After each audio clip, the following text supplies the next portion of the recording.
Hello everyone, welcome. I hope you're all having a wonderful weekend. Great Saturday evening, afternoon, depending on where you are. Hi there, James. How are you doing? So for today, and Scott, hi. For today, I'm going to be doing commentary for the 27th Space Coast Chess Festival. Yesterday I was supposed to go over round 1, but due to some technical difficulties, we weren't able to do that.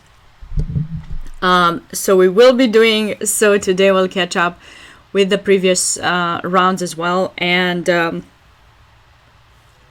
hope... hi there, Gary.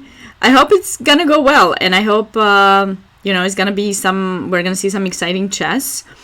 So this tournament takes place in Melbourne, Florida, and it's organized by the Space Coast Chess Foundation. And you can see, on my stream, looks a little bit different than usually because I got their logo down under my webcam. You can see their logo, which I think is really cool. Like king about to go into space. I think I love that about them, and it's a non-profit organization that has this mission to promote the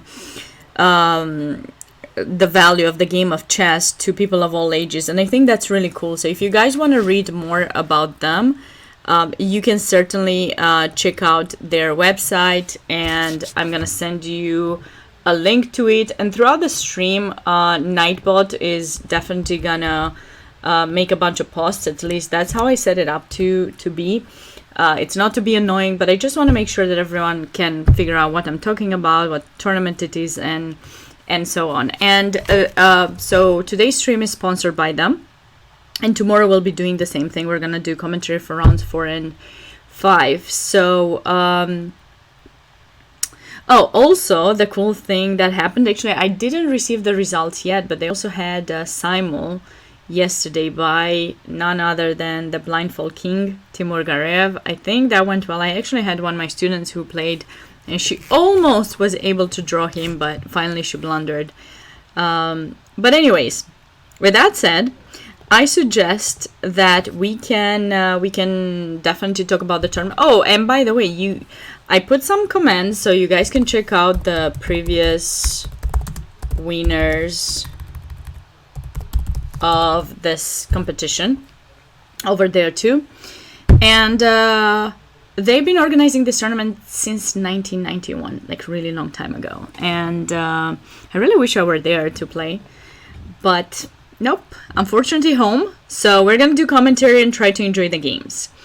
Round 3 is set to start at 6:30, but I think we're gonna have a little bit of delay. So as I was mentioning to you guys yesterday, there's a link to the broadcast, but I can I can send it as well. I think I made a link to the broadcast. So if you want it, this is the link to the broadcast of the tournament if you want to check it out. But if you put the commentary, hey there, Bishop Stars. If you put commentary, you should have the link to the broadcast of the event if you want to check out the games yourself. Otherwise, you will have to stay with me here, and we're gonna see them together. Yeah, there's the link. Thanks, Bishop Stars. Hopefully, I'm not gonna be. Hopefully I set up the Nightbot right so that it doesn't show, way too many annoying messages. But if it does, I will edit it a little bit. But yeah, so to tell you the players, I actually received a list of who's playing. I'm actually curious how much of this, you guys can see pretty well. So we do have one and only Timur Garev, who's currently, on 2 out of 2. And there are a couple of there's another IM, right? Who's playing right? Ooh, I forgot to put my headsets. That's bad. There's another IM who is playing, and that's Junior Levia Rivera. And then there are a few 2200 players. So I know it's not that strong of a tournament, but still it's pretty strong. I mean, just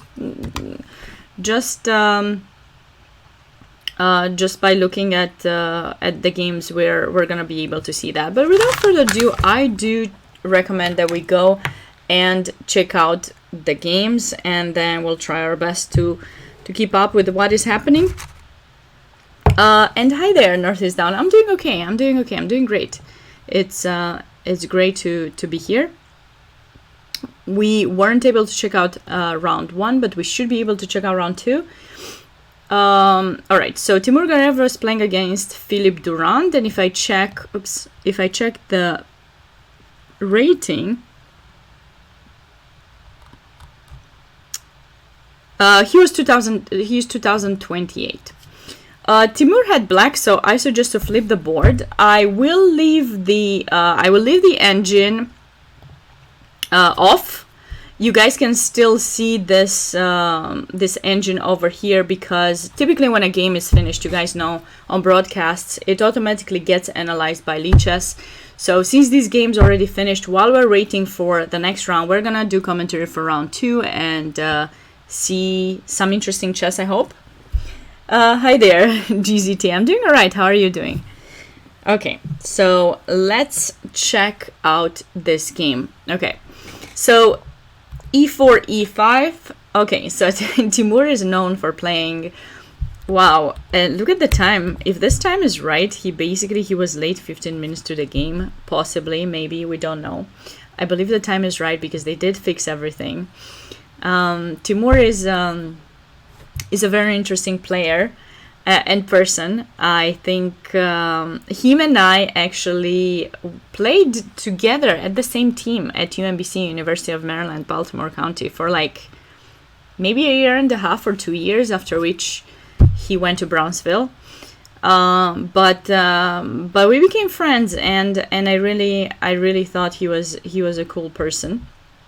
And then it was kind of awesome to see him play simuls blindfolded. Did you guys know about that? It's kind of amazing to get him to play at a tournament, and you never know which tournament he's going to play. He sometimes just shows up literally, and you don't know, is he gonna be there, is he not? But anyways, let's check out. And he plays unorthodox openings usually, or defenses, but looks like here he just went for like the typical main stuff.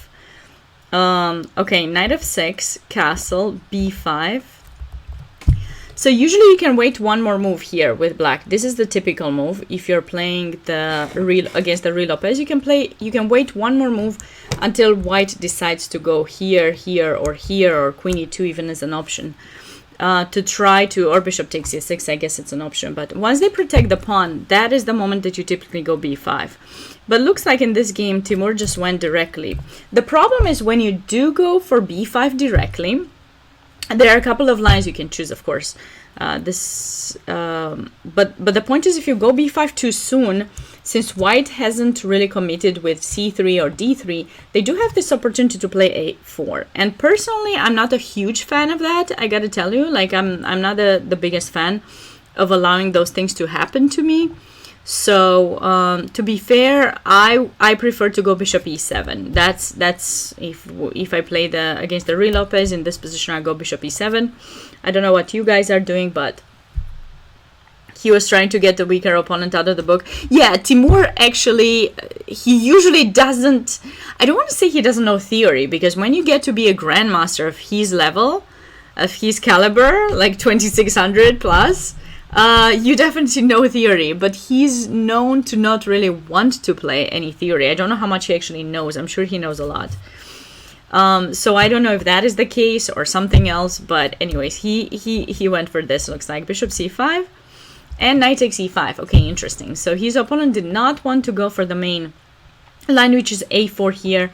And I always find these lines, I think it's called the Morphy defense or something. I always find these lines really cool. Hi there, Delver and Morfinsky. Welcome. I always find these lines very interesting because the bishop is in c5 instead of e7. And I do like it there better, but but I'm always scared. I'm always scared of these kinds of ideas. I prefer my bishop home. And here the two main things to play are bishop b7 or rook b8, of course. And then there's theory. You got to study it if you want to. A6 defines the morphe. I thought it was... Does it? No. Okay.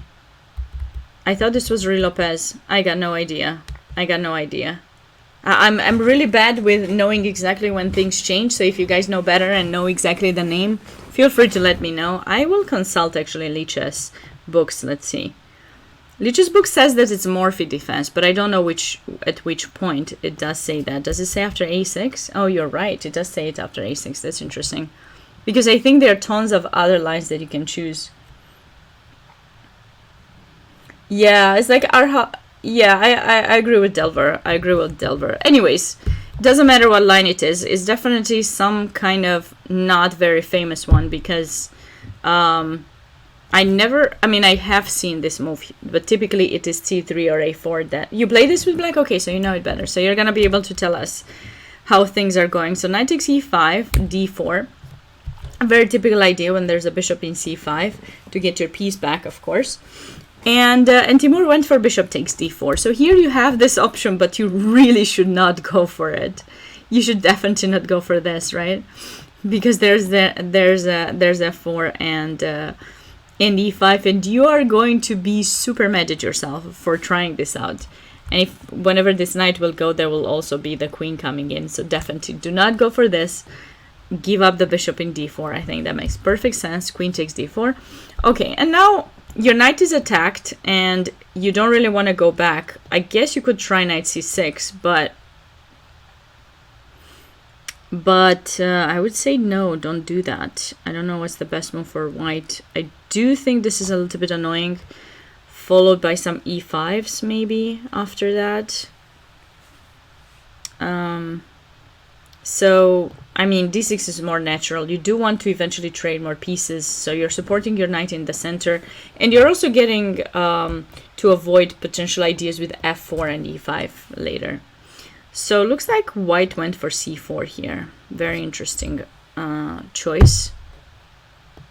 I like f4. And I don't know if Timur is planning to go c5 first. This is a typical trap, right? c5, c4 at some point. That you're trying to avoid if you're playing with white pieces. Make sure you consider this idea. A lot of players I've seen have lost through this. Sorry guys for just a second. Okay. With this typical idea c5, c4. Usually you attack a bishop and then the bishop goes and then you go c4. A very typical idea. Try to avoid falling for it. But anyways, white played c4. And then what do we have over here? c5. Okay, so Timur did want to go for c5. I love that choice. I'm not a huge fan of c4. I mean, I understand the point of it in a way because you're trying to take advantage of black's pushed b5 pawn and maybe create some weaknesses, but I'm not a huge fan. I gotta tell you, like, I would rather keep the pawn in c3 if I need to bring this bishop back somewhere, but I don't see why you would want to bring the bishop back anywhere at this point because the bishop is really well placed in b3. There's no need to bring it back. That is just my opinion. I could be wrong, so I'm not a huge fan of that. By the way, looks like white even thought here for about 11 minutes. c4, c5, going back. And c takes b5 was white's choice in this position, looks like.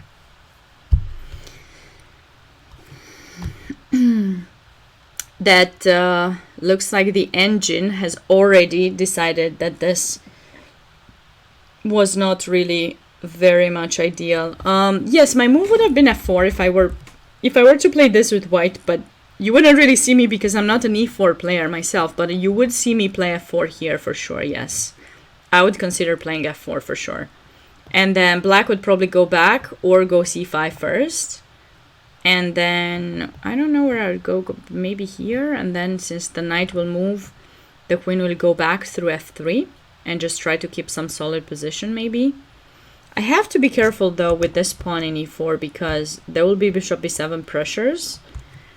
But But also when you play c5, you are weakening the d6 pawn, so we both will have a weakness, and I think it's a playable position. I mean, it's just, it would be another game, but I'm not a huge fan of c4, although... actually, no, not really, no, I was an e4 player, sorry, I was a d4 player. I also played c4 and knight f3 very much. When I turned 13 or 14, I got my rebellious period. I was during my rebellious period in my chess career, and I told my parents, who, by the way, for those of you who don't know, my parents brought me to be, you know, a strong chess player and develop as a chess player. Both my parents being international masters. And I just told them, you know what, I don't like your d4 stuff anymore. I don't know why you taught me this. You think I cannot learn theory? You are totally wrong. I can learn plenty of theory, and I'm gonna do it on my own. If you don't want to teach me the openings yourself, I will do it without your help. So that's basically what happened. I think it's funny, but yeah, so what I did, they were right. My parents were right. Okay, maybe they were right, but I learned it myself. They were right that I cannot learn openings myself. Okay, I don't know if they were right about that. But I did go ahead and prepare my own stuff. I learned my openings. I prepared my own repertoire. I was so proud of myself at that age that, you know, I got on those times you had these opening encyclopedias, these very thick books, and with the echo, and you were checking everything and writing down, and there were no, you know, fancy computers, there was no Lichess, and, you know, and so, no, London,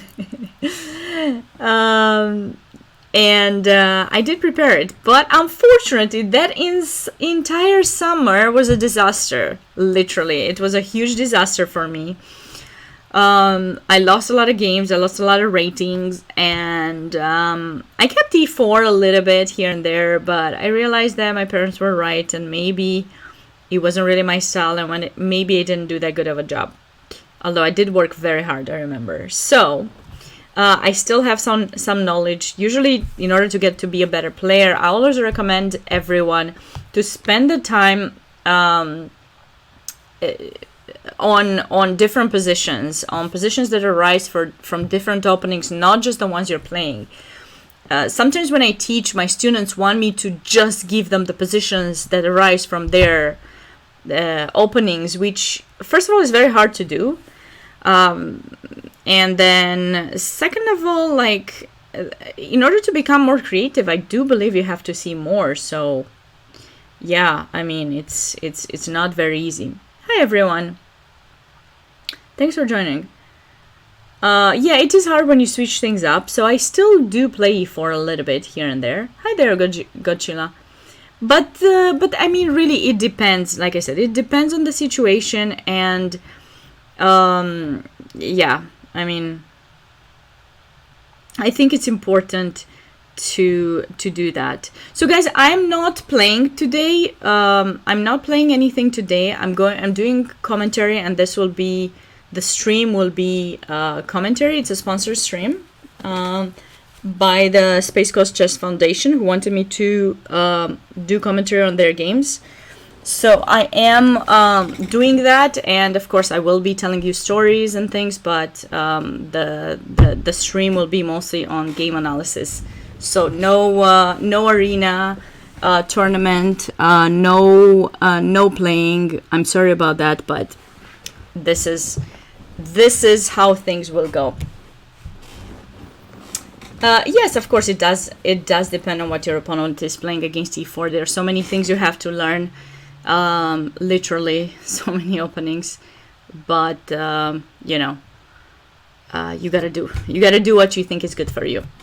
Anyways, moving back to the game, let's see how Timur went c5, queen went back, and then castle, and then, like I said, white did take here, which probably is just helping black, because after that black will have the opportunity to play c4. I don't know if that is what happened in the game. I have not seen these games yet, so we'll see how. Yeah, c4, look at that. This looks like a gorgeous type of idea, because you're making that bishop be bad in a way. It has to go in c2 to control the d3 square, or else that could happen as well. And then there's b4 and c3 and even more things coming right up. And Timur did it. Okay. Knight takes, pawn takes, and wow, he's killing it. He's killing it on here. That's why it wasn't good to play c4. Black has just been helped. That pawn should probably stick to being in c3. That way it makes things hard for black to do pretty much anything. Like, just imagine if you would play here, like with the same kind of situation, right? Queen here was played, right? Castle or something. And then, I don't know, white can think about maybe h3 first to make sure there's no knight g4. Seems natural. And any kind of c4, you go back. And there's not so much that black can do to improve. On the queen side, obviously bishop b7, d5 will be stuff to consider, rook e8, putting pressure, but it will last a little bit of time for sure. Okay, so let's move on.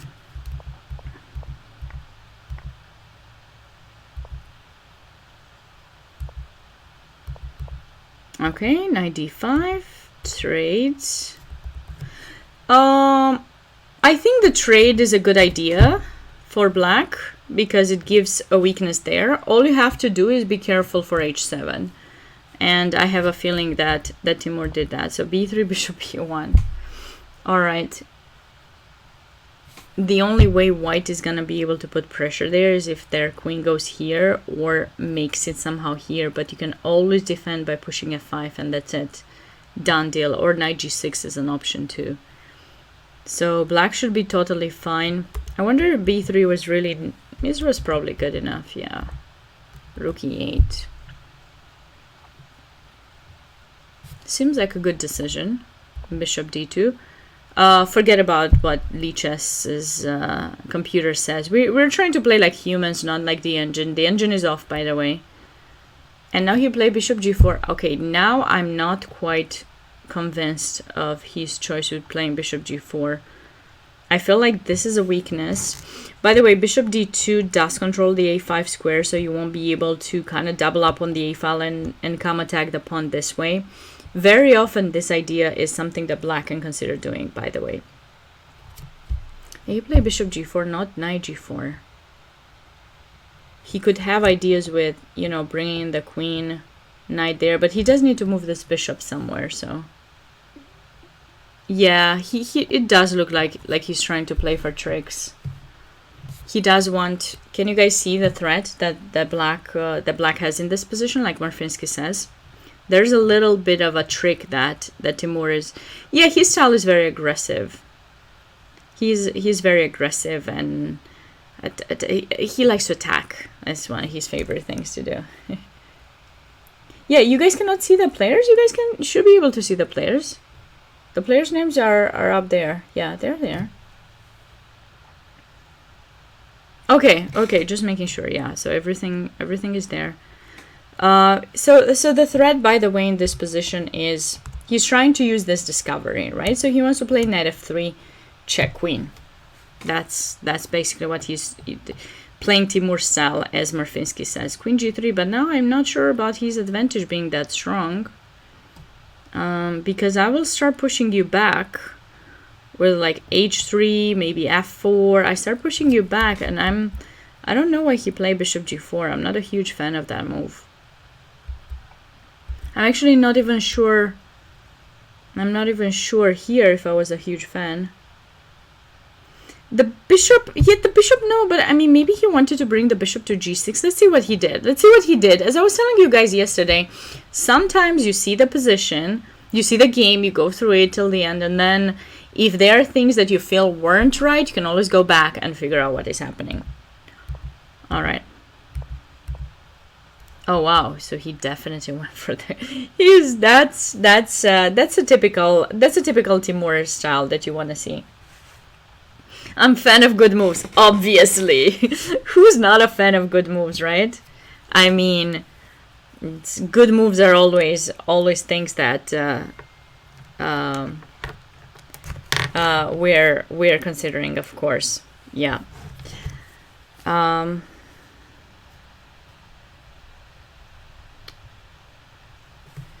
Okay. So, I cannot believe he's so aggressive. Literally Timur style. After this stream, if you guys enjoy Timur, Google him, check him out, and if he does come somewhere close to your city where you're living,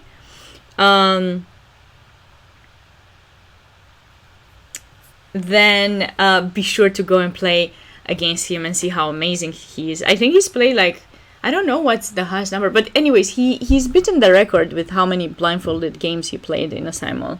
I don't know what it is. Maybe one of you guys actually knows, and you can tell the rest of the people, but over 40 for sure. I'm not sure if this was really the right approach. It does seem super aggressive. Over 50. Okay. I know it was definitely over 40, but I don't know the exact number, so I guess we're gonna figure out at some point. I will Google it at some point and let you know the exact number, but anyways. Okay. It was a big number, alright, Morfinsky. Yeah, it was. It was. Anyways, let us keep going. So crazy stuff. I'm actually, yeah, so went there. Like, the point is, I think that now if you go bishop e2, okay, I'm not sure, we'll see. Okay, h4, queen c3.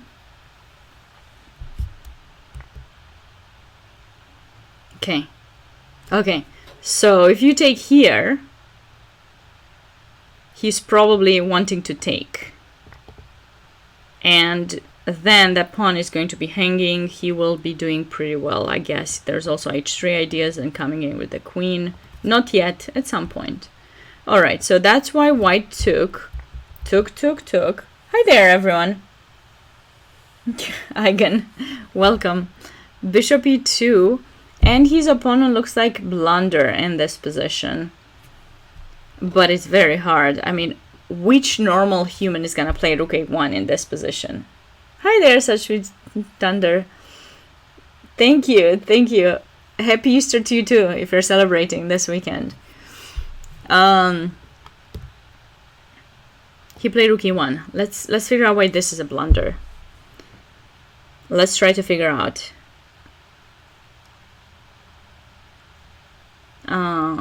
Okay, because probably black comes in with tempo, right? Knight d3 followed by queen here maybe, and just tries to take f2. Roland, so yeah, Catholic Easter has gone, but those who are, you know, going with the Orthodox, Christian Orthodox calendar, they're celebrating this weekend. Sometimes it turns out that they're on different weekends, but yeah, and I think some of my viewers are celebrating this weekend. That's why they're telling me Happy Easter. All right, so rook e1, knight d3. Knight d3, looks like Timur played it. So I think if you go rook a1 in this position, knight d3, at least it doesn't come with tempo, so you probably have time maybe going bishop. Wait, knight d3, can I take even here?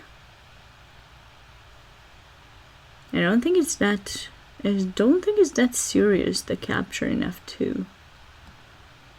Probably I can even take in c4, so you might not be able to do that. Yes, I can, yes.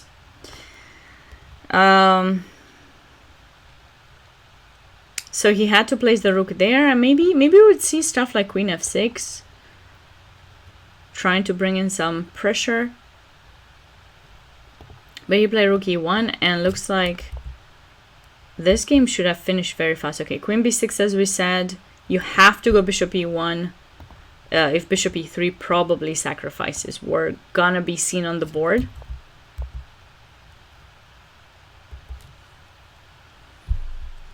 Hi there, Merlin.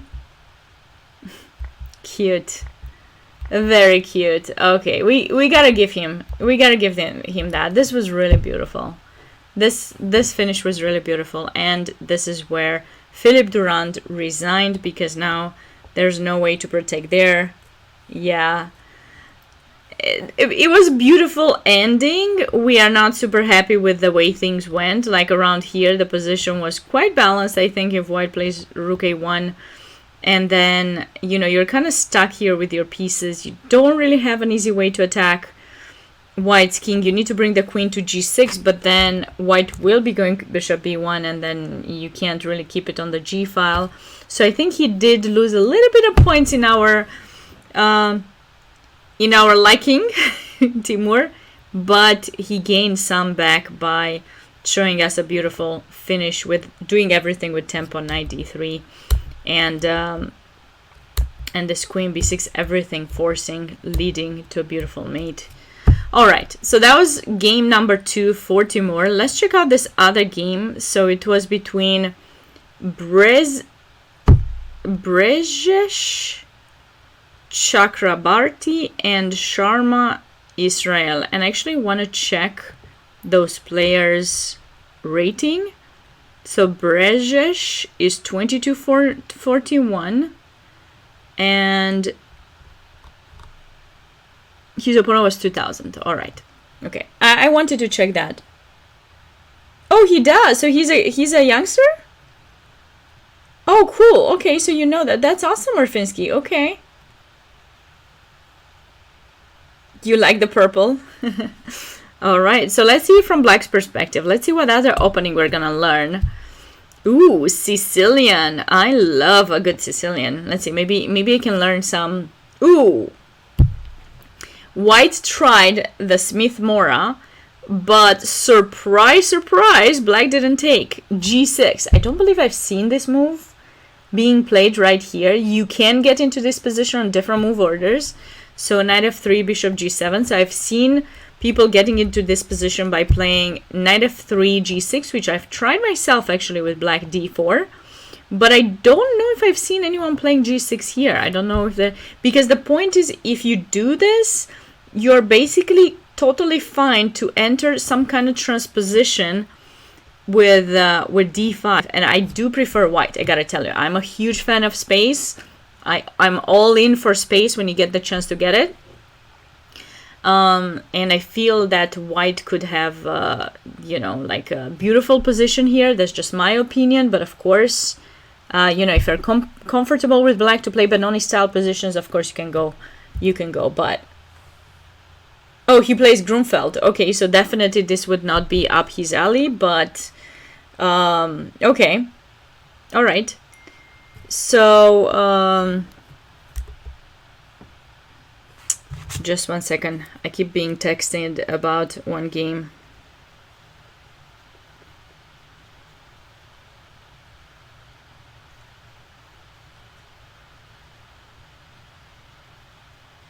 Okay, it's about the tournament. All right. So G6. Okay. Very interesting approach. White did not. It's also very hard from White's perspective. You have to play. Chess is not just a game that you play. Just moves, right? It's a psychological game too. Maybe you haven't figured that out yet, but if you do know your player and you try to study them a little bit, you may get some hints of what to do. So, for example, with black, you're thinking white is an e4 player. They most likely won't go for d5. People who are d4 players or who are both e and d4 players, they would go for d5 because they have the knowledge of Benoni pawn structure. But those who don't, most likely your chance for white to play d5 is kind of slim. I mean, I don't know, like 10% or something maybe, if I'm being nice. So you kind of go based on intuition a little bit too. You always take the d pawn. Yeah, I take the d pawn too when I get to play this. If I play the Sicilian and someone plays it, yeah, I take the pawn, and then after c3 I go d3 personally. But Roland, yes, I am from Romania originally, but I live in the United States.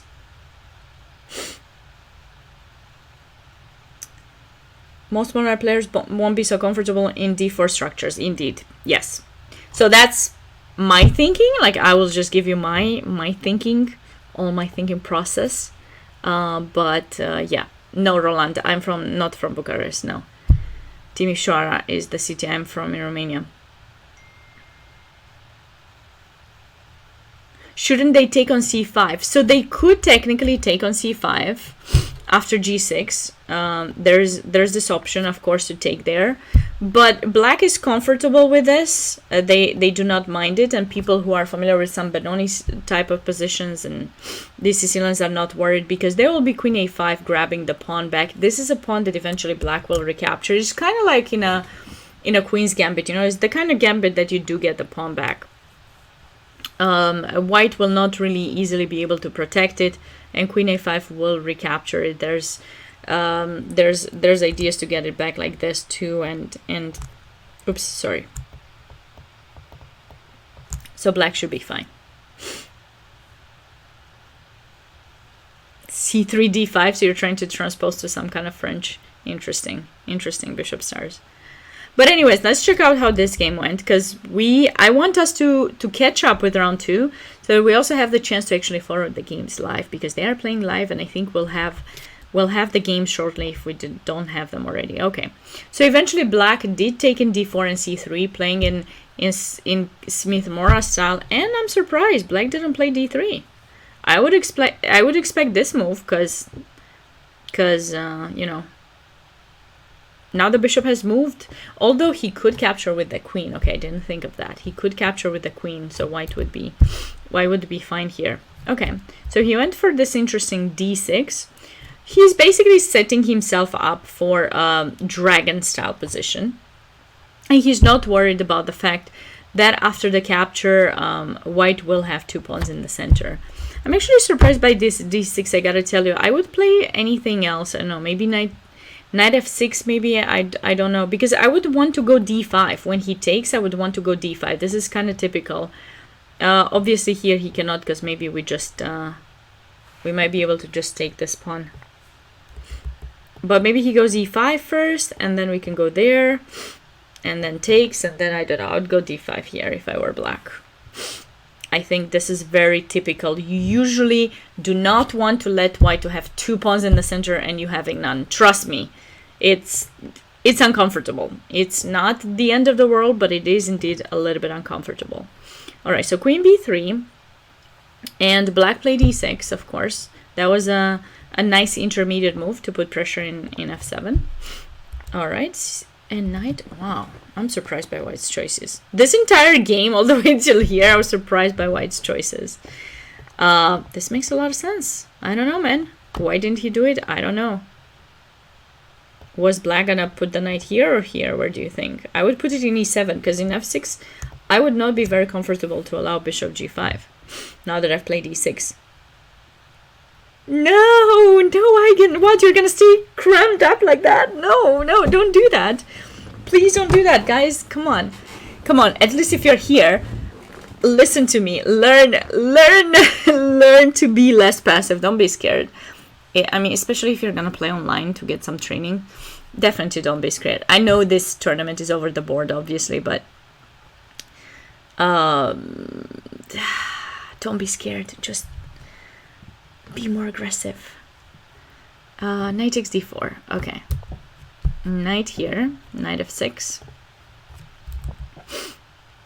Castle. Okay. Now black is fine.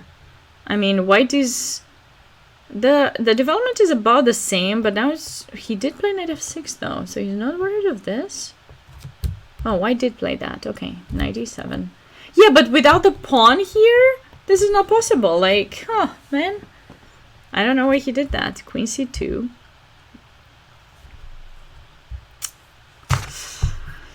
Queen c2, okay. h6. h6. Go away, bishop. Loving that idea. Knight c5, putting on some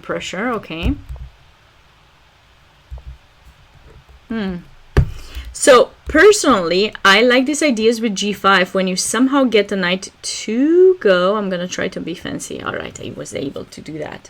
To get the knight or a bishop to go to g6. I think you have to always be mindful when you push that pawn. Also, by the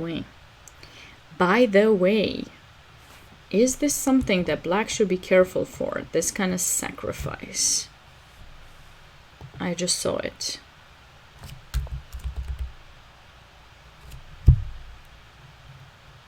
I just saw it. Was that an option or not? Because there's knight c5. Yeah. So if white wants to take here, this is the moment to do it. But he has to take with the bishop. But I don't know if they work, because really there's knight c5 intermediate move. Yeah, probably that's why white went queen c2 is good. Okay, see? When you go back and forth like this, you start noticing things, and don't feel bad to go back and forth when you're analyzing a game, because you can't figure it out from the first. I mean, unless you're a genius. I'm not a genius, so you will have to forgive me. I will have to go back and forth and figure out what is going on. Queen c2, I think, is preparing it. Bishop e6 was not working because knight c5. Intermediate move, and okay, this is not doing anything. And you have to move the queen, and then we have 3 pieces on that bishop, so you basically lose material. After queen c2, that is a possibility, so I guess that's why black went for here. It's with tempo. Now if you take in f6, which you don't want to, knight takes and we're protected. So that's why he went there. Then knight c5, and now black has protected. Keep in mind, if you're playing the Sicilian in different variations, potential sacrifices in e6 are really a thing, so consider them. g5, e5. Wow. I'm not a fan. I'm sorry, but I'm not a fan. I'm not. Unless this is for sure not an option. If that's not an option, I guess I'm fine. I guess we would take. And maybe this. And this. Okay. Alright, so that's not an option, so I guess e5 is good. You know, at this position, this pawn structure, at least against this bishop, kind of reminds me of a very famous game, Winter Capablanca. Actually, it's... yeah, Winter had white, Capablanca black. Highly recommend checking that game out. A big classic that you have to know. You don't like black's position? He does have quite some weaknesses, but he has... he also has the possibility to eventually break in the center. I don't know if he did. Prepare to play d5. d5 seems like a move that black can consider to play very fast. This bishop of whites is restricted, and also both white's knights are not very well placed. The ideal square for them would be f5 or d5, and we saw f5 in this specific position wasn't possible. So yes, exactly, like Morfinsky says, they are not on the right squares to control those d5 and f5. Like normally you would just kind of want them somehow like this and then go towards the center, but since that's not an option, white is doing pretty well. Pretty badly, I'm sorry, white is doing pretty badly. And now with black, I really think you want to prepare to somehow play d5 fast. Looks like he finished his development with bishop e6, and the engine did not like it. I don't know why. It seems very natural. Obviously, white wouldn't want to do this. I think this is perfect. Wait, actually, I'm not sure if we take with the pawn. Knight takes is a nice recapture too, and then we're getting the knight towards f4, and then we have d5 breaks. Again, no, you don't need to lose it. I mean, white is not ready. You see, when you play chess, if you get scared every time, you will never make any move, because pretty much any pawn move is going to make a weakness. So you have to be somewhat objective. I know we cannot really be 100% objective, but somewhat. If you don't see a way for your opponent to actually put pressure on your pawn, don't panic. You have plenty of time. As we mentioned 2 minutes earlier, the knights are not on the right, path to control d5. So black can just bring in a rook and then push that pawn. I mean, really, yeah. So f3, queen c7, and he took. And looks like Looks like black took with a pawn. I mean, I really would have liked with the knight. I really think knight takes would have been a slightly better idea here for black. Is there a bishop e6, knight f takes e4? Which knight? F. Yeah, I did consider that. I'm not sure. I'm not sure how you want to do things, because like if you go here, I take, and if you take again, then I'm controlling. So I'm not quite sure what you want to do. Oh, maybe you want to go bishop f5, but then I do have f3, I think, right? Or bishop d5. You're losing material, Murfinski, right?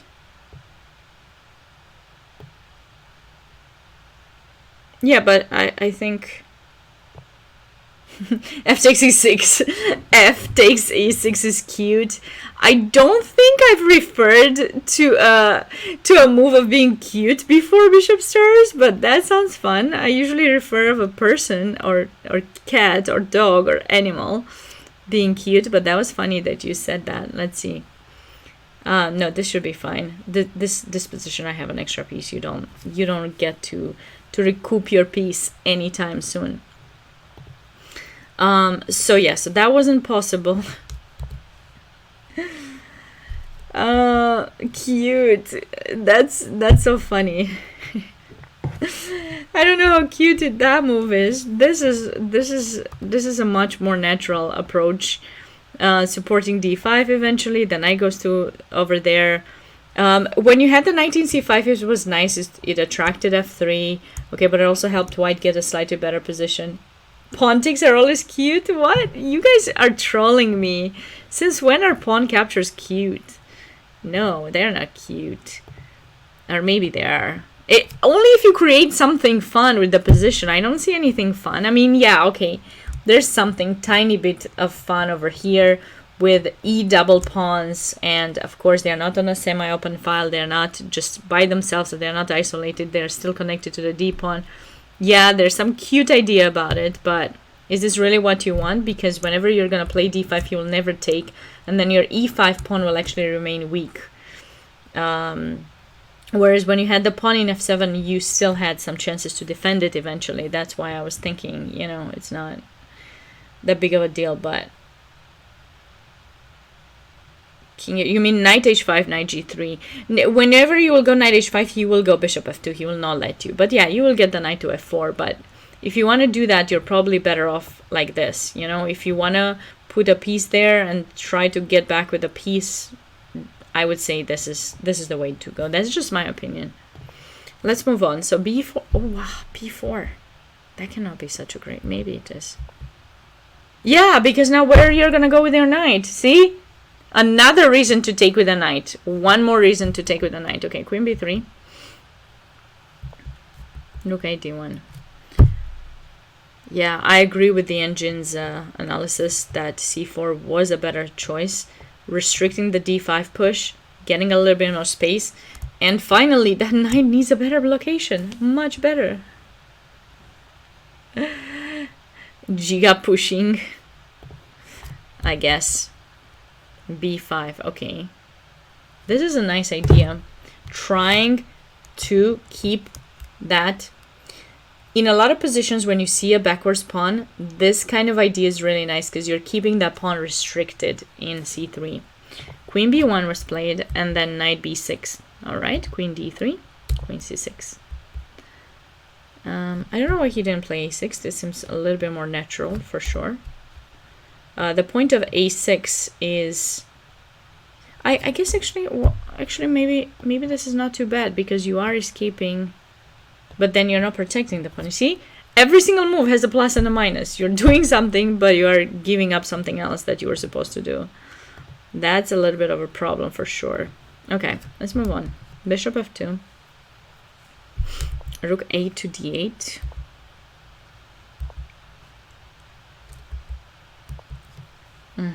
Knight b3. Now he played a6. Okay. All right. So we got kind of a solid position in a way if you think about it. White's bishop is slightly better, I would say, than black's bishop. Black's bishop has remained somewhat closed. But black's knights are slightly better placed than white specifically. That 182 is not doing so well. Black has a weakness in d6, and so does white. 2 like backwards pawns over there. And yes, I would say this is a pretty balanced position. Yeah, c4 I was saying that I think c4 had to be played by white earlier. After, yeah, 9, it's much harder to play c4.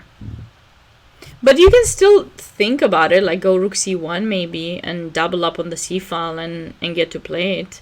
Or maybe make like a prophylactic move, something like king h1, so that you're threatening to grab that knight, queen takes, and c4. Actually, I would love that idea. Prophylaxis, it's a theme that we often forget about, and it's really cool because you see an idea you want to make, and then you need to find the right moments to improve upon that idea. That's something for sure that you want to consider. I love that idea. I think it's cute. That is a cute idea. Giving up a good bishop for knight.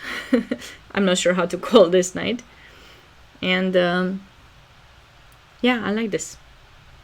I like this break. And then trying to find a way to get your knight to a somewhat better location. I'm not sure. Maybe you can bring it like that, because this one would go something of those kinds. Or put it in g3. But anyways, let's see how the game went. So queen d3. Alright. Alright, so that was obvious that was gonna happen. I would have played maybe rook c8 first if I were black, because I don't think it's c4. c4 is not a yeah, it is a threat, so I would have played maybe rook c8.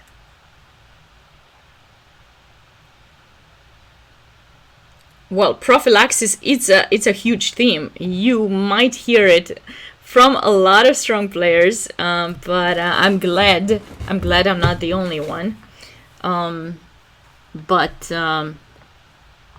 Yeah, it is a big theme. It's a really important and big theme for sure. So he took with the pawn. Obviously, he doesn't want to trade queens, and now he has to prep d5.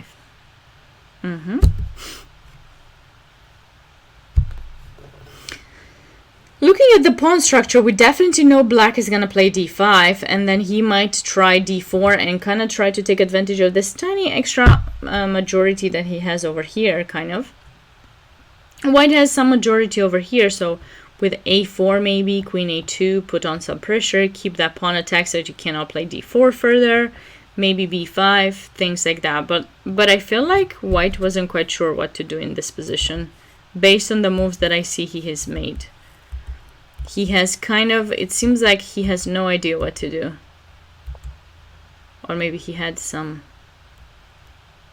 I believe the bishop was placed very well in f2. The dentist, oh, of course. Of course the dentist is talking about prophylaxis.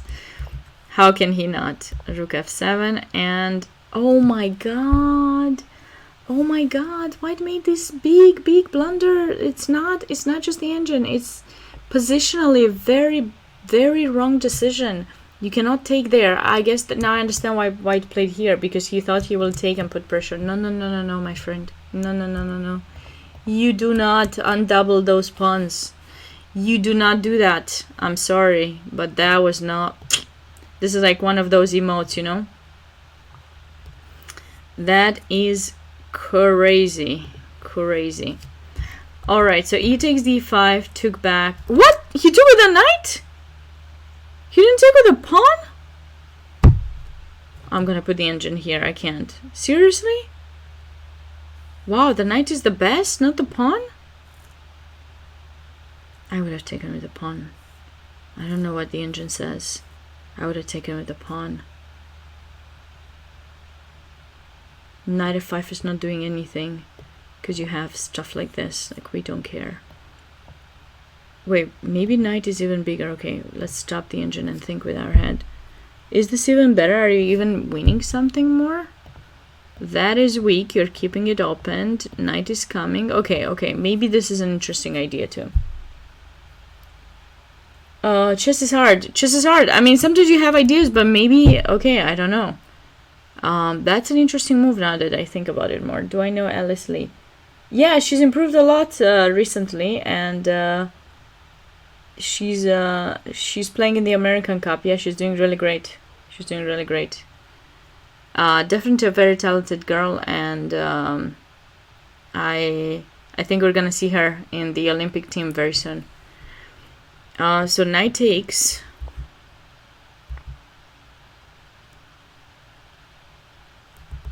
Yeah, you cannot protect. Wow. Yeah, I was gonna go pawn takes and just go for my spatial center advantage. Find a way to push d4. Put further pressure, but without much risk. But this is kind of interesting what he played. Okay. It's a little bit anti-positional, but king h1, and then... Okay, now that the queen has entered, it should be game over. Yeah, everything is falling. I guess the players kept playing a bunch more, which I won't be showing anymore because it's kind of obvious. Black has a bunch of extra pawns and was able to... Yeah, very nice... Very nice idea. I literally did not think of knight takes d5. Like, my immediate reaction was pawn takes. That's why I thought that was kind of silly, because it just helps black. But I guess knight takes was even stronger. Well done, Brezish. Well done, Brezish. The engine did not like... Yeah. That is a really instructive position indeed. The engine didn't like king h1 because it allowed the trade and entering with the queen, so probably suggesting bishop f2 or something. But black can improve, right? Because in this position the queen is in b7, so it's always nice to do things like this, like if you're not sure, because black can bring in the queen. But no, he's gonna give that check, make you go bishop f2, then he's gonna bring in the queen. Maintain pressure and everything. Knight comes to f4 eventually, and there's gonna be mates. So yeah, this is definitely something good for black. Beautiful. You would have taken with the queen? Where? You mean here you would have taken with the queen? Well, no. I mean, the point of this was to get that square for white. White thought if you take with the knight, he gets that square, or this one. He wanted to get the square for their knight. But yeah. Yeah, the position is still pretty bad for white there. Alright, let's move on to the next game. Well played game. My goodness, all of these games were won by black. That's just so crazy. Alright, so let's check out the rating of these players. So, Leoville Barbon against Theodore Slade. Leoville Barbon is 2059 and Theodore Slade, 22-28.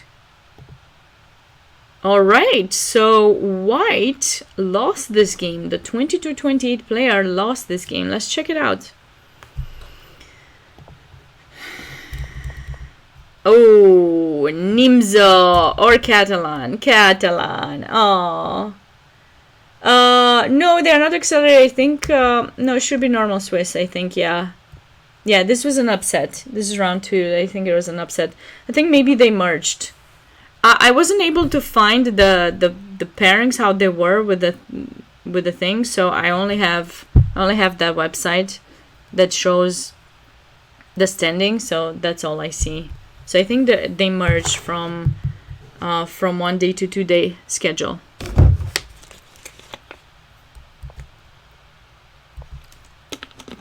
This is the open section, so it's under, I mean, I think you have to be at least 1900 or something. Most players are. Okay, so we have a typical Catalan position. It started as a Nimzovich, but white played g3. He's avoiding the Nimzovich and transposing it into a Catalan. This is Nimzovich, of course. And this is anti-Nimzovich, and you can play a bunch of different lines, depends what you want, but white decided to switch towards a Catalan, so let's see how this game went. Bishop e7, castle, this is all theory, 94. Very interesting. So typically main lines here for black are b6, knight d7. These are kind of main things that black is playing here in this position, but it looks like in this game 94 was played, which is very interesting. To be fair, it is a very interesting idea.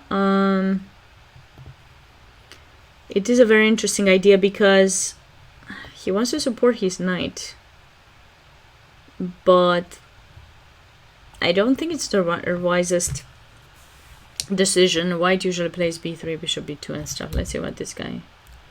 Knight c3. Okay, that works too. b3 is another option, I would say. I don't think you should rush with white to trade that knight. You can always go knight d2 and push it back. Or knight e5, wait for him to play f5. But let's see. Knight c3 takes with the pawn.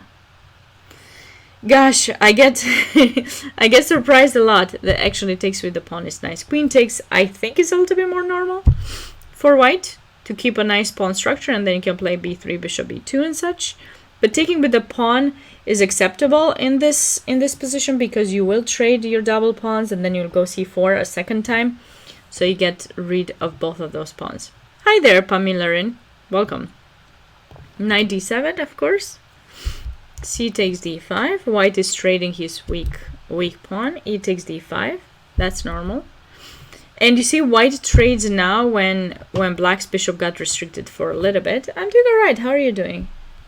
All right, North is down. I will see you soon, hopefully tomorrow, for another stream.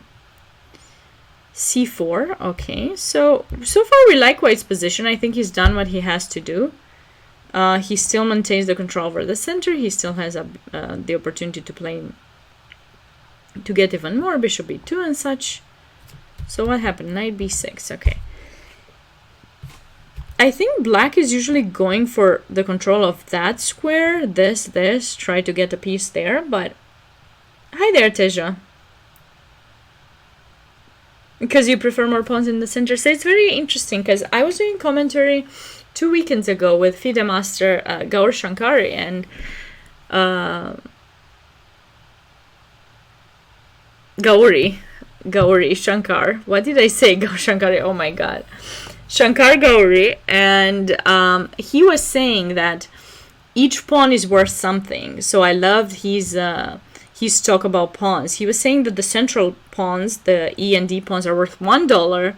The pawns on F and C are worth 90 cents.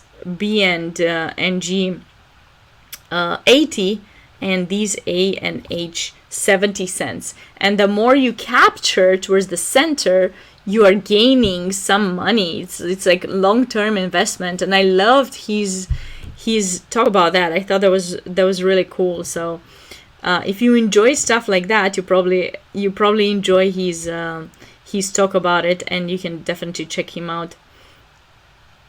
Hi there, the casual player. What are they doing? I don't know. I'm not watching that, so keep me posted. Keep me posted with what's happening in that game. Whom are you rooting for? The casual player.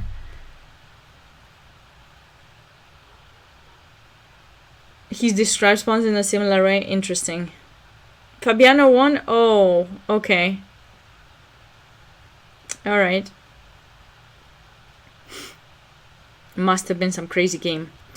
Anyway, so knight b6 was played here. Like I said, I was thinking more like that, but he probably thought of doing something similar just with the knight in b6 to keep the file closed so that there's no access to b7.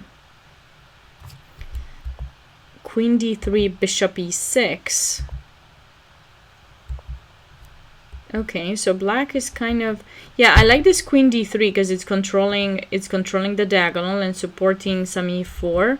I'm not sure if I like bishop f4 the most. I thought...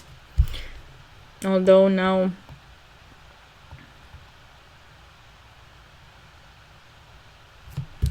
Bishop f4, bishop f6.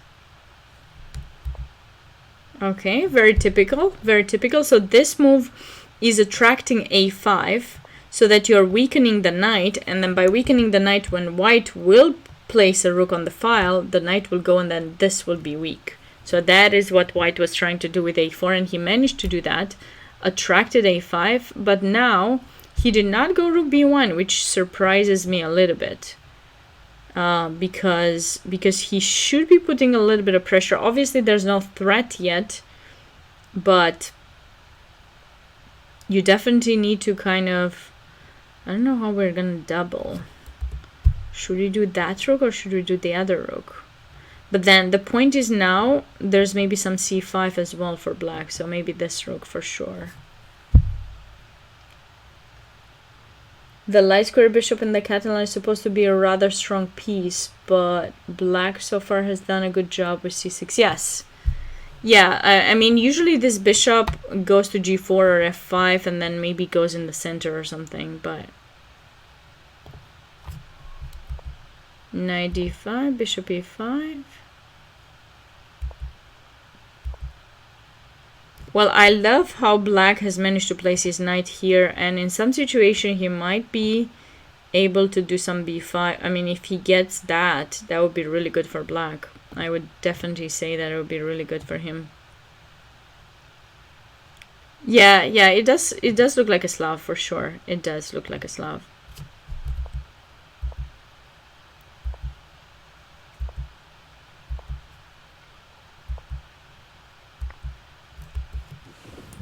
Okay, so yeah, okay, he took f6.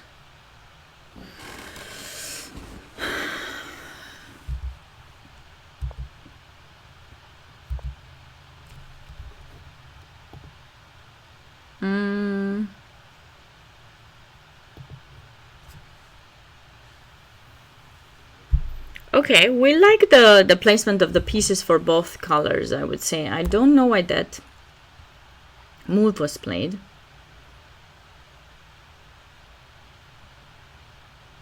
He probably wanted f4.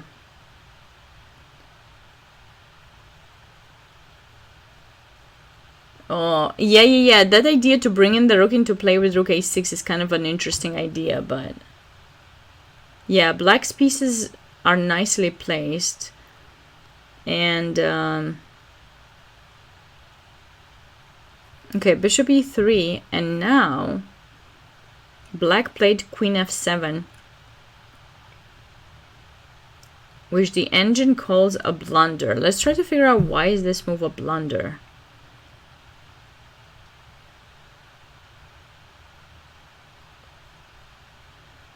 The center will eventually, you do want to play d5 at some point. Maybe even here it works. d5, you take.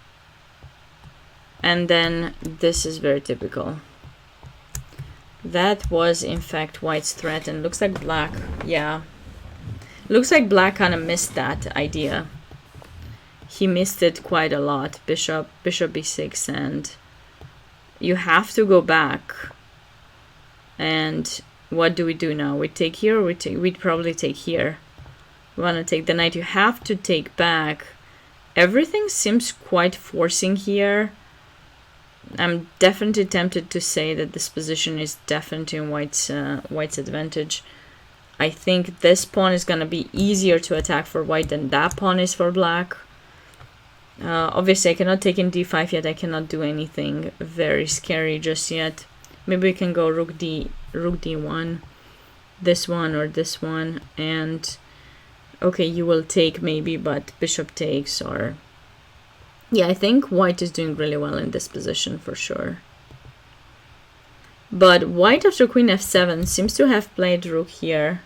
Yeah, bishop b6 is a very typical idea. You always have to be careful in these types of setups and pawn structures to make sure you're not falling for that. It's very easy. I fell for it so many times. I also caught people. Sometimes the bishop is in f4 and has bishop c7. So both of those ideas are very typical. Keep them in mind and try to make sure you always consider and try to avoid for. Chess is hard. Chess is hard indeed. It is hard indeed. Okay, so let's see. Knight, rook d7.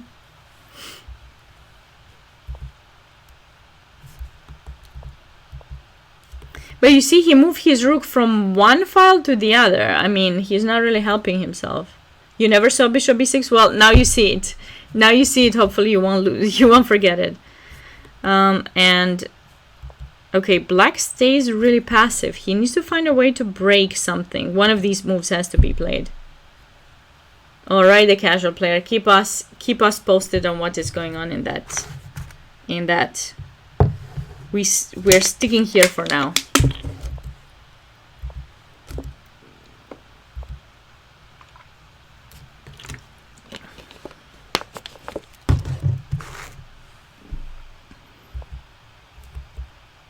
What? Why didn't play f3? That's really surprising me. Okay, he played queen d2. I think neither players knew what to do. Wait, isn't this a free pawn? It is.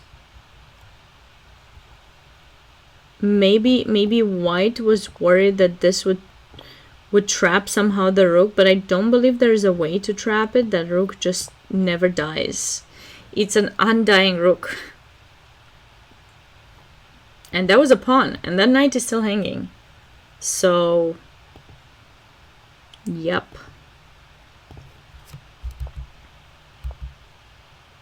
At least white...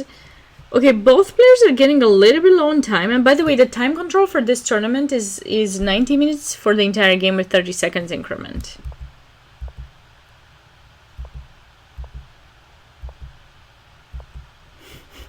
I mean, they kind of went back and forth. Okay, that move I don't understand. That move I don't get it.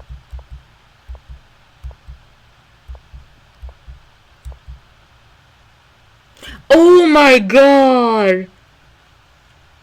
Oh my god, he got his queen trapped! Oh my god, that's... Oh, that's so sad. You guys see it? OMG. OMG. Yeah, GG. And then, okay, the game went on, I don't know, some more moves which we're not gonna go over. But, oh my god, that must have hurt so much, because he was just shuffling the pieces. Both were shuffling the pieces, weren't sure. White has, in fact, improved the position, but he stayed with the queen trapped. OMG, that's so sad. That is so sad. Oh, man. That is literally sad. Well, he only has like 5 minutes in this position, but still, you know, this is still like... Oh my god. The ratings, the player with white piece is 2200 and the player with white 2000. But yeah, that's tough. Alright, well, good game. Good game to Leoval Barbon. If I'm reading that right, we'll see. Whew, okay, that's that. Going on to that next game, Mel Goss against Andrew Guo. Let's just check their rating. Mel Goss, 2212, and Andrew Guo, 2021. It's not that... There's another Andrew, another player with a similar name, but that's not him. 2021, okay. So, let's see what has happened in this game. Okay, King's Indian, normal stuff. The other one, what? Are they brothers? Do you know if they are brothers? Murfinsky? Let me see Timur's rating and I'll tell you. This might be their FIDE rating. I believe this is their FIDE rating. Someone can double check and tell me if you want. Okay, so this is a typical King's Indian. Theory, both players seem to know that. H3. Rook E1 is another option. Bishop G5 is another option here. But anyways, H3. Classical. Takes. I would go D5 in this case. I wouldn't take. Or I would go C5 here and something. But maybe I'm just confusing lines. There's some idea like that for white. That's, if you can get something like that, you're very happy. They're brothers. Oh, you don't know if they're brothers. Okay. Yeah, Arthur Gore is an international master. Yeah. He was playing in the nationals, in the high school nationals, I think. Arthur. But I don't know if they're brothers or not. You're 7 points away, sir. Good job. Good job. That's awesome. Keep up the good work. Okay, so I would play something like this, I gotta tell you, and then try to maybe rook b1 first, so that after b4 you don't deal with this and you cannot play a3 because they take and you're pinned, but that's kind of what you want to do. Sure, Tizra, keep up the good work, all right, rook e8. So far so good. Thanks for letting us know, the casual player. Let us know how things are going. I'm actually rooting for Sam, if you care to know. Knight f4. These are typical ideas for black. Knight f4. White is slightly better in this position. I don't know why the engine was saying that that's bad. I think that's fine. This seems typical.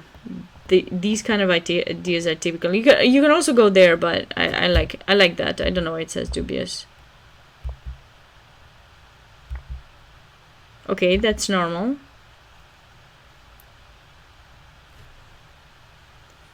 You're rooting for Wesley and Shankland. Okay.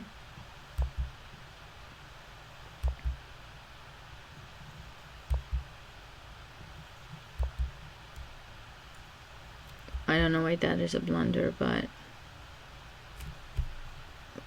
that this move is not really necessary. Black does not have any threats.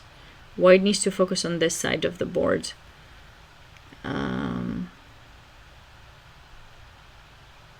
I don't know if we want to trade bishops. Probably not, because if we do trade light square bishops, this knight will come to e6. So maybe we try this and then back and then a5. That's what I would do. Knight c4 he could also take, and I think we don't really want that. Yeah, the engine is saying this because probably black can equalize here after b5. That's why I was saying a4. You can kind of figure it out why it says it's not a blunder because it loses something. Blunders are not necessarily always because they lose something. Sometimes you're just missing out on important opportunities, maybe positional play, maybe you're giving the opponent some ideas. Do you get this form of pressure when playing really strong players? What kind of pressure? I don't know. There's pressure when I play, for sure. There's a lot of pressure when I play. It depends what kind of tournament. It depends if I'm playing a stronger player or someone my level or someone weaker. There is oftentimes pressure, yeah. I gotta admit there's pressure, yeah. When you become a professional chess player, there's always pressure. Then you always need to succeed in something. But anyway, so b5, rook b1.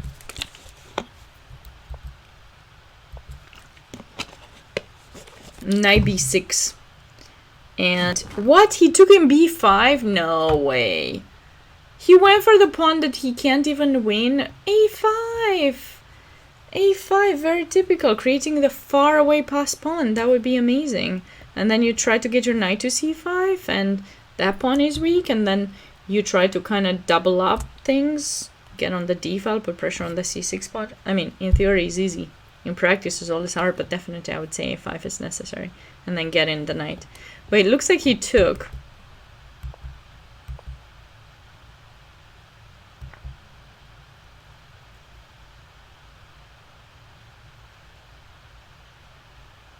Okay, this is not very easy, but yeah, black should have played here.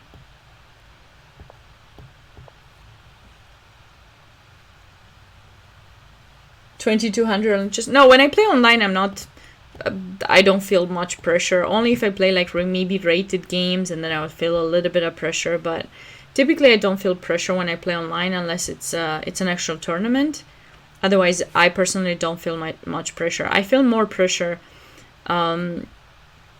over the board when it's an important tournament like US Championship or something. Yeah, those will put a lot of pressure on me. So it looks like black missed the opportunity to activate his rook, and now he's still slightly better, but the pawn structure is really symmetrical now. Opposite color bishops, he probably wasn't able to really find a way to keep improving. A top Wow, g3 was played? Really? I cannot believe weakening this second rank so much. Guys, be very careful with these kind of things. Yeah, I really do not like g3. I don't know what he was doing. Like, you have to place your rook on second rank, but then when you place your rooks on second rank, then first rank remains weak, and if black manages to do something, it's going to be a problem. The casual player says he feels a lot of pressure playing against lower rated or equal rated players. Yeah, that's true. The casual player, that's true. That happens to a lot of people. But you did say you feel pressure when you play me though online. You said that before. Maybe it's just because it's me. You wanna get my scalp somehow. Okay, now white should with the queens off the board, white should be able to survive here. Okay. Okay, the players agreed on a draw here. Yeah, there's no entrance or anything. Makes sense.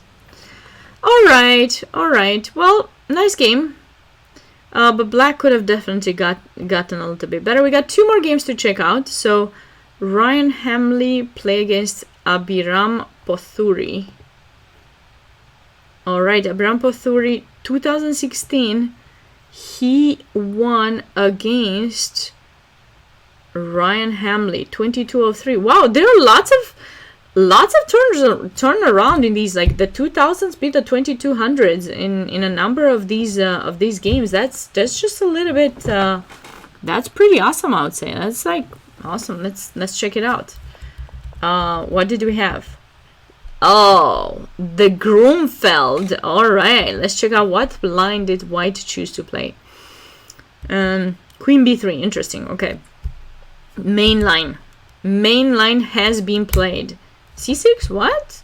Usually take here, I think. And then I don't remember the line because I don't play the Grunfeld, but you do take, I don't know, maybe a6, b5 or something, or maybe castle first and then a6, b5.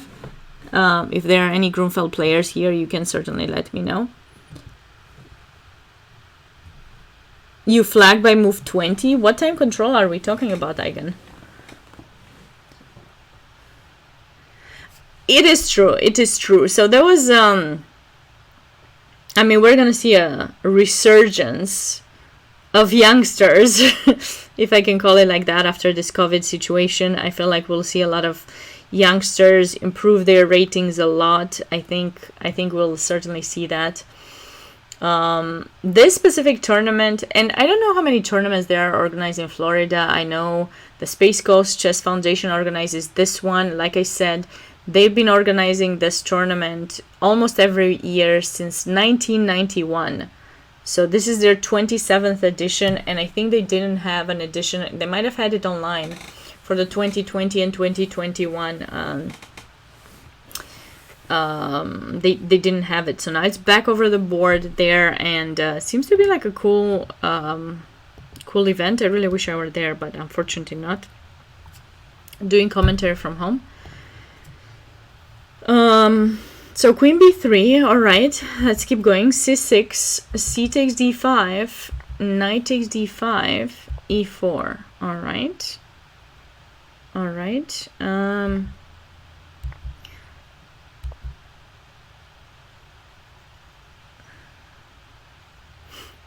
You play fine 15 minutes.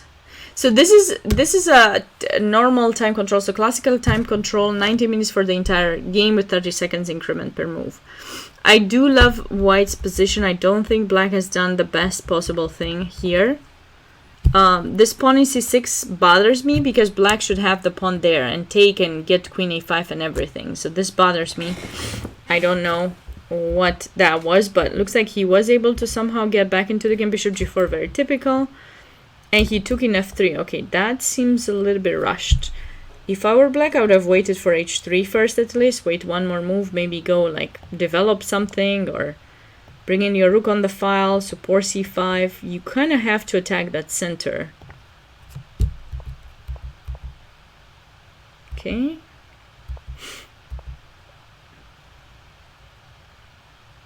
I don't know why it says this was a blunder. This is not a blunder. Maybe he missed something. I don't know what. But it seems weird. Like, it seems a very strange decision by white. I don't understand the move, I gotta tell you guys. Yeah, bishop takes e3. Usually, bishop takes f3 usually do it when you double the pawns. Even in that case, you don't get much, but I'm really surprised of white's decision to play here. I mean, it's not bad. Okay, now I understand it. Okay, he's trying to keep pressure on c6 so that black cannot develop, but still. Yeah, c4 has to be played. Bishop d6 also. Bishop d6 is very annoying, and maybe even c5, c4. Sorry, c4, c5. That would be very annoying as well to keep that very annoying nail. I would call this bishop here a nail in black's position. You have to go like here somewhere. And then I don't know. This nail is gonna kill it. This maybe. And you can't push c5 now. This is bad. Okay, so he finally played it. I just don't like the knight queen e4. I mean, it just bothers me. It does nothing. It blocks the pawns. I don't like it. Yeah, bishop d6 is definitely really good. Okay, he's kind of forced to take now. Queen b4 probably won't be doing much. Okay. And now he's trying to combine. I still don't understand. How did black win this position? He's so passive. Exactly. The queen e4 is blocking the c pawn, and it's not a very ideal situation for him.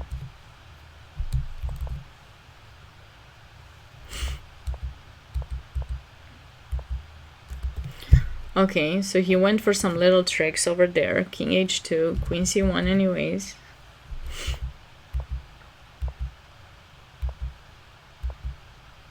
But look at the time difference. My goodness, black played almost without thinking. Look at that. Almost without thinking. I'm surprised. White has only 10 minutes. Gangnam Style. Hi there, Napo.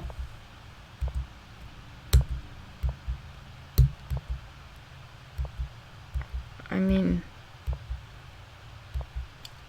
unless he's weakened his position so much, I really don't know how he lost. Yeah, on the a file, yeah, white could have doubled on the a file and play a5. Yeah, that's right. Black's queen has been on a fun journey. He's made a circle. He's made a circle around the globe. He's made some kind of... He actually made a heart! If those were actually the moves. He made a heart, guys. That was so gorgeous. That was like heart. Maybe that would be just me seeing a heart over there. It's not even a heart, but hey, we're gonna consider it's a heart, okay?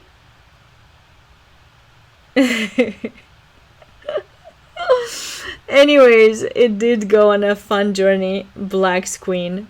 Yeah, a lot of people play fast when they're tired, but they play fast in bed. This guy didn't play that bad. He had some tough moves, but he won with love. he gave his opponent a heart. He was like, heart, and then he was like, oh, sorry, I was just kidding. No heart. No heart for you. That was just like a pretend heart. It wasn't actually for you. Okay, see, and he took advantage of white's weaknesses. These pawn pushes, and now, all right, king h8. Okay, but now he's weakened this pawn, so white can just bring in his queen and need to make sure to protect that, but he can try to come. I got no idea. I have no idea how this game went. I'm seeing it right now for the first time. Same as you guys. That's why I'm going so fast. What? Where's that king? Ah, he wanted to protect the pawn so he can free the queen and go grab the pawn, I assume, or maybe rook g2. I don't know. Let's see.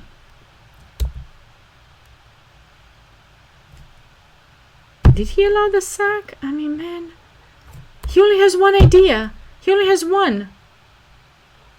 Alpha Zero move. I mean, I'm sure these guys... I mean, he had no time. He really wanted to just protect.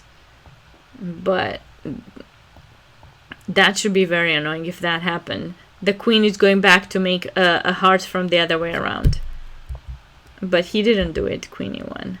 He didn't do it. Oh man, okay. What happened in this game? I don't get it.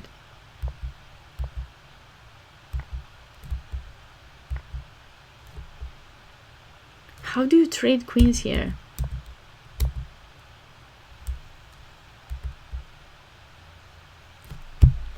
I mean, okay, rook c3.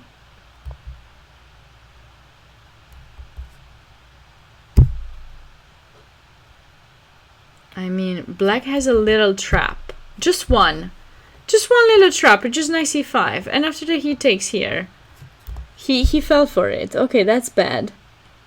That's bad. That knight has nowhere to go, literally. All you have to do is just make sure your rook is protected. Maybe just go there to avoid... Although knight c5 is still a threat. Knight c5 is an annoying threat. So maybe you have to move the rook somewhere where you can... Rook c2 so you can go there maybe, or rook c4 so you can protect. Yeah.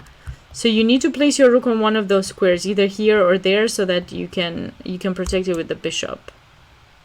So just maybe here makes more sense. And then if knight c5, you go there, and then he is pinned, so you trap his knight. That's kind of all you have to do. And if he goes there, of course, I think you can do that. And then, okay, the bishop is better than the knight. It should be winning for white.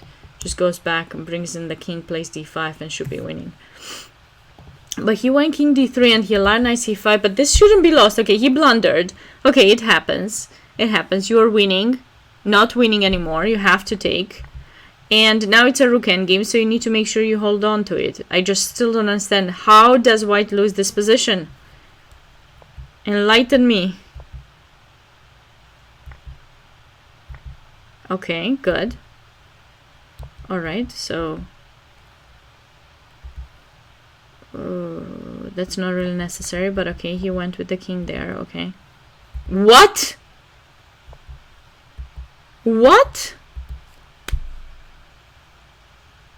He just gave up a pawn for free and went rook b1? Oh my god, poor guy. I felt for him. Oh, I've made blunder in my life too. I made this kind of blunders. He probably forgot that black doesn't want to push that h-pawn. He can probably take in a5 or give just check. He can just give checks.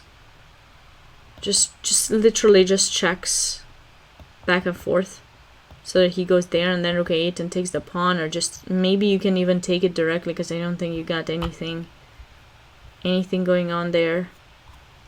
Or no, actually wait, if you go there you might even... No, but you should be able to take. Let me double check. No, you cannot take. That's not good enough. Because of this, and you don't manage to take. Okay. Okay, so we cannot do that. Okay, I agree. We cannot do that. But you can give checks. If he goes e7, you're just going to give unlimited checks and take that pawn.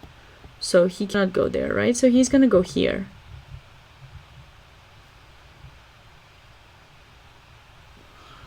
Maybe it's not as easy.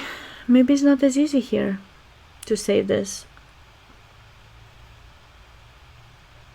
Yeah, it's really nasty. You don't manage to bring the rook to stop that h-pawn. That's really nasty. Rook g4 and h3 is black's threat. Okay. So he probably saw it, he panicked, but here I think you can just sit and wait, because if he moves the rook away from the g file, you can just, you know, you will be able to go king g2 whenever. Of course, now you take, and then king g2 will be possible anytime. And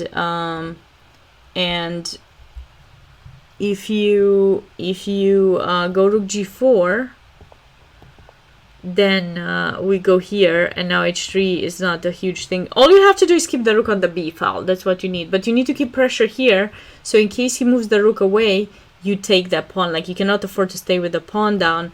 And looks like he kind of forgot about it, and now he went for the h-pawn, but now he's not really getting it, and that's how he lost. Oh man, that's so painful. I feel for him.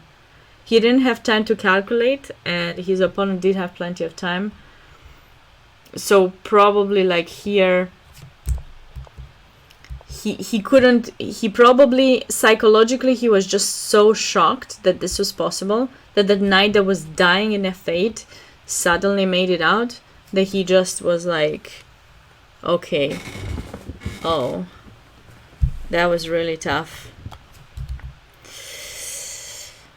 Oh, but guess what, guys? This is chess. This is chess. Take it or leave it. Take it or leave it.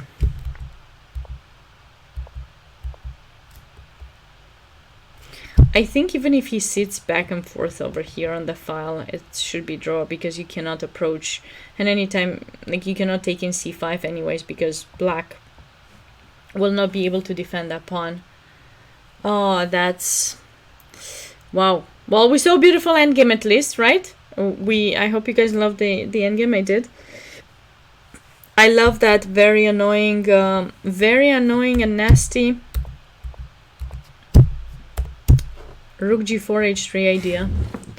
Rook g4 king f3 h3 idea. If you go to take the pawn in a5, it's just game over. I mean, that is just...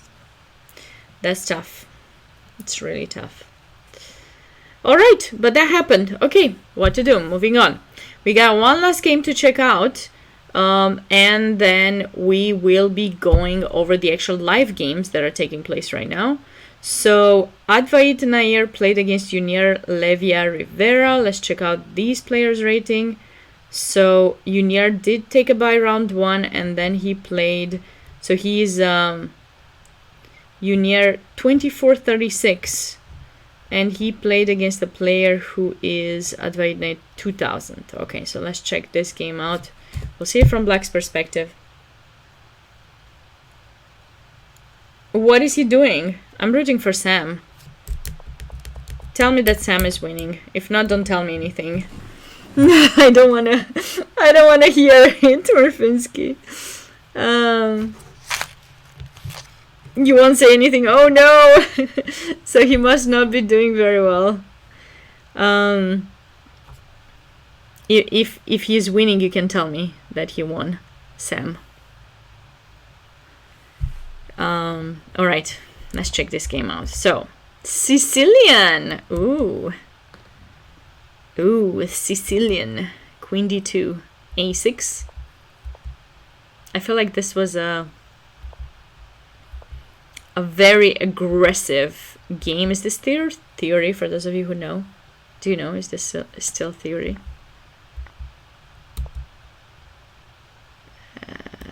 I got no idea if this is still theory. Probably. It is. h5. Ooh, sneaky. Sneaky. King b1, bishop h6. Oh, he set up a trap and it's probably not good. I don't know why, but the engine says it's not good. Said it wasn't good. Okay, so I guess you do get your pawn back or something? No, you don't get it back yet. But you're behind with the development, and there'll be some b4 and king e7 or something. Oh, he won. Oh, I was rooting for Sam. Well done, Fabi, then. Well done, Fabi. They have a very strange system in that American Cup tournament. Definitely strange. Fabi against Dominguez, yes. Tomorrow. Okay, but we are bishop e2. So why is that a mistake? Oh, but wait, black has a threat. Why didn't do anything about black's threat, which is definitely b4? I mean, this is pretty clear. So he probably thought he can take there, or...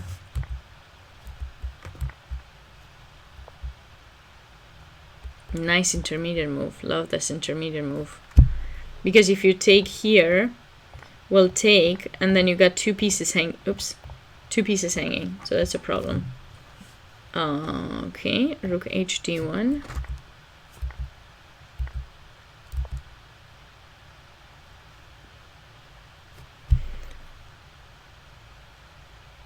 No, I didn't.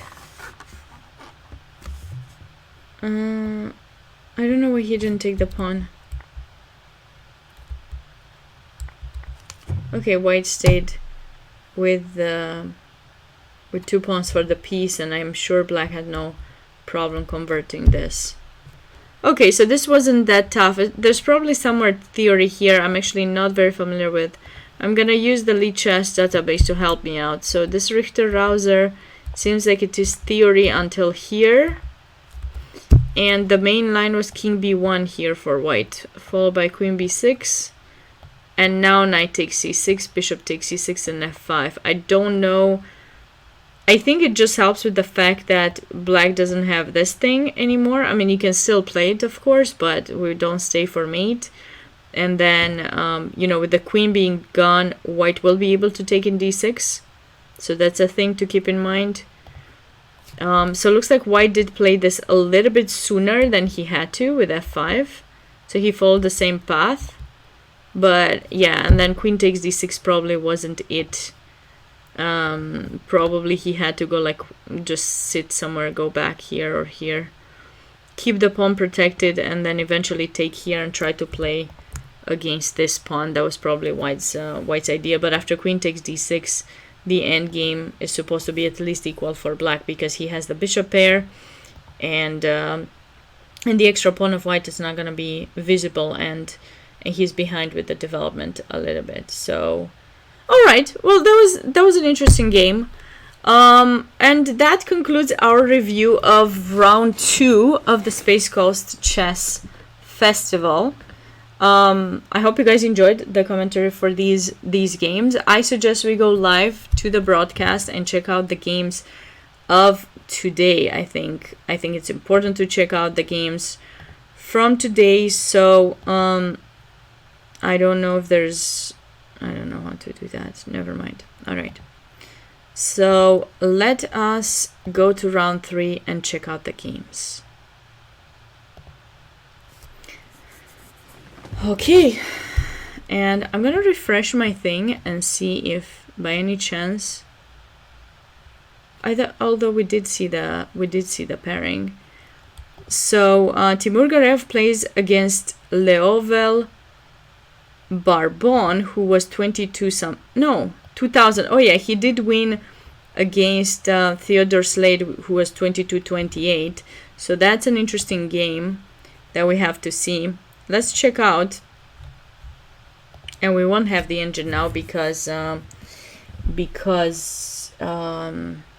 not turning it on. And the game wasn't finished, so we don't know exactly what it is said. I hope you guys are ready for some fun live games. Okay. So, do you guys want to see Timur's perspective? I want to see Timur's perspective because his unorthodox style is fun to watch from that perspective. And we're trying to see how we're going to have a very restrictive position. And I hope in this game he's going to do something crazy attacking like in the previous game, and we're just going to be excited to see it. At least I will be excited. Maybe you guys won't, but I will be excited to see what Timur's perspective is really good. I'm glad you guys agree with me. Let's check this game out. So, okay, so Pirk. That's one of his favorite systems. I feel like he plays it all the time. Whether he's playing against d4, e4, c4, knight f3, whatever, he does this.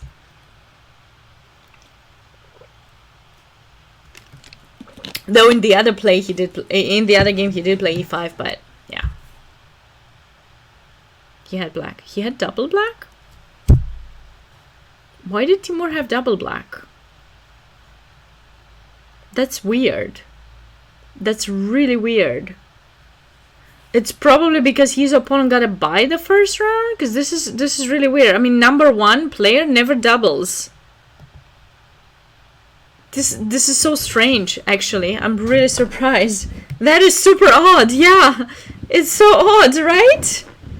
I'm just surprised by the pairing right now. I have no idea what happened. Yeah, Pirk makes sense, but what I don't understand right now is the pairing. Is how come Timur got double black? I think the USCF, they probably use USCF pairing, and USCF pairing is very strange.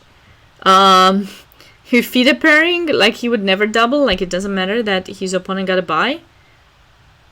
But yeah, okay, alright, never mind. Okay, we'll see it. Let's see. Okay, he's fine. I'm sure he doesn't care if he plays white or black. 97. So usually, if I remember correctly, you can play b5 directly because there's no bishop in d3. So ideas like that are not doing anything. So should be fine. But he played 97. Ooh, this aggressive system. Okay, I'm really curious how he did it. a3. Okay. So normally people play knight f3, bishop d3, like I was showing you. But okay, looks like white played a3.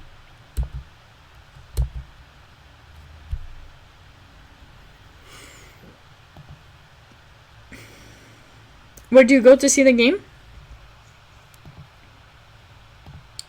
Here. 1 second.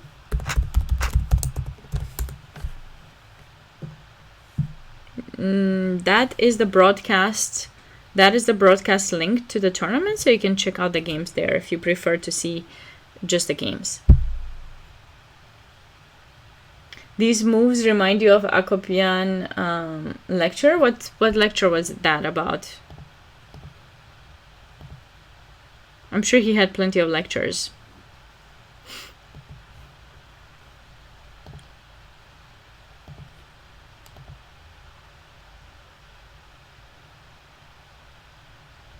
He wins with black pieces because he plays this. Yeah, I guess.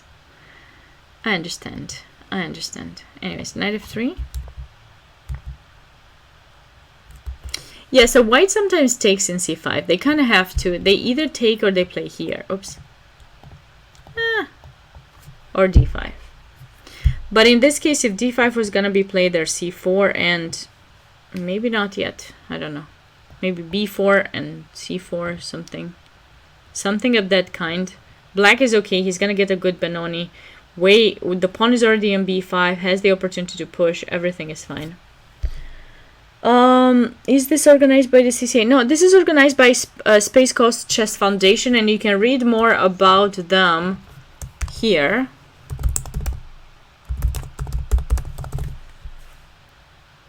You can read more about this organization here. It's a non-profit organization that organized this tournament since 1991, and then they're an organization whose mission is to promote educational, scientific, cultural, and sporting value of the game of chess.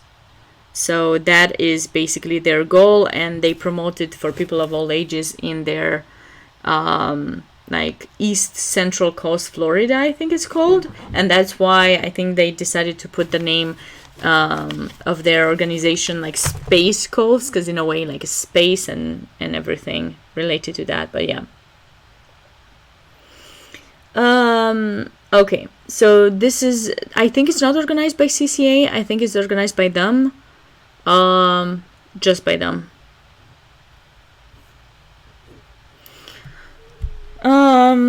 And Timur is there. Timur Gareev, the famous blindfold king, and he did have a simul. I don't know what was the result in the simul. I will try to find out and let you guys know tomorrow. Tomorrow we'll be doing commentary for the tournament as well, checking out the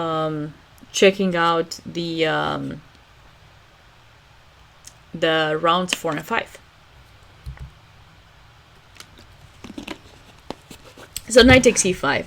Of course, this makes sense. Pawn takes would allow those kind of pushes at some point. So you can consider having this pawn structure. This is Sicilian dragon kind of pawn structure. I think it's pretty good for black. Let's catch up with the game. Bishop d4.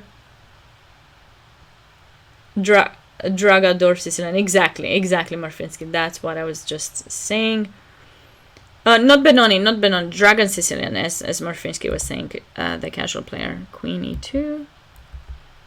Yeah, so with black, you probably don't want to take there. I've considered that many times when I was playing this pawn structure, but that helps white get a pawn, right? 90 cents to $1. So he's improving his position. Knight e6, back. d5, beautiful. Typical breakthrough, and I think after this move, black equalized.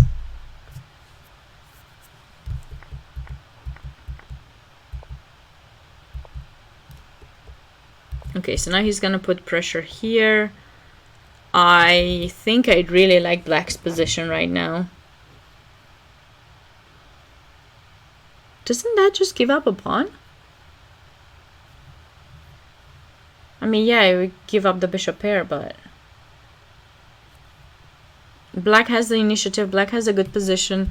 Bishop takes e5 is definitely something you want to do, and it seems like it's just giving black a really good free pawn. And g7 is a square that is protected by the knight. There's no discovery that I can see. I feel like he can just take the pawn. I'm gonna put the engine for like 1 second, but yeah, bishop takes e5. But there's an even better move. I wonder if you guys can find that even better move in this position. Wow, actually I didn't think about it. That's an even nicer move for black in this position, and black is just getting to kill it here. Let's get rid of these arrows, not to bother you guys. What do you think about this position? Some other idea for black to kind of kill it here? And I feel like, oh no, he went for my move. Oh no. I know. Actually, the casual player, bishop takes g2, apparently is killing it faster. The point is, I think after queen takes, now we take here, and then we take here, and I think this is probably even better for black. Was probably winging it. This is gorge. Even no, that's a little bit too much of sacrifices. The bishop takes e5, and then this one hangs too. That's the problem for white. So we get our piece back. We won a pawn, and now we're about to win more. Bishop g2, queen g2, bishop. I think that's okay. Let's double check it just to make sure I'm not saying something stupid. Yeah, this was it. And if he takes queen takes d3, it was -5 for black here, and I guess yep, this was -3. He has to find this move, but then there's a lot for black. Okay, I would have played bishop e5 too without the engine. That was the move that I suggested, so I guess it makes sense. In a way, I feel good. I play like Timur. That's good. I don't know. I think I play a little bit more classical chess than he does, with his neo. I don't know how to call his style of chess, but okay, he went for this line. Definite advantage for black, extra pawn. I don't know if white will have some compensation that he can prove. Obviously, he has the bishop pair, but I don't know if he can prove that he has more than that. The d file is open. He's gonna place a rook there. Knight f4 is an idea, very annoying one. Okay, long castle, but knight f4 could be played maybe here for some trades. I don't know if bishop takes g2. I guess now you go rook g1, so you're not worried about that. I would place my rooks like this. Potential sacrifices. Even knight c5 is annoying. Black has a great position, so I feel like we're gonna get back to this game, but I feel like this game will not last very long unless Timur is not finding the win. But this position is definitely gonna go in Timur's favor. Let us move on to the next game that I want to check out, which is the game between Brezish and Abiram. So Brezish, I can't pronounce his name, man, I'm sorry.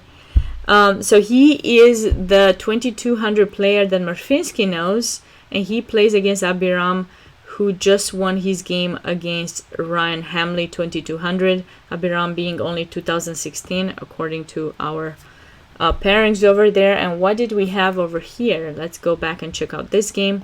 English. All right, so we had an English. Symmetrical. Ooh, no, Botvinnik system. All right, so we had a Botvinnik system. E4. The plans for white in this position are to go knight e2, and then if you do let me, I will get to play d4 as well, and then I'll switch to some kind of a dragon, Maroczy style position, where white's position is really good because he also has the fianchetto bishop control over d5, ideas with knight d5. I think those positions are really good. So typically black does his very best to take control over the d4 square and stop white from getting the pawn in the center too. So it looks like black did go knight c6. d3. Knight g to e2 was an option, and I think after castle, white usually castles, and then their ideas, I don't know if black does that directly, but this is a typical idea for black to bring in the knight to control the d4 square, or just playing d6. Both of those moves are possible here. I've seen them both. Again, as I said, white's plans are to play d4, and black is trying to find the perfectest way to stop them from doing so. But d3 was played here. Castle. Knight g2, d6. All right, h3. So far, I think it's all typical. h3, actually, no, not that surprised. h3 is meant to control the g4 square so that white can play bishop e3 and support his push in the center. So typically they castle first, but looks like Brezish has gone for h3 first, rook b8. I'm not a huge fan. I really think black needs to do something like that right now. Okay, black is going for another plan. The plan with a6, b5, which I believe is not so great. f4, okay. Interesting. That would be my choice. Or I've seen people actually going for a4 here. Just stopping that. Make sure that's not an option. It's not perfect, but you can stop them. Why would you let them play b5? It's not in your favor to allow that. Ah, he played it. Funny. Queen b6. What?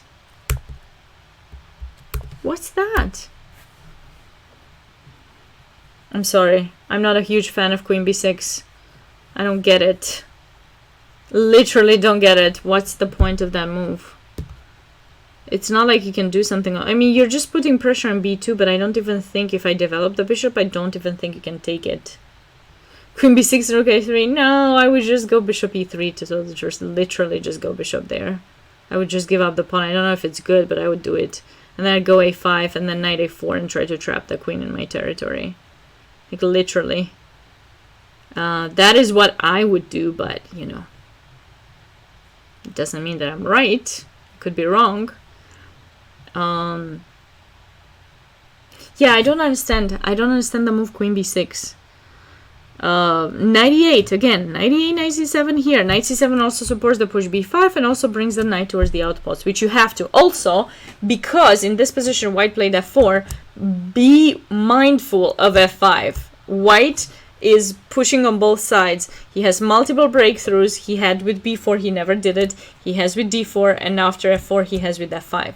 So if you're not going to get ready with f5, I think you're going to be you know, there's gonna be some problems. Hi there, Tweedle. How are you doing? Look at that. You came just at the moment that I was going over a game in your favorite opening ever. So you're missing class, but you're getting class. Kind of the same. So now you know you get to have your questions answered. Anyways, hi there, Steven. Welcome everyone. Thank you so much for joining. By the way, you're watching commentary for the Space Coast Chess Festival that takes place in... Oh, friend of yours too, Steven. Alright, so both you and Murfinsky seem to know Brezish. He does have a really good position right now. I have no idea what black is doing. Black just played queen b6, which I think is kind of silly. And he's just going for the attack. He went here, g4. Oh my god. Okay. Wow. Okay. I was thinking more like f5, bishop e3. Like I said, I was just giving up. I would just let them take and then trap this queen over here. But looks like he just was like, yeah, I don't care about it. Let me just go here. Okay. All right, let's check this game further. e6, bishop e3. Oh, so you did play it. Oh, I felt special. He played my move. He heard me before I spoke about it. We are really late with these games, and there's delay as well. By the way, guys, the games are a little bit ahead than what we're seeing. I think there's a 7-minute delay or 15-minute delay, something like that. Anyways, moving on. Bishop e3, knight e4. Okay. White is prepping for everything.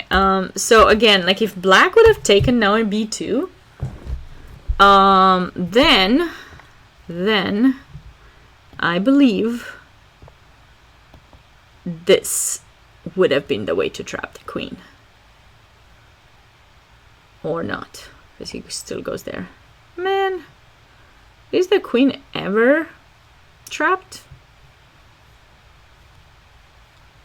Maybe he would do that, and then that. That's an even better way. Rook b1, rook b3. Yeah, rook b1, rook b3. That works too. St. Louis Chess Club, oh my god, thank you so much for the raid. Thank you. Welcome, everyone. Welcome, welcome. Thank you so much for joining. We are currently, I guess, the American Cup is over for today. If you haven't watched yet, be sure to watch them tomorrow as well, because they have very interesting games. I was checking right before going live some of the games that were going on. But right now we are going over this tournament that takes place in Melbourne, Florida.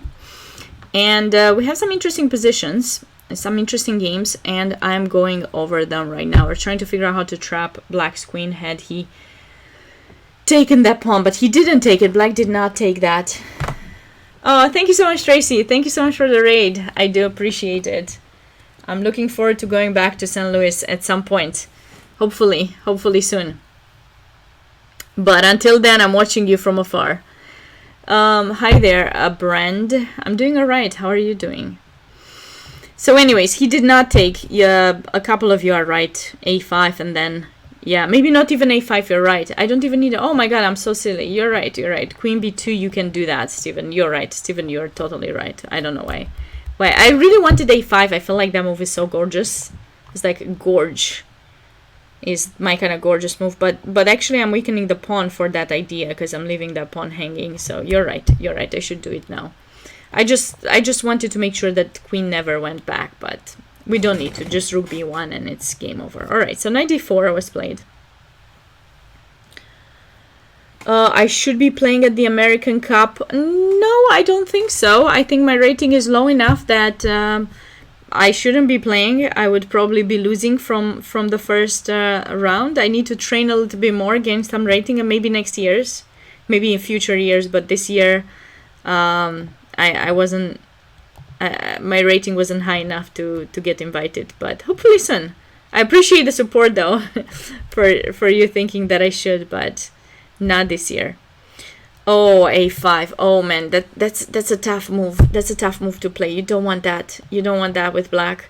White is gonna kill you here, and you're just blocking all your chances to break through the position with b5. Positionally, this move is really bad.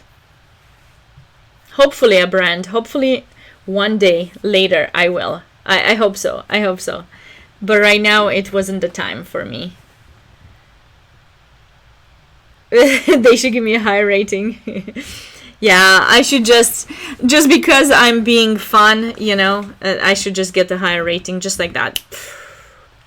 I should have some magic powers to change my rating in just, you know, like a second, and then I would get everything. I'm just joking, of course. No, that's not how it works.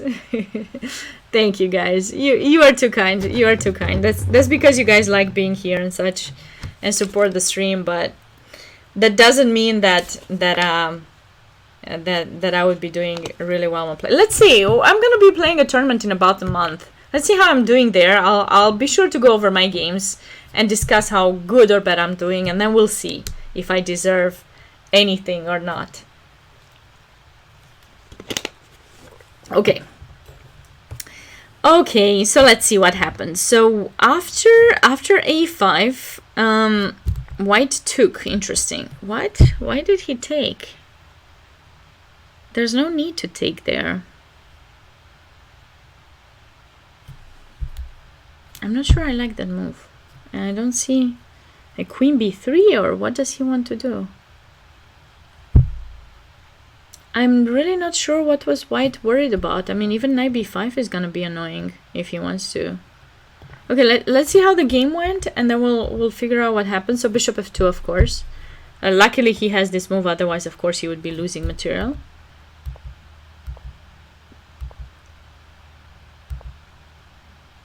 He did give black some chances. That knight is nicely placed in c5, but okay. This is the move that black wants to play. I said it many times, but I don't know if it works now because you're staying with a bunch of weaknesses, but no, he didn't. He went back with the knight on this side of the board, on knight b5. It makes sense because white will have plenty more space, so he doesn't want to trade more pieces.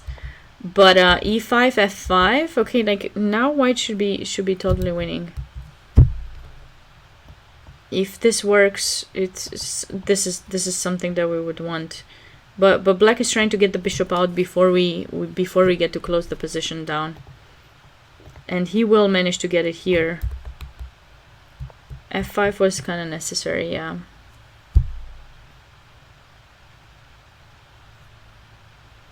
You know, some ideas sometimes are actually to just go g5. I mean, I don't know if it works. We can try and see. Something like this. I would love to play something like this with white. The point would be after that, I would just get f6 in, and then knight coming in, and I feel like I would mate you on the h-file somehow. Or get my queen to g7. Depending on what you play, where you move the bishop. I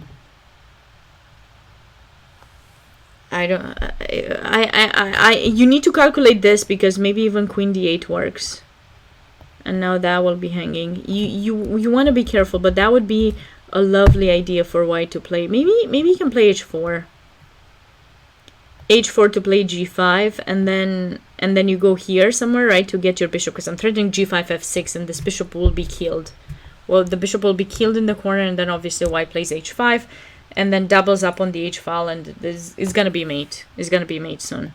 So if he goes here, I think this is a good. I don't think trading is gonna do much good for black. Still f6 is gonna be something that we do, and then h5. But we are not in a huge rush. So let's see if this... No, because now we take. I would take with the rook. Yeah, white has good ideas here. I think he's messed up a little bit. Personally, I wouldn't have taken in d4. I'm not sure what exactly he was worried about. You can always just play b3 if you want to keep the position locked down.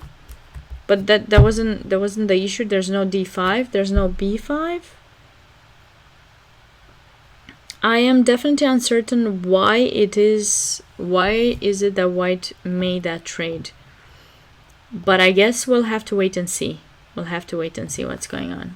Okay, let's move on to the next game. So the international master, Junior Levia Rivera, is playing against Otis Wilson. Otis being... What is Otis's rating? 21-23.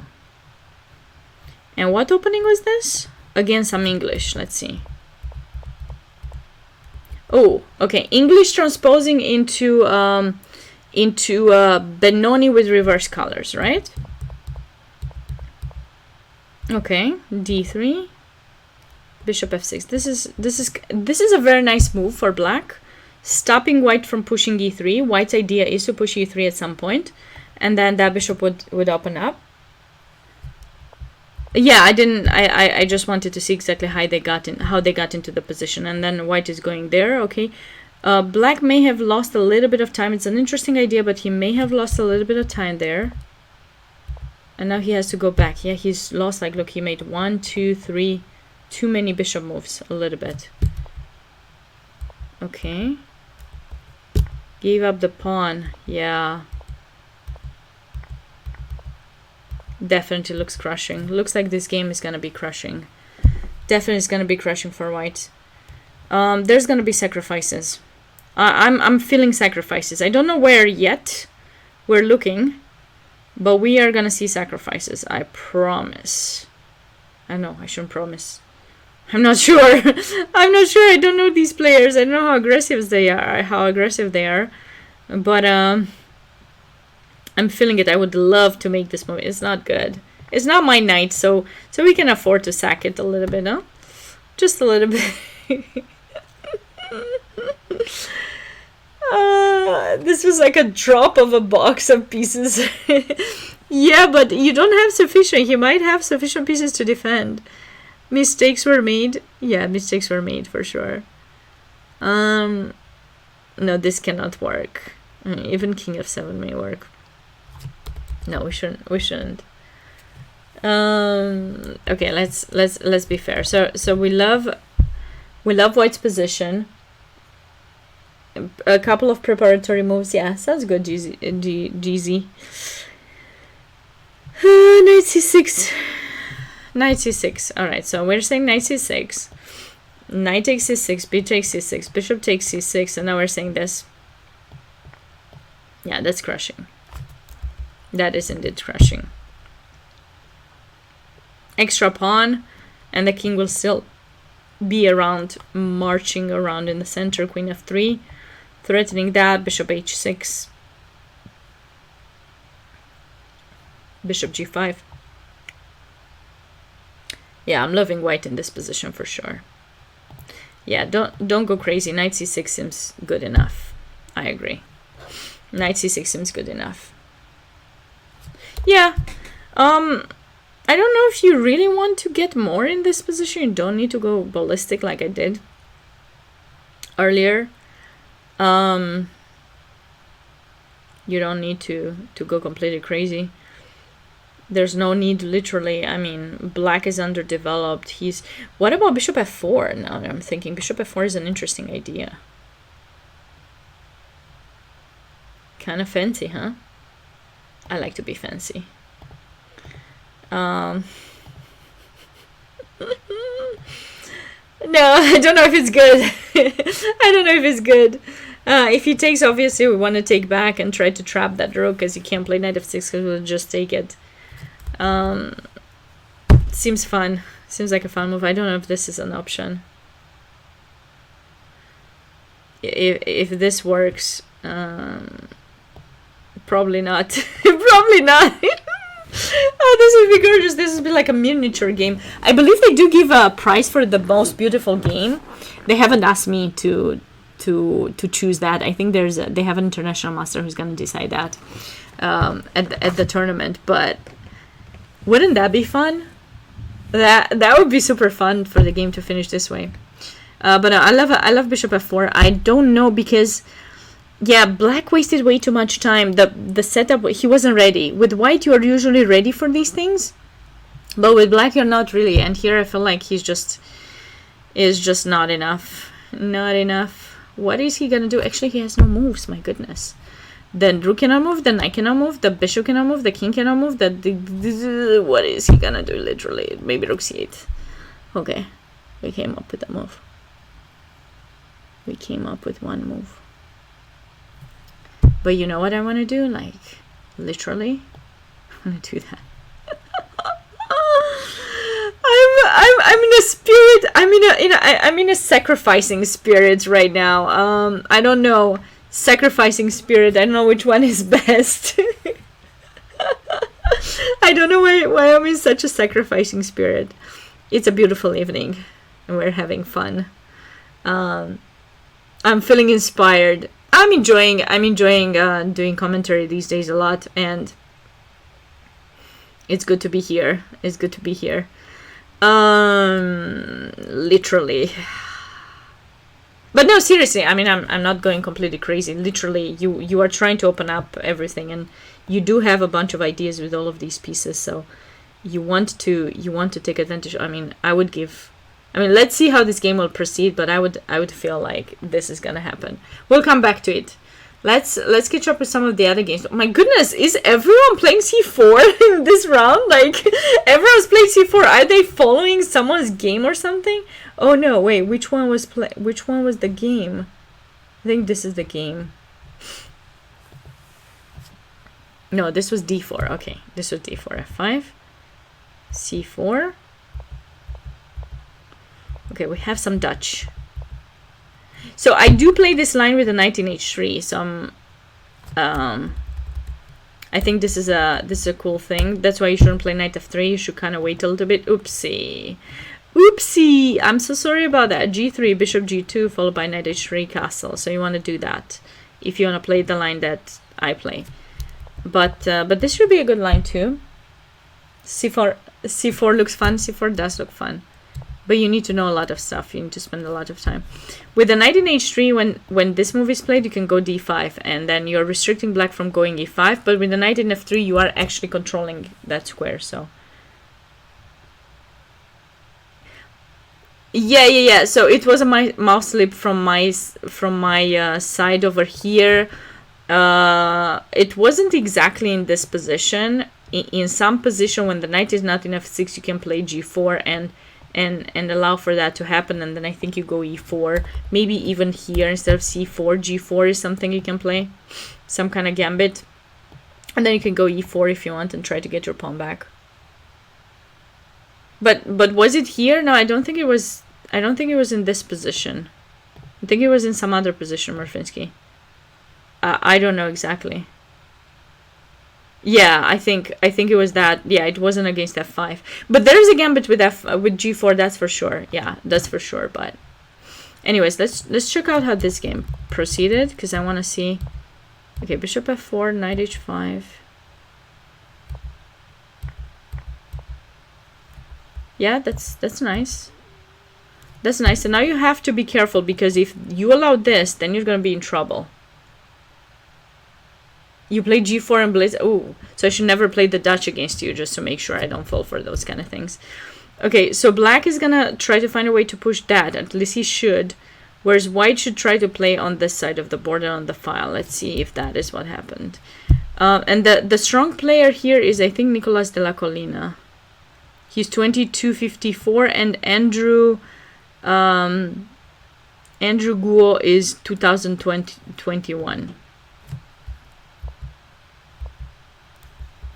Okay, so now black is threatening some kind of stuffs. I don't know if bishop g4 is the best. I really want to see if there was any possibility for black to play g5. Apparently not.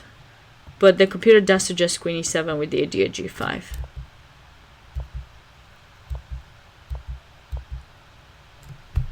Okay, so the reason black is not rushing to take, because f takes and he protects the knight in f3, so he doesn't want to take.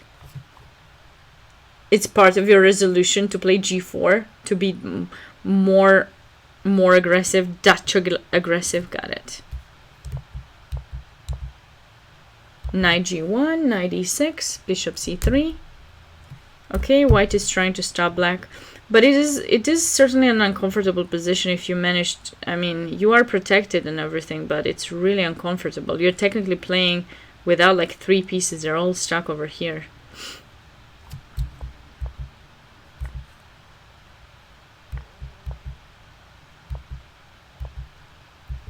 Yeah, I mean, I really enjoy black's position over here.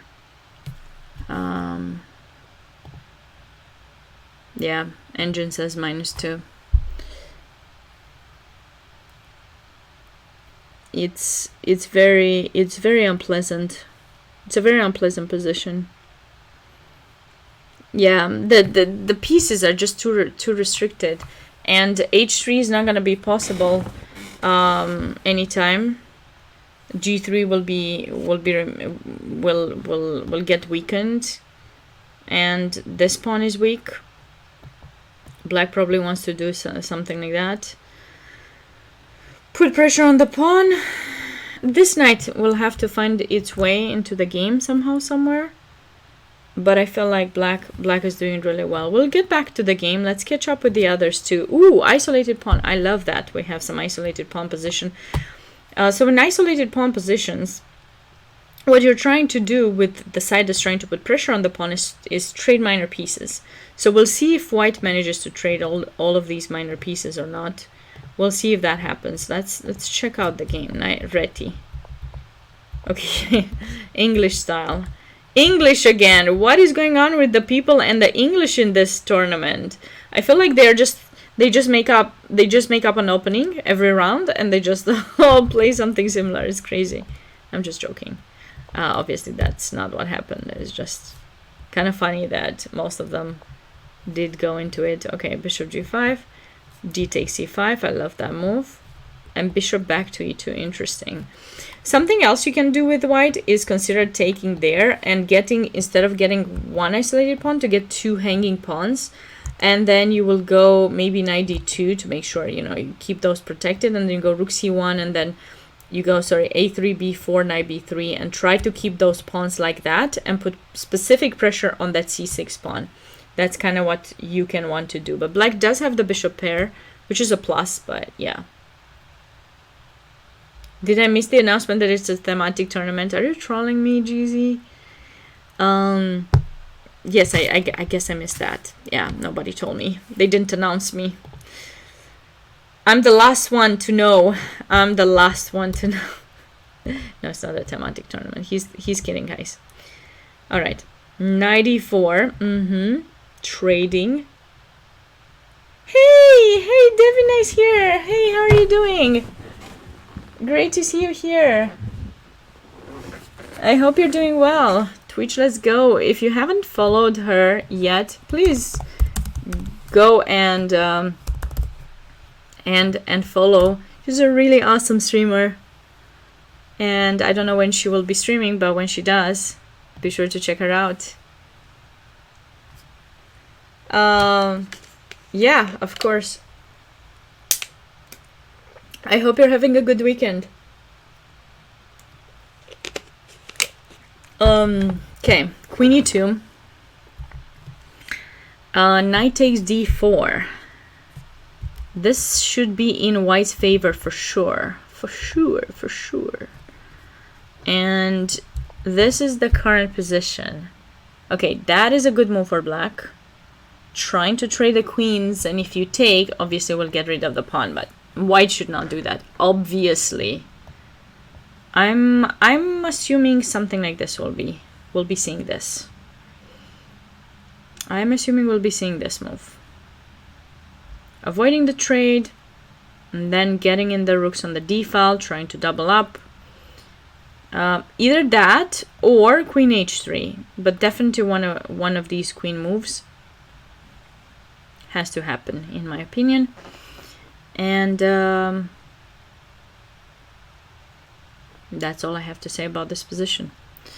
Let's catch up with the final game and go back, because I really want to see what has happened in some of the other games. It's really entertaining. I know maybe not as entertaining as seeing just top level players, but sometimes it's fun to comment on other players' games as well. Because why not, right? Because especially I like to see creative ideas. I think you can see creative ideas from low rated players. I don't know if I ever told you guys a story where one time a few years back in 2017, when after I became US Women's Champion, I was invited in St. Louis to be a Grandmaster in residence, and it was around the same time that the St. Louis Rapid and Blitz took place, and some of these top awesome grandmasters were there. And I asked Vishy Anand to give me a signature. I had like 3 boards. I wanted to give some presents to some of my students. I thought it would be a nice present to give them a signed board by some of the, elite players in the world. And when I asked him to give me the signature, I know he wasn't very happy because he had a really tough tournament that time. And he didn't do that well that particular day, but he was very kind. He stopped. He signed all my boards. I don't remember if it was 3 or 5, but he signed all of them. And then he looked at me and he told me, congratulations on winning the US Women's Championship. So it was earlier that year, right? And I had lost my mom to cancer a few months before that. And he also told me condolences. I'm sorry for your loss. So that made me believe that he also checked some of my games out, if he knew those things, or maybe he just knew them. But just saying, if those elite players check out some of the less strong players' games, then maybe we can also do that and get inspired and learn things. But I do know for sure that they do check I've heard it from other top players that they check lower rated players' games, and even Magnus has said that he's checking out some less strong players' games. So yeah. Anyways, we have something to learn. That was my point. I made a big parenthesis, like it's my style of deviating from from everything. But hopefully you guys enjoyed the story. Let's catch up with this game. So Theodore Slade against Mel Goss, and Mel is like the 22-12 player, and then Theodore Slade also 22-28. So these two players with 1.5 are playing each other, and they're both at 2200. So that's gotta be the toughest game. You asked for Hikaru's signature with pencil. Did you get it? Or did it get deleted? Do you still have his signature? When they download the tweak? No, I believe actually I did know okay, so another story to that one. You guys will think I'm lucky or something, but literally, like, when I was a kid, I played on a number of occasions with my parents in this tournament in Biel, which takes place in Switzerland. And you know, before St. Louis became the capital of chess in the world, there were a few tournaments, like pretty big tournaments, that took place around the world in different locations, and Biel is one of them.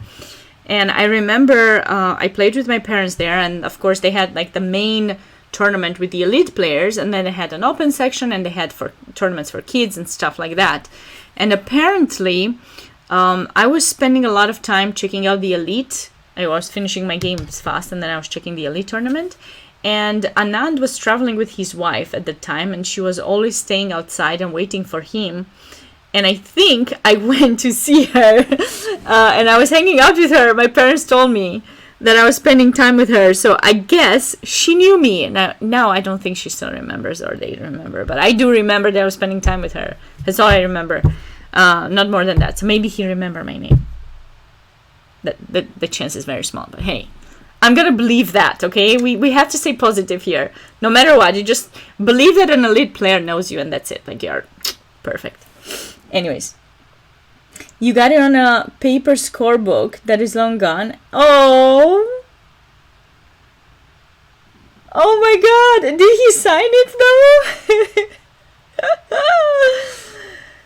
Oh, yeah, I mean, that's typical Hikaru. You would get that, Twitch, let's go. You would get that. Well, I guess you can ask him now. Now you are known on Twitch too. Maybe you can just ask him one day, like when you see him, to sign it for you. This time you're gonna give him like a Sharpie and a board or something. Or maybe now you don't even want his signature because, you know, you're strong now. You're not, and you're older, so you're not as interested. I don't know. I'm just saying. I'm just trying to be funny. Probably it didn't work. But yeah, it's interesting to get. If a pencil is the only thing you're gonna have, of course you should try to get the signature with that. But I've signed one time. Someone asked me to sign their T-shirt. But it was on them, like, they were wearing it, and they asked me to sign it, and I thought it was kind of strange. But I signed it, what to do, but it was strange. I thought it was strange. You see, we all think things are strange for a reason or another. So let's see what did these two players do. Okay, Queen's Gambit exchange variation. I want to see this. I like this. Knight c6, bishop d3, knight e7. This, h6. h6 might be too premature. People usually castle here first. h6. When you play h6 too fast, you don't have ideas to bring in the knight to g6. You don't have ideas with bishop g5. Sorry, bishop g4, h5 like that. This, I'm not always sure is the best. No, it wasn't a Sherlock's Method t-shirt, no. It's Carlsbad time. It is. Should I have taken it off? Well, probably not. Probably not.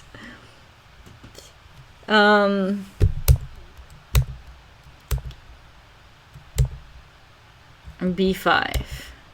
I signed trophies before, and I thought it was so strange. Someone asked me to sign their trophy, and I was like, this is your trophy. Why would you want my signature? But they're like, no, no, no. I will have this forever. So I want your signature. I was like, okay. It was at some national championship for kids, I think. A kid asked me to do that. It sounds a bit strange, right? Yeah, that's what I thought. But hey, you gotta do what you gotta do for your fans, right? You're just doing it. And no complaints. We need to stop complaining. It's the memory that counts. If that kid or that person is happy, you should just make them happy, because why are we meant to be on this planet anyways, if not to make each other happy? There's too much suffering going on. Way too much. Bishop b7. So it's very interesting that white did not play the queen to c2 or d2 just yet, and now they don't need to do it. But white still played queen c2, which is actually literally surprising me, because you don't need that move. You need that move earlier. You may need it. It's like it's not necessary, but you may need it earlier to try to put pressure in h7 and make them push h6, or just keep the pressure so that they cannot trade the dark square bishop with knight e4 or knight h5. But at this moment when white played it, it seems very strange, because now you don't need the queen there anymore. You can put it directly in d2. So I'm a little bit surprised by white's choice, I gotta tell you. There's no really, it's not necessary to put it in c2 anymore. You've seen this exact idea. It's a very rare idea. Which one? To play queen c2? Like, what's the point? You can put it in d2 directly. There's no point.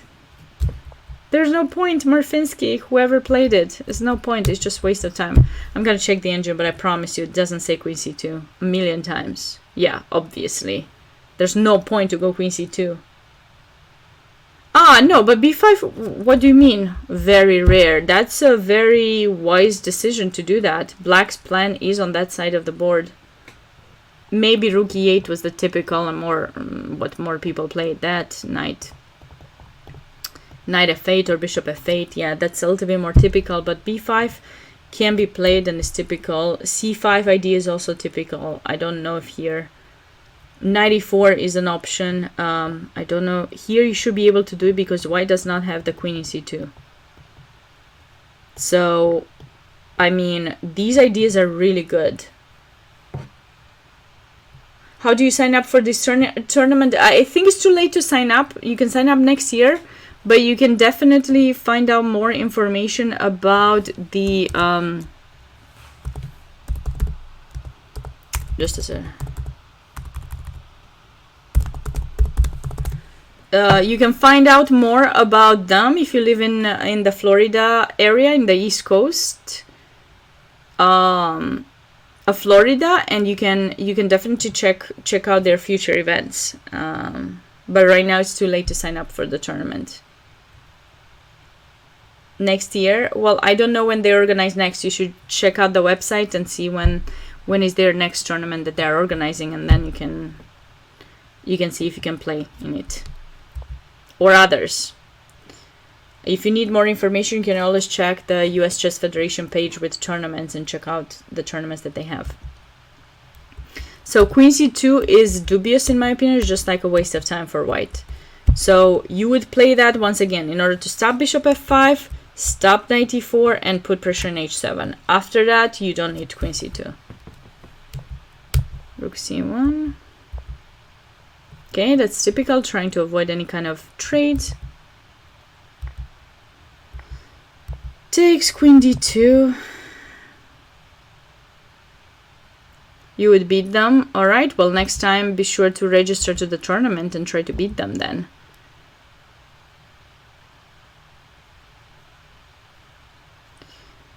Okay, here. Ooh, I'm not a fan of that. I'm not a fan of what white did. He's kind of wasted. See, the queen did end up in d2 as I told you, and this is not. Also, I'm not a huge fan of the capture. White typically allows black to take, and then you can take back with the pawn and maintain that knight in d7 restricted, so black would have to come to c4 that way, but then you can play b3. So, yeah. D takes c5, I don't like it.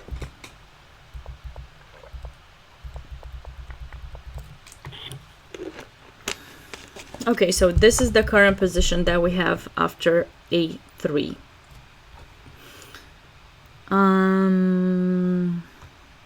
What do we think about this position?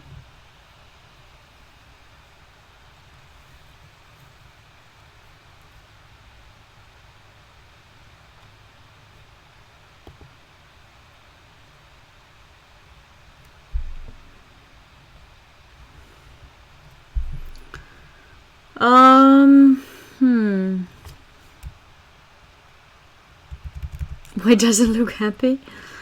I don't look happy either. Black has gotten some things that I think you shouldn't necessarily have gotten, but White is keeping Black's bishop in b7 restricted, but more than this, I don't know if he's really doing a lot of stuff here. I like Black. I would consider stuff like going back and then this. But actually, I'm not ready because there would be knight there. Okay, that's a problem. All right, so it's not easy for Black either. But Black does have the bishop pair too, so he should have a slightly better position. b5 is hanging as well, so we cannot do things that fast. But there should be some ways. I wonder if even b4 directly could work. Sometimes that move is playable. Sometimes that is something that they do.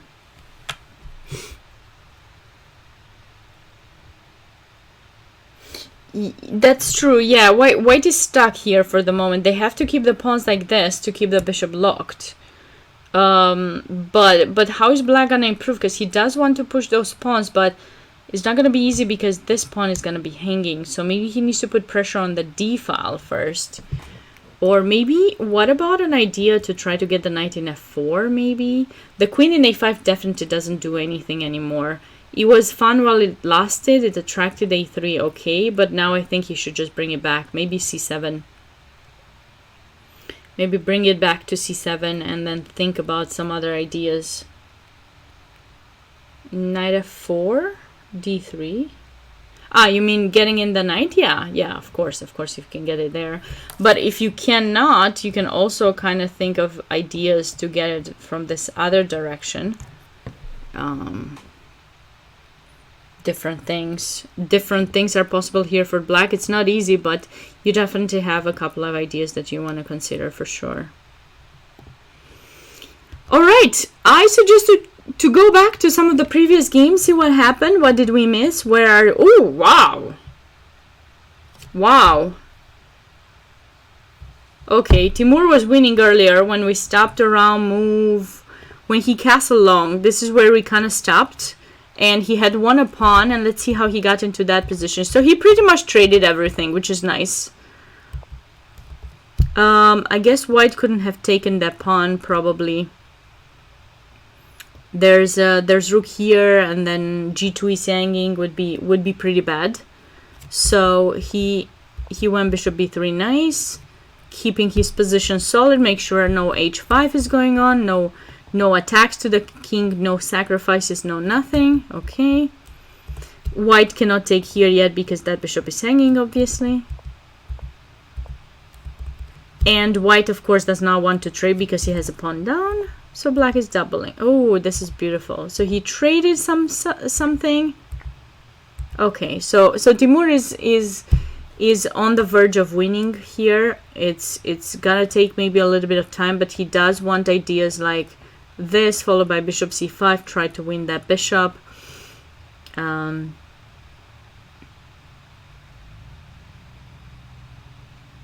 think that's a nice approach for him. I feel like we're gonna see him. Okay, that was the only move, but now queen c4 is gonna be played or threatening mate. You have to go there, then possibly queen b3, and then still that move will be possible. If I were Black, that is what I would be considering to do in this position. Queen c4, bishop b1, only move queen b3.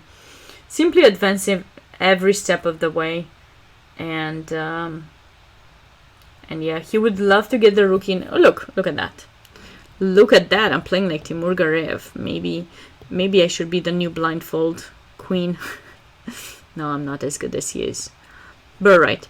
Let's check out the other game. You guys remember we stopped around here somewhere where I was suggesting some kind of ideas with h4 g5. He played a little bit more prophylactic. He played king h1, but he did allow black to play f6. This move would have been nice in this position for white, but if you push that pawn too soon, you might end up losing it. No, I've never done blindfold simuls. No, I don't know if I can do more than 2 boards. I never tried to do more than 2-3 boards. When I was a kid, I was playing a little bit more, but blindfold these days, mostly when I analyze games. I haven't tried training with blindfold. Maybe I should, but I don't think I could do that many. Out of the female players, I've seen Anna Zatonsky give a simul blindfold at some point. I don't know what was how many boards she was playing on. 5 boards, I think. She did 5 boards.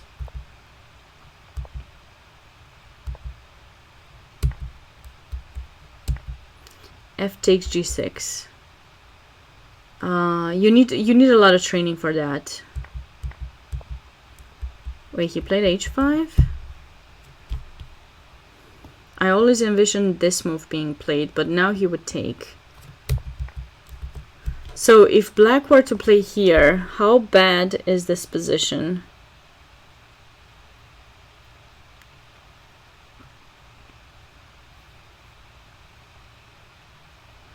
If I were black, I would have tried it. But if this wasn't possible, but this is possible, and then if you go back, I feel like maybe white would try h6.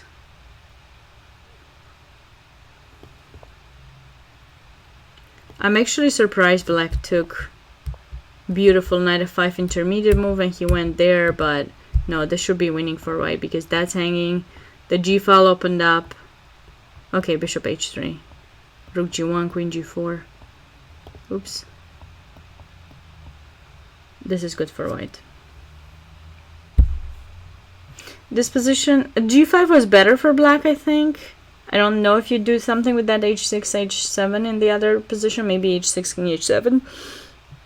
And you never get to take the pawn, and the position is quite blockaded. You have the b4 break, though, with white, because this is the difference with the pawn structure. At least there's no pawn there, but I'm not sure if you'd really manage to play b4 and switch to this other side of the board. Maybe you could.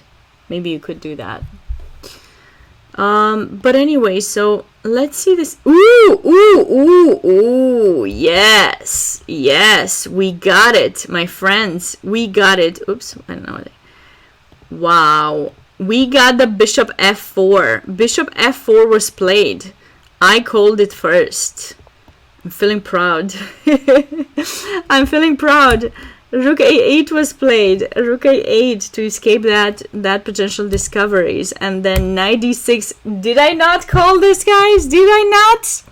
I did. Thank you very much. I appreciate all the applause, everything. It is a sad move. Rook a8 is a sad move indeed. Knight d6 check and knight takes g6. Ooh la la. This is a killer. It's definitely a killer idea. It's gonna be game over. It's gonna be game over Beethoven. You know, like that's there's a thing that they say, game over Beethoven or something. So one time I was doing commentary for the Romanian Championship last month or 2 months ago. And I said game over Beethoven, and I just was referring to the game. I wasn't referring to the player, and my co-commentator thought that I was referring to the player who was playing it. And he went and he told to the player, do you know what Sabina said about your game? And I was like, no, I was just talking about the position. You always talk about the position, by the way. I think it's important to get used to talk about the position and not so much about the player, because it feels insulting maybe if you're saying something about the player. It is tough to be a commentator because sometimes you have to say stuff about the player, but I think you have to be mindful about how you say it and pay more attention to the position, and pretend like it's played by itself and there's no specific person you are referring to. I think it's tricky. It is definitely really tricky, but yeah. Anyways, this looks like it's gonna be a game over very soon. Black will have to seize the queen to sacrifice it, or sacrifice the rook. Whatever he sacrifices, white should be winning. Queen h5 comes in, and the king stayed in the center. He hasn't managed to do much here. This other game, alright, couple more moves have been played. Thank you so much for following, my friends. There and then yeah, b takes e5. Like I said, black was gonna get. Oh my god, I'm feeling good about the guessing. We should do like a guessing game or something at some point, because we're doing decent for now. But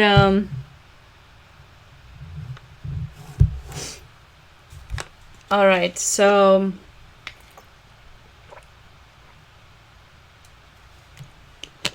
92.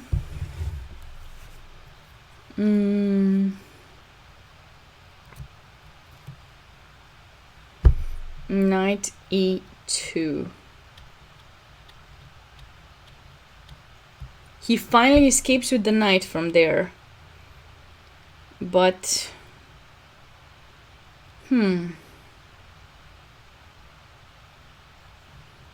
that file is opened. Do we switch? Do we switch files, do you think? I feel like we could switch files. Black is having a brilliant position. You don't have a threat yet. You always have to be careful for your knight in f3, not to allow captures and captures. He's trying his best, but I don't think it's gonna be good enough. Knight h4 for white. Is black to move right now, but knight h4, you have to be careful. You have to be very careful for g5 ideas. And then f3. Super careful, Adamski. Okay, this other game. Okay, this is not as bad. This is not as bad as we thought. So he did not. Okay, well, one game I didn't guess. Knight f5. Best engine move, actually. Apparently, knight f5. I was not considering that. We did not consider it. Yeah, knight f5. I was thinking the queen had to move first and then move on the d file. I was just taking it more of a positional approach, but maybe knight f5 is a nice kind of tactical idea comes with it, that you have knight h6, potential captures in g7. Yeah, rook e6 was played, and now rook d1, and rook e6 has to be played. You will have ideas of either bishop takes f6 and mess up all black's pawns, and he would have like terrible pawns, or stuff like that. So he had to do that, and now, yeah, okay, so I guess it's fine because now the pawn came here. Usually when you have an isolated pawn, that pawn gives you a beautiful outpost for the knight, but now that outpost is gone, and now white is gonna double up on the d file, put pressure on the pawn, and you cannot really move the rook from here because there'll be knight e7 check pawn ideas. So this is certainly a much better position for white. Still taking it positional, but more positional than I wanted. Even nicer. Even a nicer approach. Knight f6, knight f5. Nice one. And back to this game. We stopped somewhere here, right after e4. So he went back bishop f8. Okay, that was not an anticipated move. He did retreat with the queen. Nice. This knight in f5 looks gorgeous, but it doesn't do that much, so we're not so worried about it.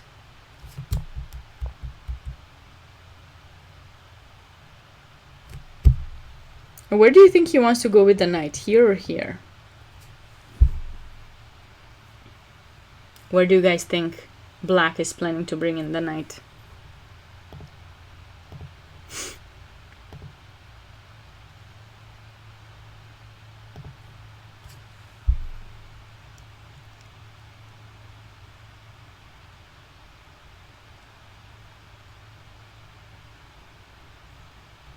I think both of them are good, because if you do end up taking it, which you might need to, not to allow me to play knight d3 or knight b3, then black is gonna have the bishop pair for 2 knights.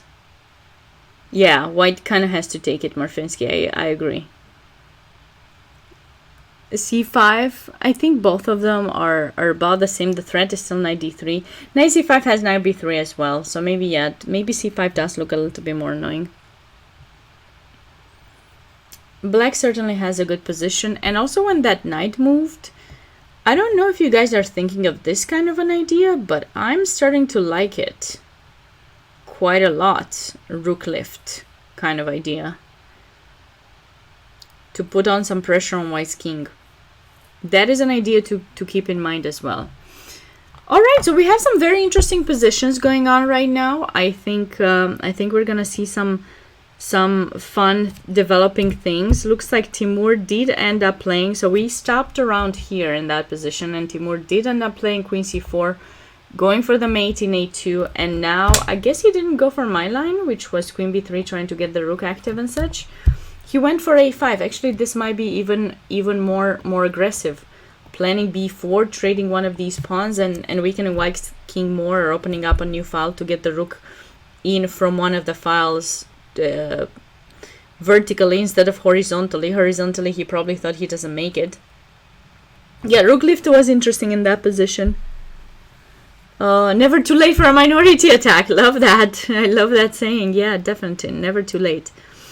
And black is coming. All right, so rook e1 was played, b4, kind of forcing you to take, because I'm threatening to take both sides, and you do have to take with the b pawn, and then your king will be completely damaged. All right, so now I wonder, what was white's intention? How was he planning to stop this devastating capture? Because white's king will get open now. If you take, there's gonna be check and check rook. Basically, you lose the rook, as queen b2, you take the rook. Oh man, maybe he's planning rook e3. Is that an option? But then if he plays rook e3 in this position, we have this move, and then we're gonna go for the mate. Even worse. This is bad. This is really bad. I don't want to be in white's shoes in this position. I don't. I can tell you that for sure. Oui. Yeah. Stockfish announces, oof, let's put Stockfish to check it out. Stockfish here suggests queen f1, queen b3, queen b5, rook d2, queen b4, I guess. But rook d1, I'm starting mate, you have to take, and there's no way to stop that. If you play king a2, there's b3. Yeah, Stockfish announces resignation very soon. Definitely. This game will be over very soon. Let's stop Stockfish, we don't need it. We figured out we were right. It's a killer position. Here things went quite well for white. He did open up the g file. So we stopped over here after knight f5 that was played with tempo, right? No, we actually there were no more moves. We stopped over here exactly after bishop there. I'm anticipating bishop h3. There's a check, but I don't think this check helps white, unless white wants to do this and get the knight to g6 to g. But I don't think that's very helpful. Hi there, I'm not practical. How are you doing? So I think we're gonna see bishop h3, rook g1, maybe rook g1 first. We could play rook g1 as well first. Doesn't change much the situation. Maybe it does, because if he goes there, then you can play knight h4 and you can try to get it to g6 and have some discoveries. I would play bishop h3. We'll wait and see. No more moves have been made here. Otis is still thinking. Definitely. A tough position he's gotten himself into. You see, guys, this is what happens when you're trying too much to get everything in the position. You cannot really try that hard, you know? I mean, you can try, but not. Oh, so black did decide to take here. I don't think it was necessary, but maybe he saw that he wins fast. I mean, could he take and queen f7? Or maybe queen f7 directly?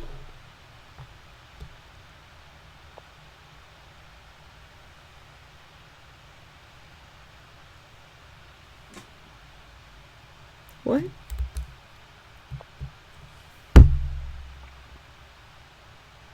Wow, that's fancy. That is so fancy. Like, wow. I'm speechless. You know, there's a song, Speechless. Dun, dun, dun, dun, dun, dun, dun, dun. I can't sing. Bishop e3. Oh man, that's so gorgeous. But it might be just like a fancy move and nothing more. I'll go back to g1. But then maybe we take. Oh man, don't you just love tactics? Don't you just love it? Obviously, if white takes, that's the idea, right? Or rook takes, but probably bishop takes. If you go knight g1, I want to do this, and then do this. And then I do this, and then you do this, and then I do this, and then you have to go here. Oh man, it's not mate! It's not mate! I was gonna do this gorgeous mother mate. Like, I was just gonna go for it, and then it's not mate. Why? Why is it not the mate? It was too gorgeous. It was too gorgeous. Okay, that doesn't work. Well, it's fine. It's fine. I'm sure there's something better to do here for black.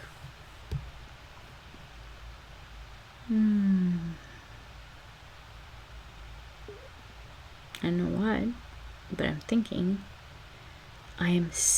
Oh, you know what? Queen takes g3. It looks even nicer. Queen takes g3.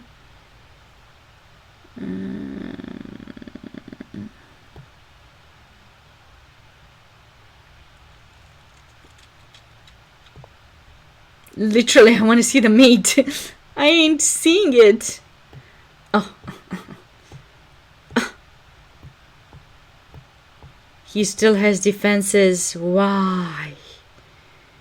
Why? I literally, I'm just being a kid. I really want to finish it fast. I don't think black should necessarily go for that. There's no need to rush. Rushing is not good. You need to have patience in life. Why? Exactly. Wait, queen takes g2 there? Wait, there was a queen takes g2 there? When?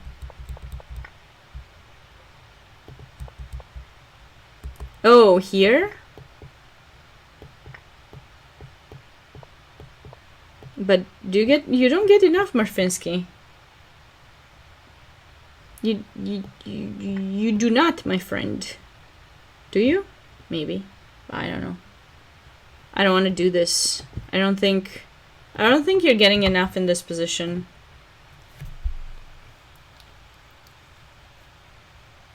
It's probably not enough.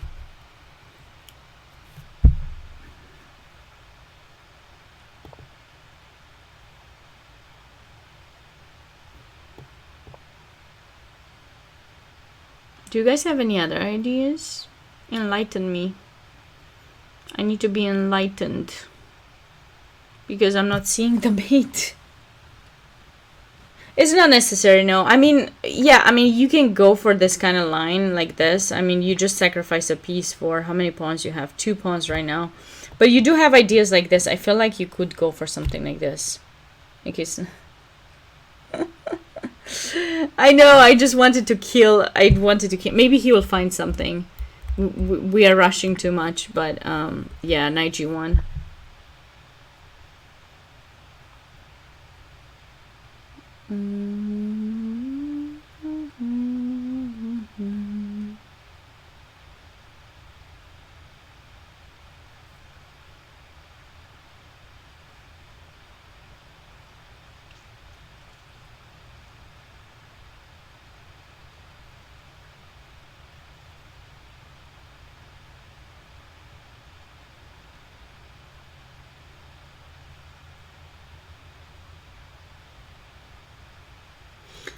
I think that idea is good enough. I think that idea. We'll see what he plays, but I think just sacrificing there, bringing in the queen should be pretty good. Then we're threatening to take an f3 and g5, bringing in the rook.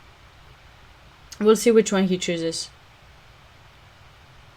There was a windmill. There was. Oh yeah. Maybe we should go for the windmill here, huh? Like here. Oh man, why I'm so silly? You're right. You're right. Just go there. I was trying to mate. You're right. You just go there. There's no need to. There's no. Yeah. You're right, Marfinsky. Like this is just. Yeah, I was just trying so hard. Trying so hard to find something. Got it, Adamski. Got it. Okay, that's so much better. This is so much better. This is a mate queen, even better. Beautiful. All right, that's gonna be the end of that game. Ooh, this game just finished.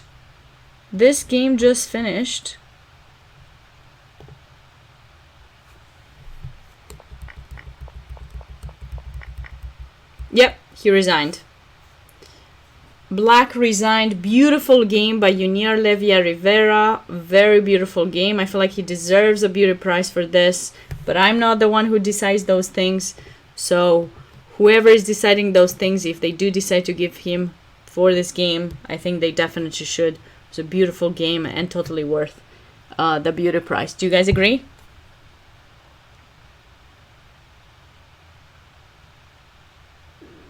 Yeah, like sometimes you have these ideas that you want to do, and yeah, you kind of want to make them work because they sound so funny. Yeah. Don't get stuck with the king in the center. Don't push too many pawns in the opening. Be very careful. Yeah. Bishop f4, beautiful idea. I'm glad I was able to show you guys something fun. Let's move on to our other games. Looks like there were some changes here. White forced things here for some reason. Okay, but he won an exchange. Because now you couldn't move the rook, because if you move the rook, there was knight c6. Oh, this is a cool concept that White came up with. But I don't know how easy it's gonna be to win this. He has a pawn for the exchange. Anyways. That, and then this game, it seems like White was able to get some of his knights kind of active, like more active than we expected. But we're not so worried. There's a capture, right? Capture and knight d3 doesn't work.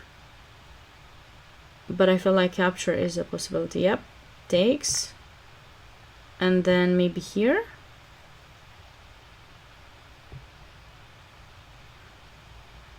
And then knight d3 at the next move. Like right now it doesn't work because you'll probably take. But I could go here, attack the knight. You need to do something, and then we go here, and black is winning an exchange. This should be a good game for black. I'm not really seeing much. Maybe unless White plays here.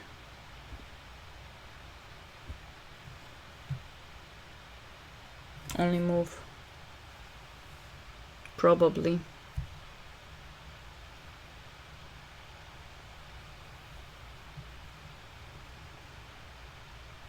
Which one of these two pieces are we gonna take? I feel like we would take the bishop, because we attack the knight, and if you're not careful where you move, you will also have bishop here, and if you go there, we take. Yeah, exactly.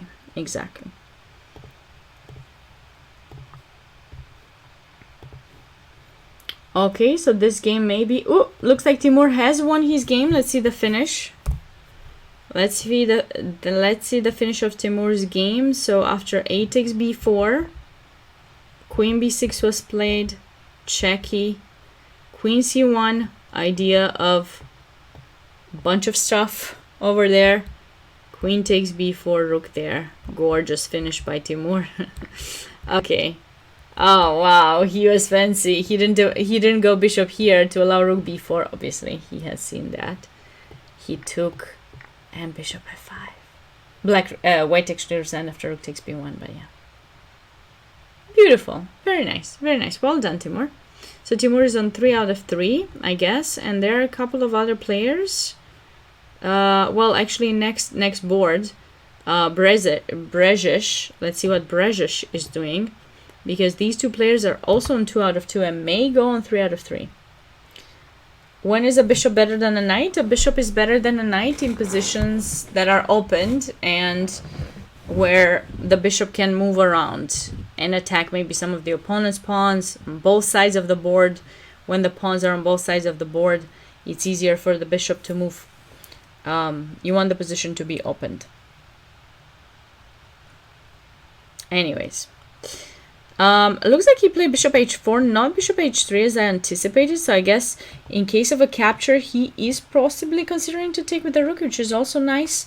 He's putting pressure on f6, which is also weak. So nice, okay. I was thinking bishop h3 because white's bishop is really bad. Hi there, Delver! Welcome back. How are you doing?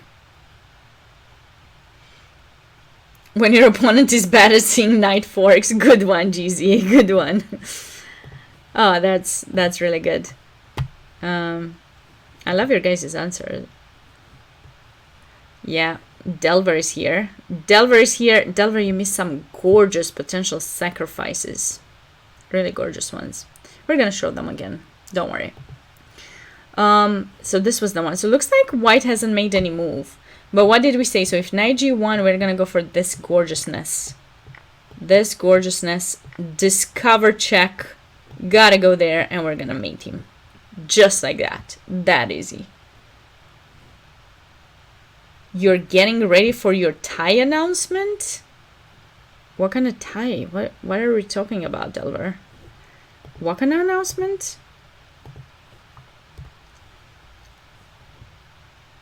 Tie-dye! Ooh! You're gonna do tie-dyes! Ooh, Delver, you know I'm gonna be looking for those tie-dye announcements. I've been looking for them for a while.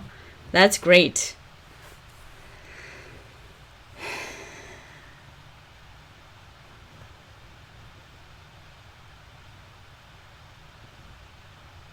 Okay, so this game may go this way. We don't know yet what's gonna happen. This is the current position, and white hasn't made any moves yet.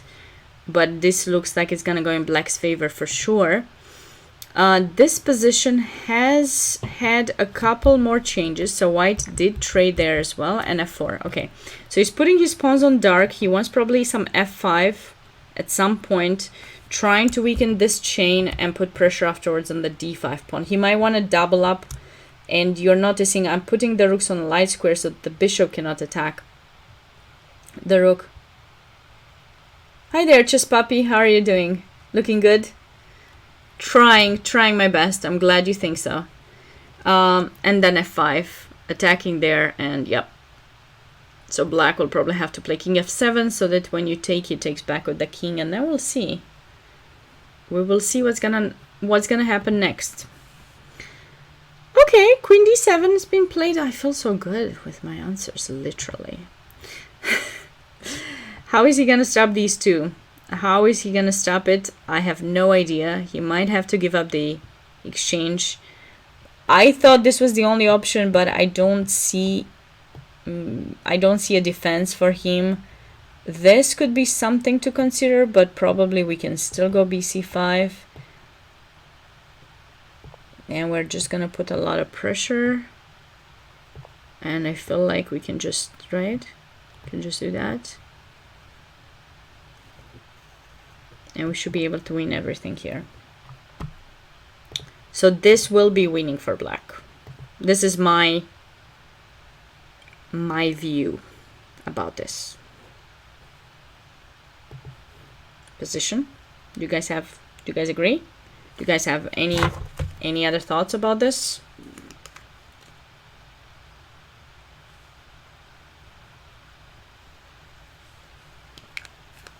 I feel like good. So this may be a win for black. Mel may go with how many points does Mel have? 1.5. 1.5. So he would go on 2.5 out of 3. We'll see if he wins this position. Okay, so king f7 was played.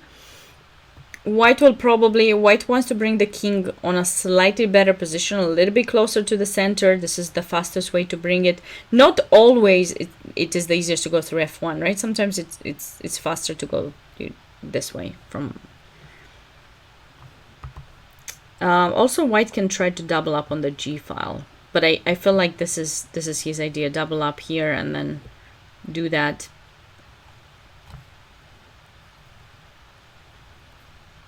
h7 will remain weak too. So here a4 was played. But the thing is, black will not really be able to do much. Okay, he gets the pawn in a3, but then what? What's going to be the follow-up after?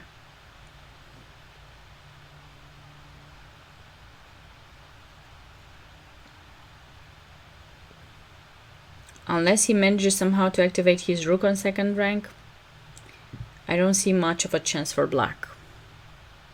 Let's go back to Brezish.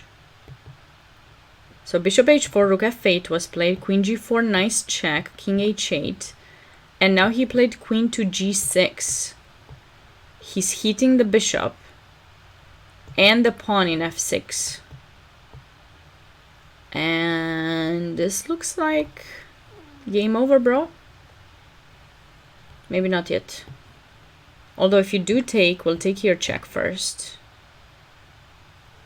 And if you go bg7,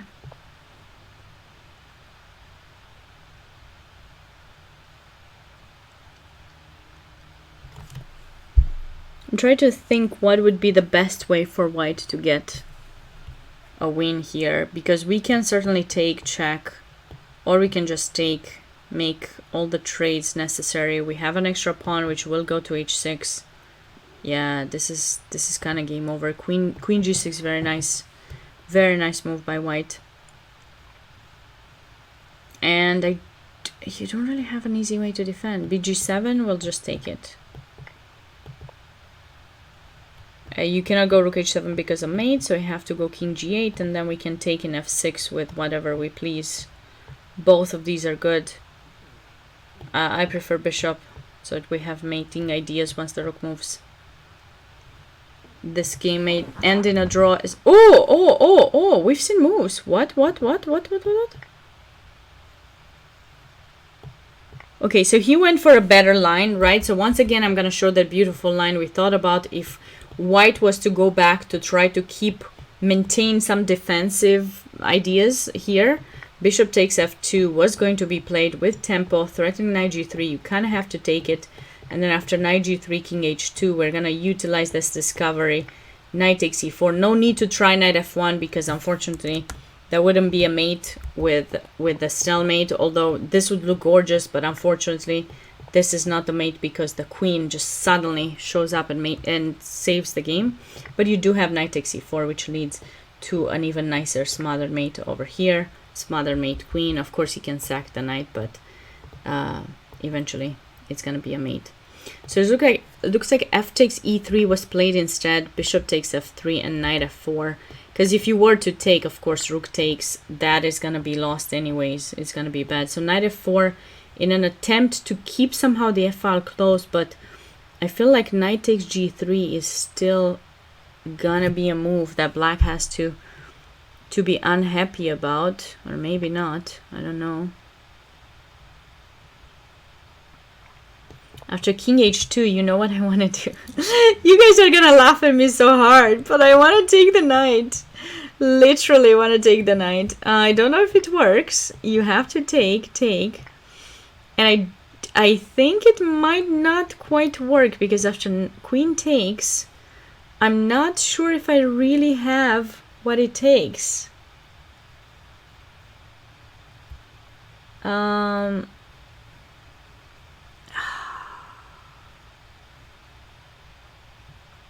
Do I have what it takes with black here? I do have a rook down.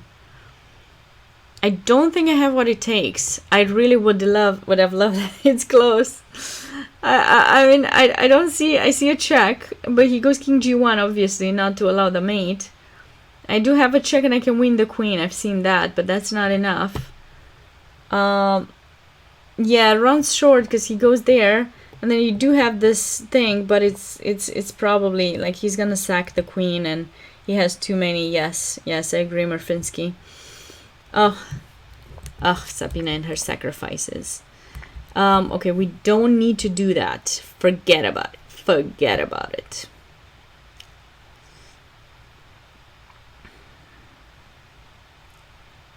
Well, in the worst case, we can take and move the knight or something, right?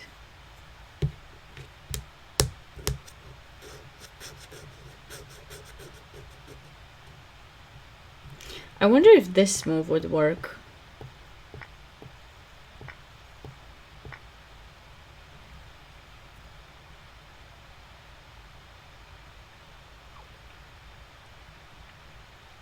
You cannot go king h3 because mate. You cannot. You could go king h1.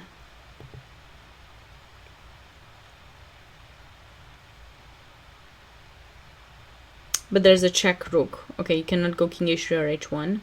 So you need to go king g somewhere, wherever. It doesn't matter. I still check you. You have to go here to keep the rook protected. And then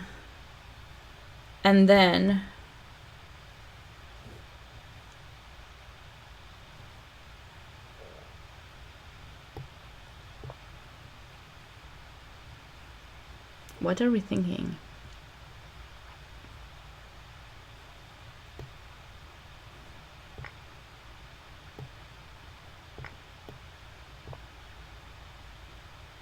Is there a win for black? This is better.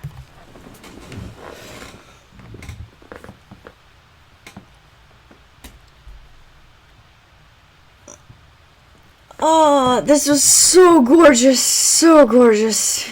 Didn't you guys like it? What did you think about my idea?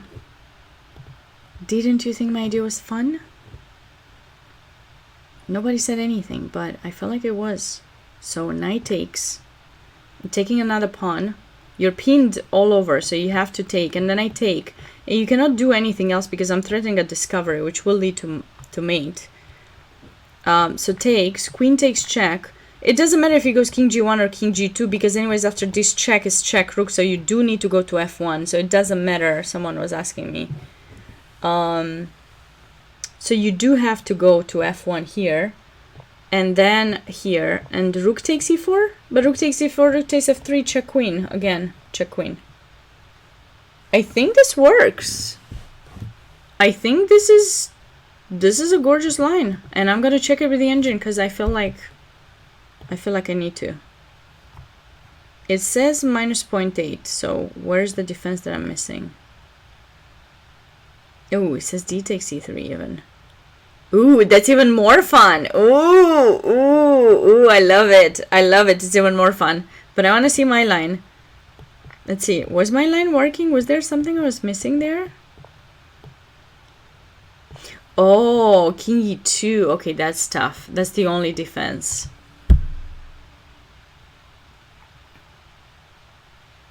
No, I just put an engine right now. I just put it right now to double check. I don't use an engine usually.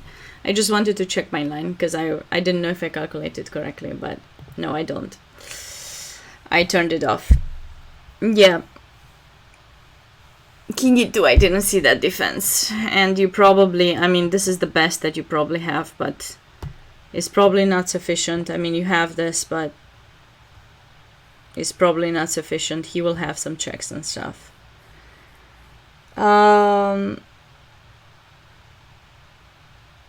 Depends what your level is, Roland. If you're not too weak, you might be able to. You need to know how to use it so that you're helping yourself not to just use it for no reason.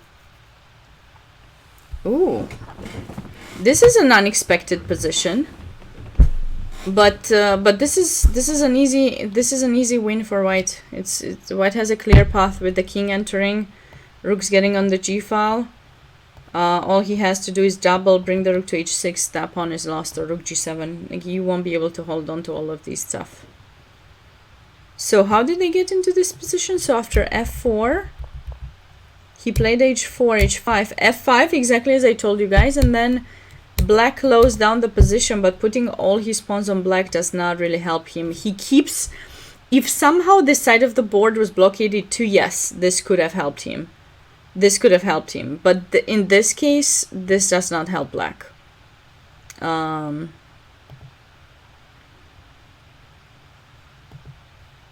Does not help black, and then white gets in the rook, gets in the other rook, gets in... Yeah.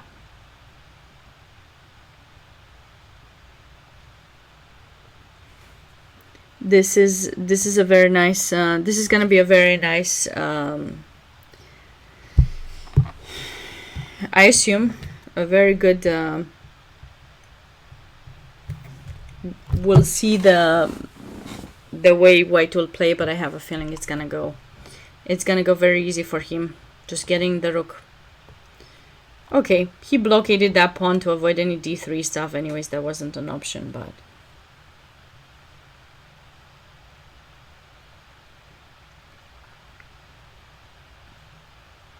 Streamlabs, I don't know what you're talking about, Roland. Streamlabs is for streaming. The engine is on Lichess, but you should only use it at times. Okay, now I'm anticipating this. I do not... I mean, I guess black has this plan, but you can always go rook c4 and trade it.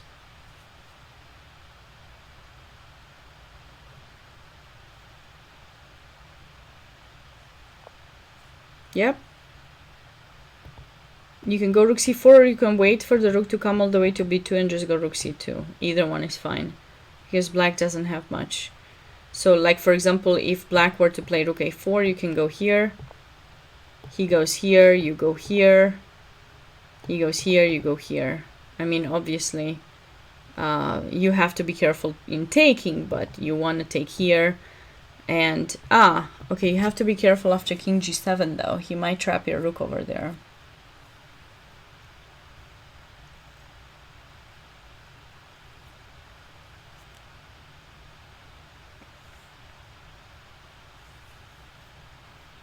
We need to be careful about that idea. Okay. So, also, it seems like after rook h6, he can go there, but... Maybe the plan for white to win is not that easy.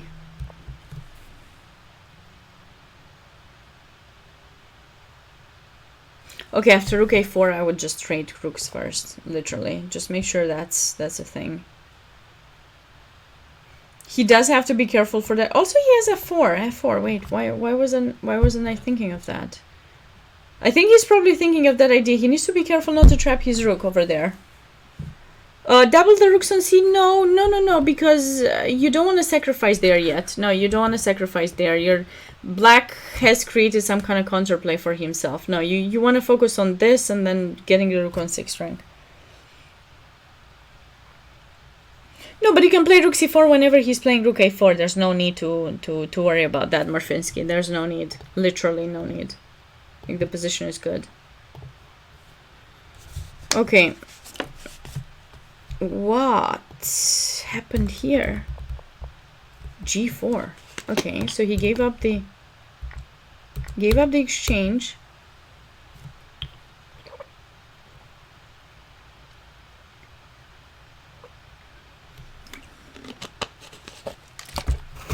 Is this move working?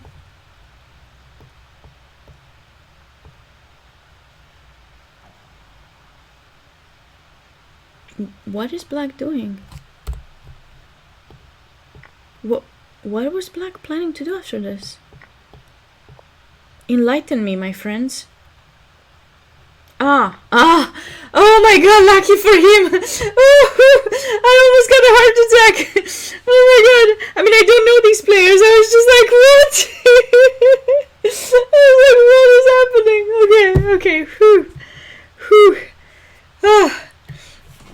I would get a heart attack here, literally, temporary. Okay, that does not work. Okay, but so he played rook d1. He's trying to go for that line. Now he wants to take and queen f6, but I'm sure black will come up with something. It is fortunate. He probably has calculated. He does have plenty more time. Look at the time difference. Like, if the time is correct, black is like on 26 minutes and white only on 1. It's very hard to play with 1 minute. So I guess now technically we could take in f3, right? Because this is attacked. And that sacrifice is not leading to anything. The rook is attacked. I think if I were black, I would just consider taking. There shouldn't be any issues for black over there if you take.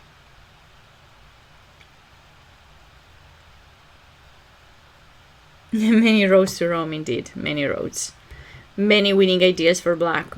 So we have a couple... Oh, more things have happened in this position. So black did find some defense that we didn't see. Bishop g5. I didn't see.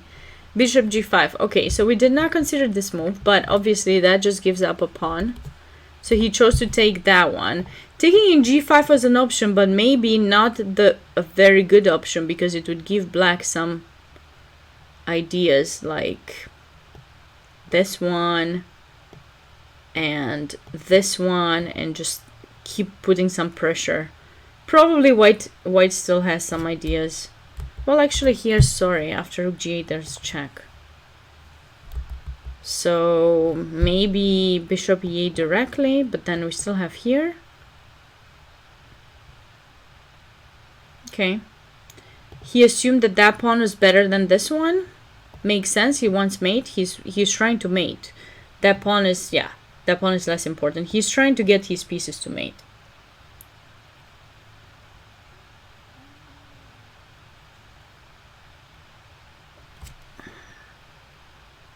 Okay. Queen.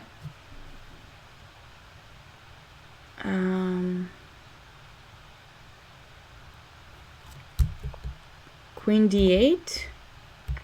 And he won an exchange.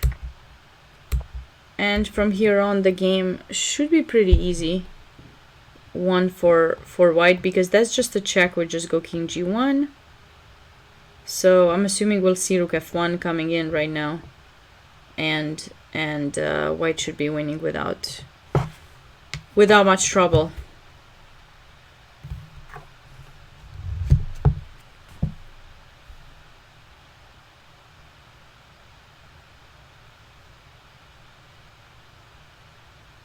Do you guys agree?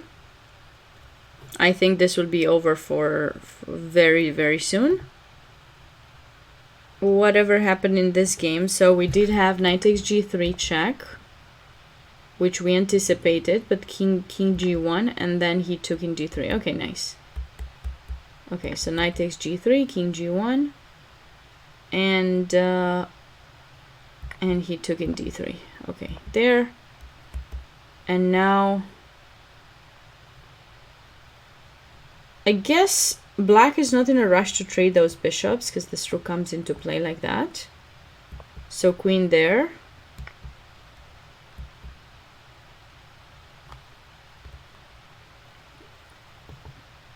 Is this a pawn that we are considering to win?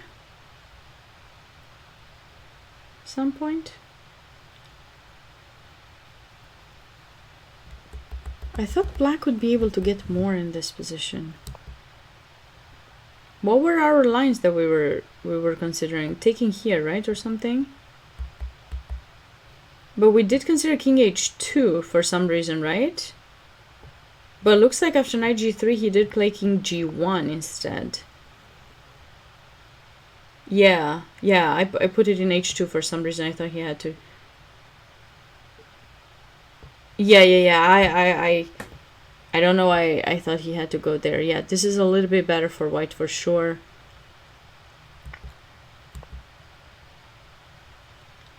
But okay, after this move, black was not forced to move his queen, you know? Because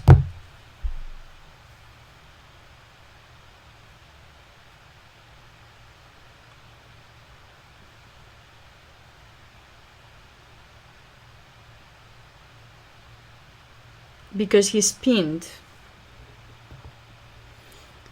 But I don't know if the capture works.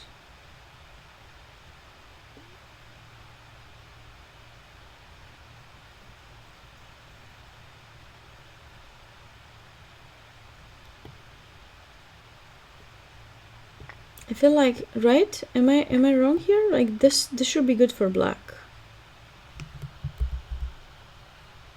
So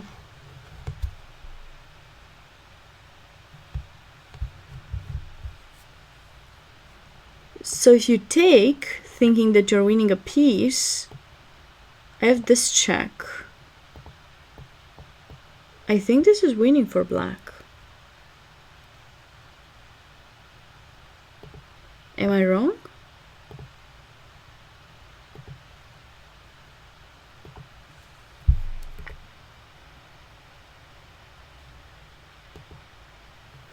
I'm gonna double check it. Apparently, yes, I'm wrong. Rook takes e3.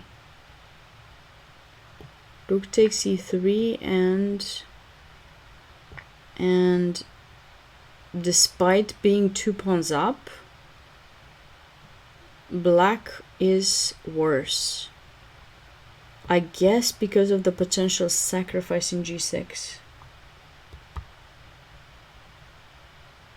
That is just so crazy. That's literally very, very crazy. Yeah. Okay, so he played kind of the best thing, but he was totally winning. Like, I don't understand what he did. No, so he had to take here. Yeah, he had to take here and then there. And then if you take, we take here, and we're doing really great with black. Or in this position, instead of knight g3, just take here directly, and then maybe take there with the queen. I think that would be a little bit better. I think he's lost a lot of his advantage.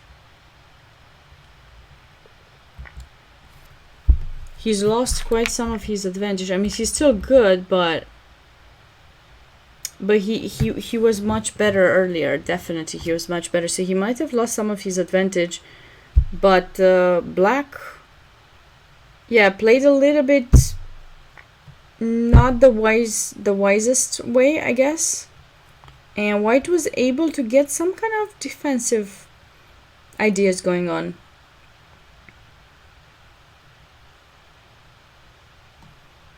And here he's getting a little bit annoying. A little bit more than a little bit. We'll see what comes of this. Probably Nicolas is not very happy with the position he's gotten right now. Let's check out some of the other players. So looks like we did see this rook a4 being played and rook b1, not rook c4. Okay. So he chose not to trade, but to keep black from getting the rook into b2. That works too. Rook a6, okay. Rook g6, bishop f8, okay. Bishop f8 to try to stop rook h6, though that wasn't really an issue. Although with the rook in b1 instead of the rook in c4, as I was suggesting, now maybe yes, it was an issue, because if you just sit and do nothing, we'll go there. And if you think that you trap the rook, no, you don't, because there will be a check and then the rook will come out. So that's basically the ideas that white was playing for, not the rook c4. So rook g6. Rook c1, so trying to enter with the rook from this other side of the board. I don't know, c6, c7, c8, anywhere. So he's blocking, and now rook h6 trying to get the pawn. Rook a8, okay. Not quite sure exactly what he's planning to do, but definitely rook takes h5 seems like the next move that white is going to play. And even if you go there, there's going to be a check, and the rook is going to switch positions. You do get the g file, but I don't think it's important. White has to make up his mind if he's going to play rook g1 and allow those kind of ideas, or just take. I don't think it matters. I think that game will be finished very soon, and we've seen a few more moves in this game. Where did we stop? Okay, here, rook after rook d1, right? Because we panic. So this game we're gonna see maybe more moves because white is really low on time. So if black plays fast, we probably will see the moves being played much faster. Okay, black for some reason didn't want to take there. I literally do not see what he could have done. I don't think there was anything to be fearful for, but okay, he went queen e6 and now f6. Okay, so he pretty much blocked white's bishop, and then he's gonna try to trade, I would say. Okay, trades queens first. Make sure there's no... Be careful with these kind of sacrifices, but there's nothing going on right now. And now he trades. Good. F4. F4. Okay. Maybe we'll see something like this instead. Yep. All right. All right. More moves have been played. Bishop c5. And now that is a move that I'm thinking that black could consider, bringing in one more piece to the game. Seems like a wise decision. Rook d3 is also very annoying with tempo, and then bringing in the queen on the e file instead. Maybe this is nice. You have to move the queen somewhere and then check, and then there should be mate coming up very shortly. Yeah, so I'd go rook d3 actually in this position just to save my rook. Followed by queen e6, and black should be winning. Oh, and we had a final result in that Brejesh Abhiram Poturi game. Well done, Brejesh. Very beautiful finish. He won after bishop takes g5. We've seen the position until here. He checked. And in this position after g4, he went for rook f1, as we were saying. And now rook f6. And the mate is inevitable. Or you can sack the queen, of course, after which it will be game over. Yeah, beautiful game. So it looks like we will have at the tournament in the Space Coast Chess Festival in the master section. Looks like we are gonna have two players with 3 out of 3. Timur Garev against Brejesh Chakrabarti. They are the only ones who have 3 out of 3, so they're gonna play against each other tomorrow. And looks like Timur is gonna be the one with the white pieces. Timur has doubled black for some reason. We don't know why that was, but he did. So the two players will play tomorrow. So tomorrow morning's game is gonna be very exciting, I believe, for those two. Definitely be here tomorrow. I'm not finishing my stream yet, but just letting you know, tomorrow in round 4, I'm looking forward to seeing the result, the game between these two awesome players. We'll check it out. And then we'll see how many players we have with 2.5. So knight f4 was played here. Okay, so they made a couple of moves. So rook f7. He's stopping knight e7 because he can recapture with one of the pieces. So everything is safe. Okay, probably with the rook, as if the queen, then queen takes h5. So after knight e7, the rook would recapture, not the queen, just the rook, to make sure that 5th rank is safe. White returned, and then knight f4. Okay, I love the decision of trading that knight, because that knight kind of keeps white's position safe. And I don't think white is gonna dare to move this rook anywhere now. Timur also plays blindfold games. He does, but he doesn't, like when he plays a normal tournament, he doesn't play blindfold. He plays normal stuff. He plays normal chess. He's a pretty awesome player. We'll see how he does. He is, of course, the favorite. He should be winning, but you never know. I'm also looking forward to see if Timur is going to play against the international master, Junior Levia Rivera, how the two will do in their game, because Junior played an amazing game today. We saw that, had some attacking position, weakened the opponent's king, took advantage of the king remaining in the center because black pushed way too many pawns way too soon. Ooh, so the rooks did get traded in this position. All right, so rook g1. All right, so the rooks got traded, and white ended up taking, of course, f6. If you take h5, you stay with your rook trapped. Do not do that. That would be terrible. Do not do that. Maybe you have some ways to escape with it, but it's not worth it. So, of course, rook takes f6, and I feel like there's going to be a resignation happening here very soon. White can just go grab even more pawns, whichever he wants.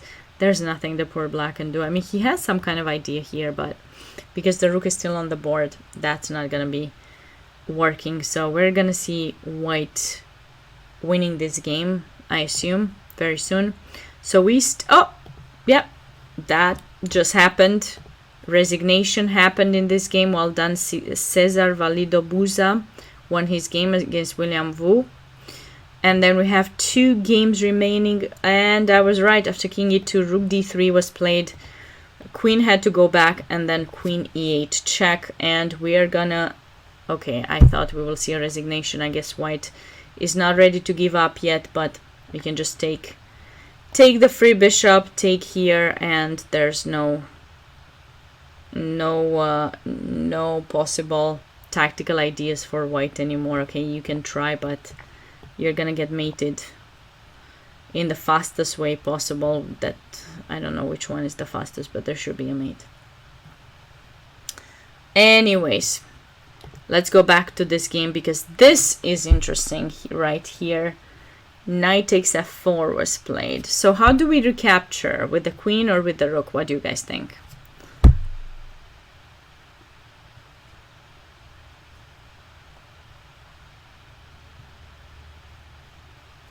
I don't know what your level is, Roland, so I'm sorry I cannot really answer your question. I'm focusing on this game analysis right now. I usually answer those questions mostly not when I do game analysis for a tournament, but I don't know what your level is, so I cannot really answer how you can improve with the engine because I don't know your level. People who are beginners cannot really use the engine to their benefit, in my opinion. 1400 on Lichess or USCF or FIDE?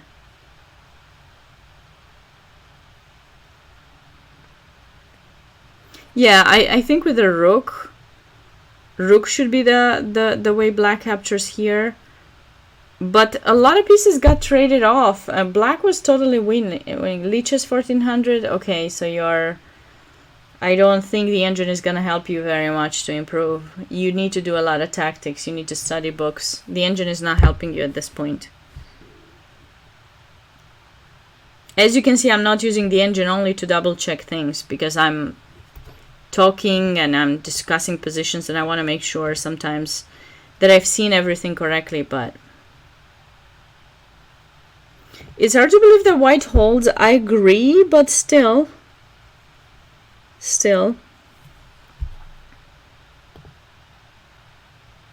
Yeah, rook takes things.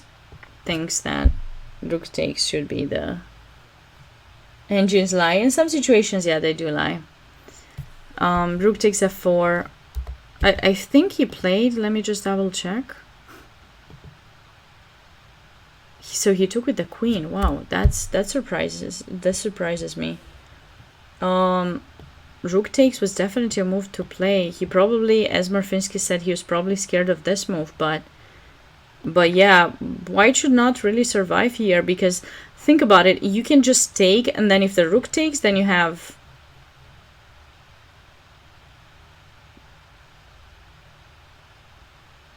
check.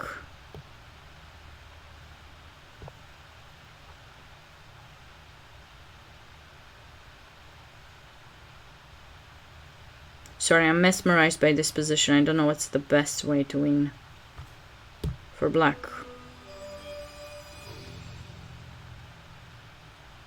Yeah, I'm surprised by the queen capture.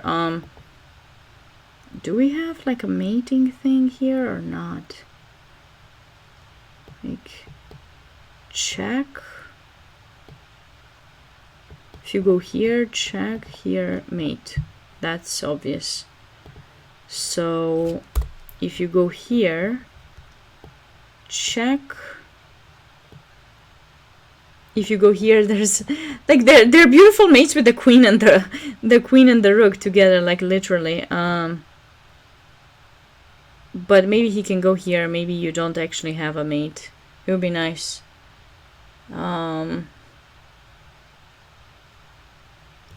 Keep it simple, just take the rook. Yeah, of course you can just take the rook if you want to. Yeah, now you're threatening some kind of stuff around here. As long as he doesn't have a perpetual. I mean, he may have stuff. You have to be careful not to get mated yourself, you know. So I'm not quite sure.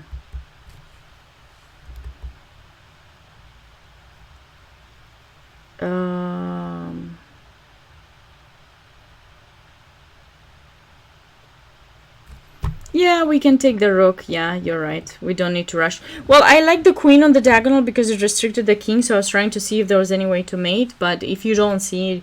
But he had plenty of time to make up his mind. He has like 15 minutes, so he can spend like 5 minutes to think about this, you know, and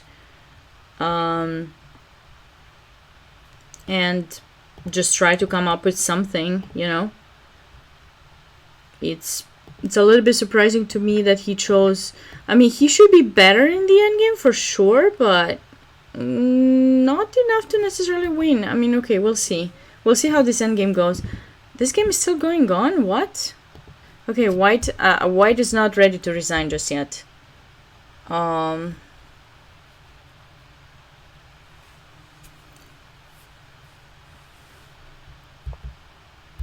Okay, so check there, check.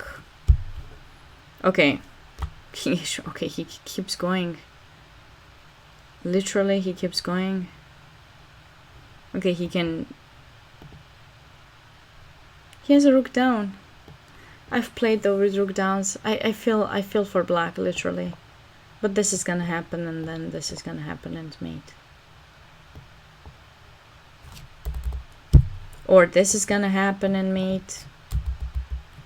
Or this is gonna happen and just take the knight. Okay, take everything. But this game is about to be over too, so I guess we're gonna stay and focus on this game for a little bit. My name is Sabina Foysher, and Tweedle calls me SF.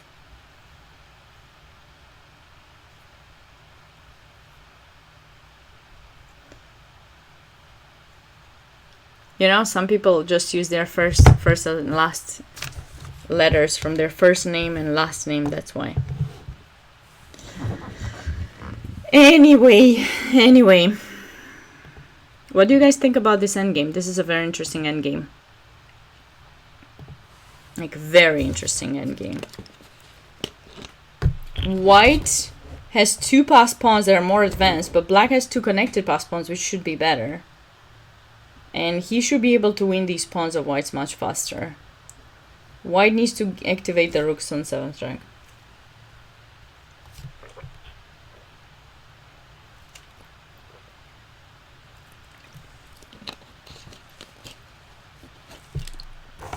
Yes, Adamski, yeah. Well, sometimes it means stockfish. SF sometimes means stockfish, sometimes means... Sometimes it means Sabina Foysher. That if you see one of my mods saying SF, they mean Sabina Foysher. They mean Sabina. They mean me, not Stockfish. They think I'm that good that I'm better than Stockfish, so they decided to name me. Actually, Stockfish named themselves after me, so I need to get a lot of credit for that. You know, they just haven't paid me yet. I'm still waiting for my, for the money to come, because, they're trying to trademark my own initials. Can you believe that? These guys, they have way too much. They believe way too much in themselves. Yeah, the check is in the mail. I'm expecting a huge check in the mail, because they've used my the letters of my name, and yeah, it's not allowed. Yeah,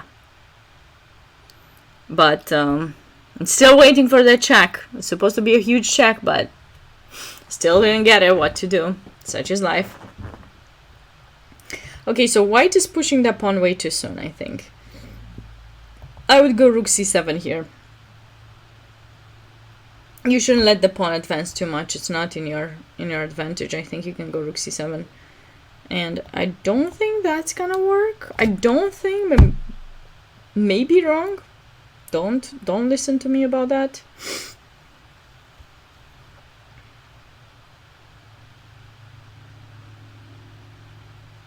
Just yet. Oh no, because after that we'll just do this. Okay, we're fine. So yeah, I would go rook c7 just to make sure. Just to make sure. And it looks like that game was over. Let's see how did they finish. So after queen b7 he took check, and after rook d3 he resigned.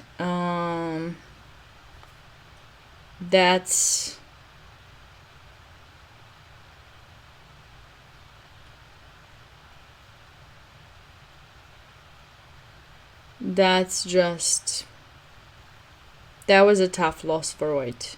So white got, did white lose twice? Yeah, white lost against 3 against Lovell Barbon, and then he lost now. So he's had a tough start of the tournament. Hopefully he can come back. I mean, I don't know him, but hopefully he can come back. Yeah, I always like to see people come back. Why not? I think there's a Wikipedia page, Murfinski. I think there is. I can probably put a command for WGM. I didn't think about it, but maybe I'll come up with a command at some point.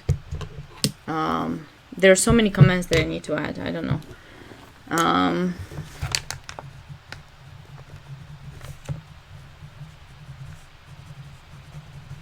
I added it so I can remember. It. Okay, rook c4. What are we gonna see? So he didn't go for rook c7. Okay, he brought in his king, which is good. Do you think which one of these two moves are we gonna see?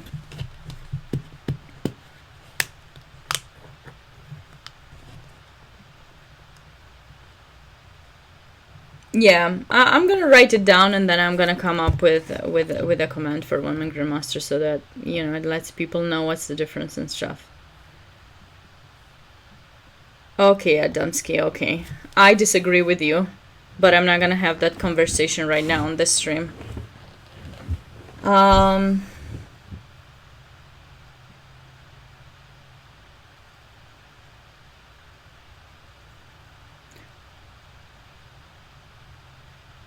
H5, you would start pushing the pawn. So you think black has brought the king close enough to... Yeah, I like rook c7. I mean, I always like this kind of move, because you don't want to allow the pawn to advance too much. That starts giving the opponent a little bit of chances. So if the pawn is advanced too much, it can go towards, promotion. So this just stops everything. And now, yeah, after that, I do like your idea to push.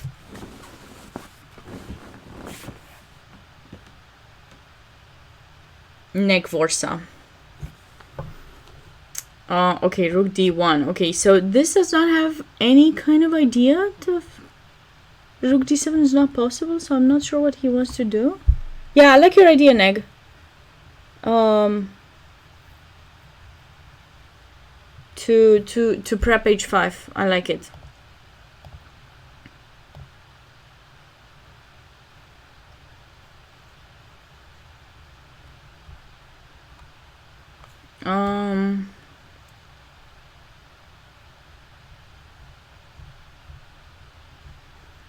What do you guys think?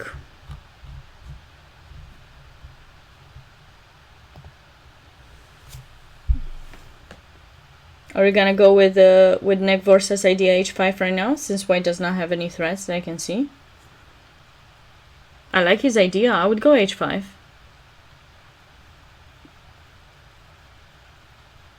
No, it's fine, Adamski. You can have your thoughts. It's just on this specific stream, I will not start a conversation about that. There's a reason for which the titles are separated at this point, and yeah, it's a really long conversation we can have.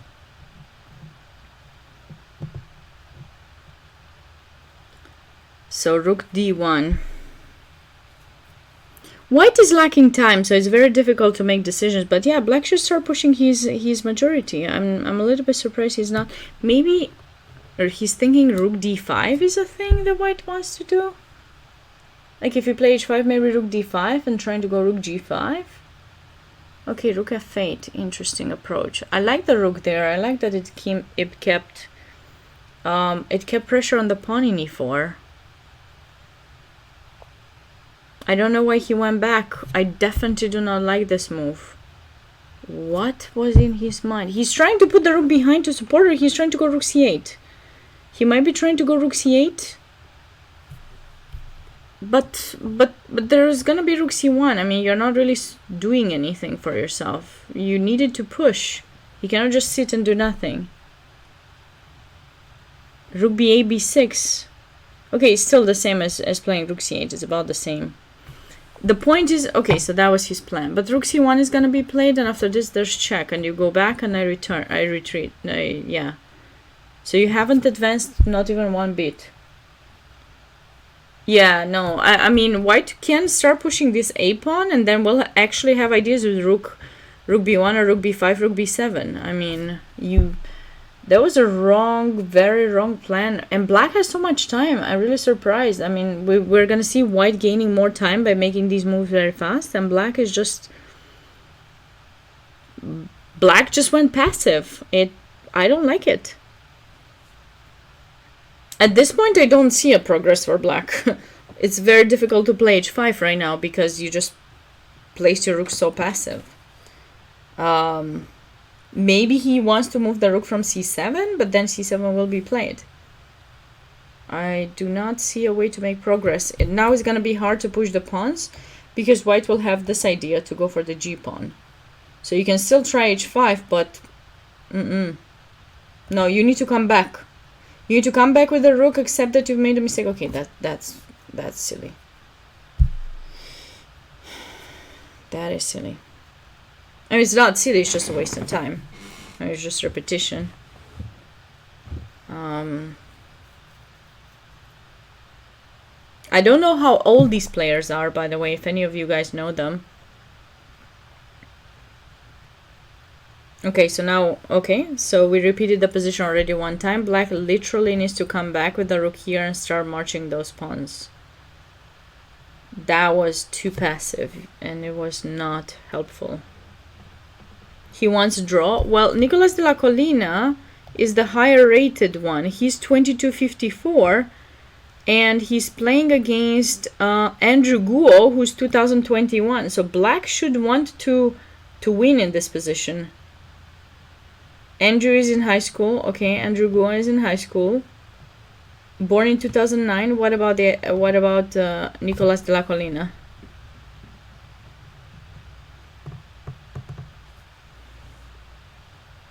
You don't know? Oh, I thought you knew, Morfinsky. I thought you were just Googling to find out what was going on. I felt like I thought you were doing that. I guess not. Tricky. You were not supposed to be trolling me, Morfinsky. You're supposed to be my mod. Alright, so we got two players, pretty young. Not too young, but kinda. Got it, Morfinsky. Got it. Well, that should be helpful enough. Okay, so now Nicolas is probably very unhappy with his decision. What is this? This is an endgame delver that I don't know what black did. Yeah, I agree. I don't know what this is. He's messed up. That's what it is, delver. It's board 4 from the Space Coast Chess Festival.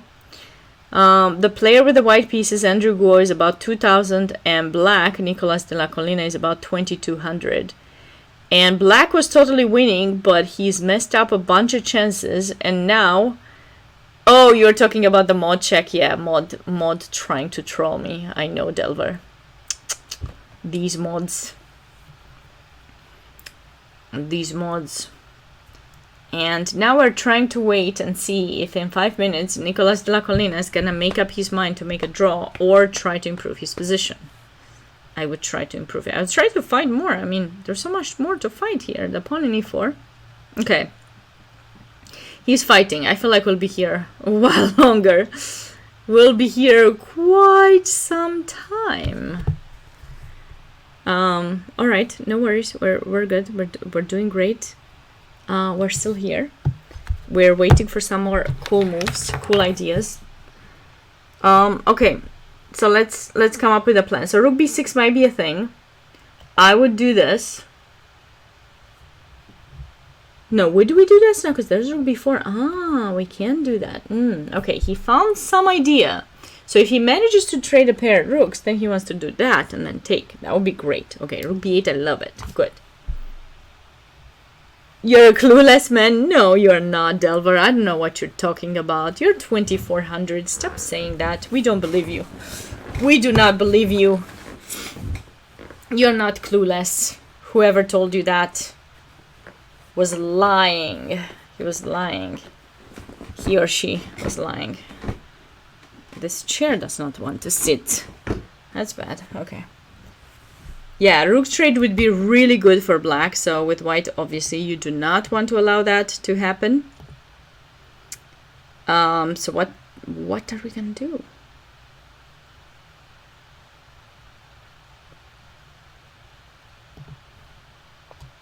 Okay. Defending. Makes sense. We lost black's time. For some reason, we don't know why. What do we do? Rook b6 or we do rook b2? Ooh, I came up with this idea. Loving that.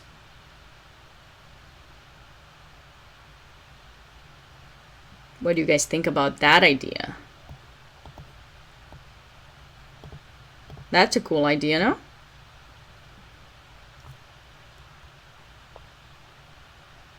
No, really? You want to put the king in c8? No, I don't think you could sit with the king in c8. Murphy's that seems too passive. Rook b2. Okay, good. All right. No. So in an endgame, in rook endgames, what do you want to do? You want an active rook, you want an active king, and you want past pawns to be advanced as much as possible because it's about the race. So active rook is happening. He's getting that one. He needs to stay with the other rook in c7 to block the pawn. It was important to block it more behind so that there are no like crazy threats to be worried about. Rook c4. Which rook c? Both rooks are on c file. 7 always brings luck. Okay. All right, if you say so. All right, so now black wants to play rook e2 probably and put some pressure. Now it's still gonna be hard because he can maybe he can do that because if you give a check, he's gonna go back. And I don't think he can try to go for a mate or anything there. So you do need to start pushing your pawns forward.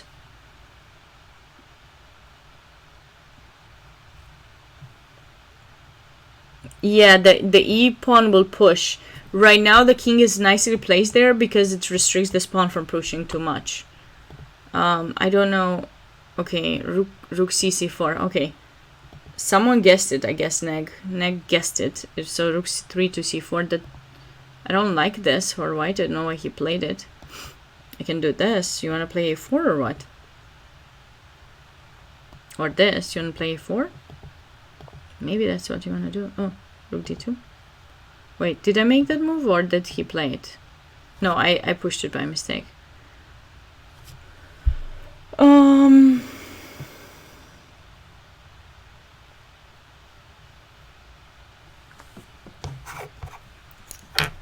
I want to start pushing the h-pawn.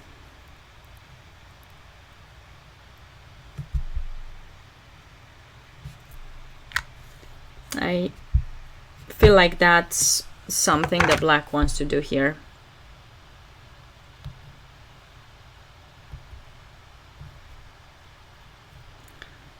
But it's gonna be hard to push the g pawn though after. But at least we start with the h first. We'll start with the h pawn because if white is gonna move the rook from the c file, one of the rooks, then there's gonna be king d6.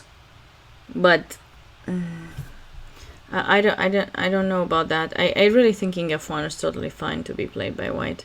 That rook was good there to kind of be flexible and come on this side when you play h5.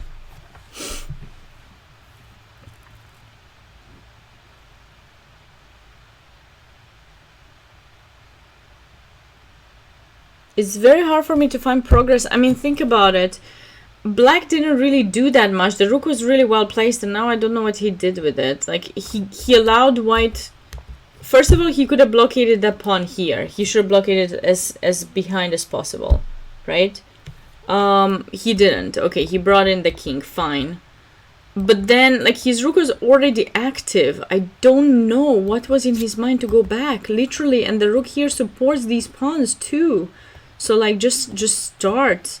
There's nothing that he can do. Just go h5 or g5, g4.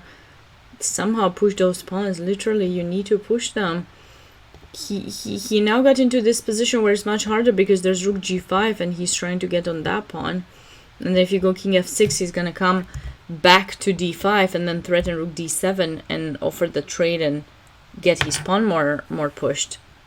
Okay, now they're repeating a little bit to get a little bit of space, so he probably has something in his mind.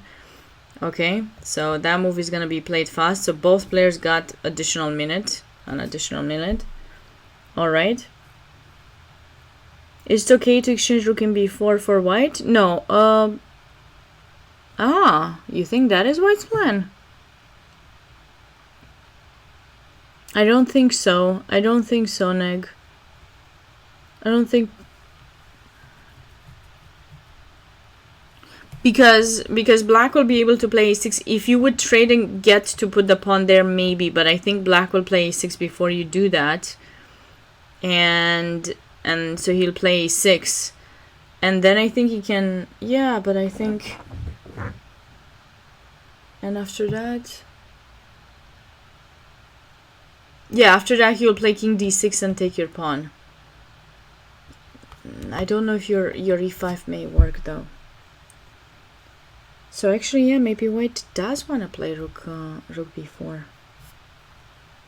You're right. Black wasted way too much time and he's not finding the continuation. Yeah, the engine does agree. Does agree that this is a draw. So I guess we're gonna see a draw, guys.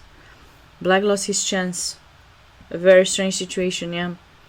I think that was a draw. So if for example, like, let's just say we were gonna play like, I don't know, h5 or something. I think this we cannot really progress because, like, if you do that, there's e5 and you have to go back and you're stuck. And it will just be like repetition. You just can go back and forth, but there's no way to win the pawn. So I'm anticipating a draw over here. The players did repeat. They did repeat the position. So the position was like this, right? So this is the first time. Second time. Okay, so they repeated 3 times, right? 1, 2, 3. I don't know what's happening. I think they agreed on a draw.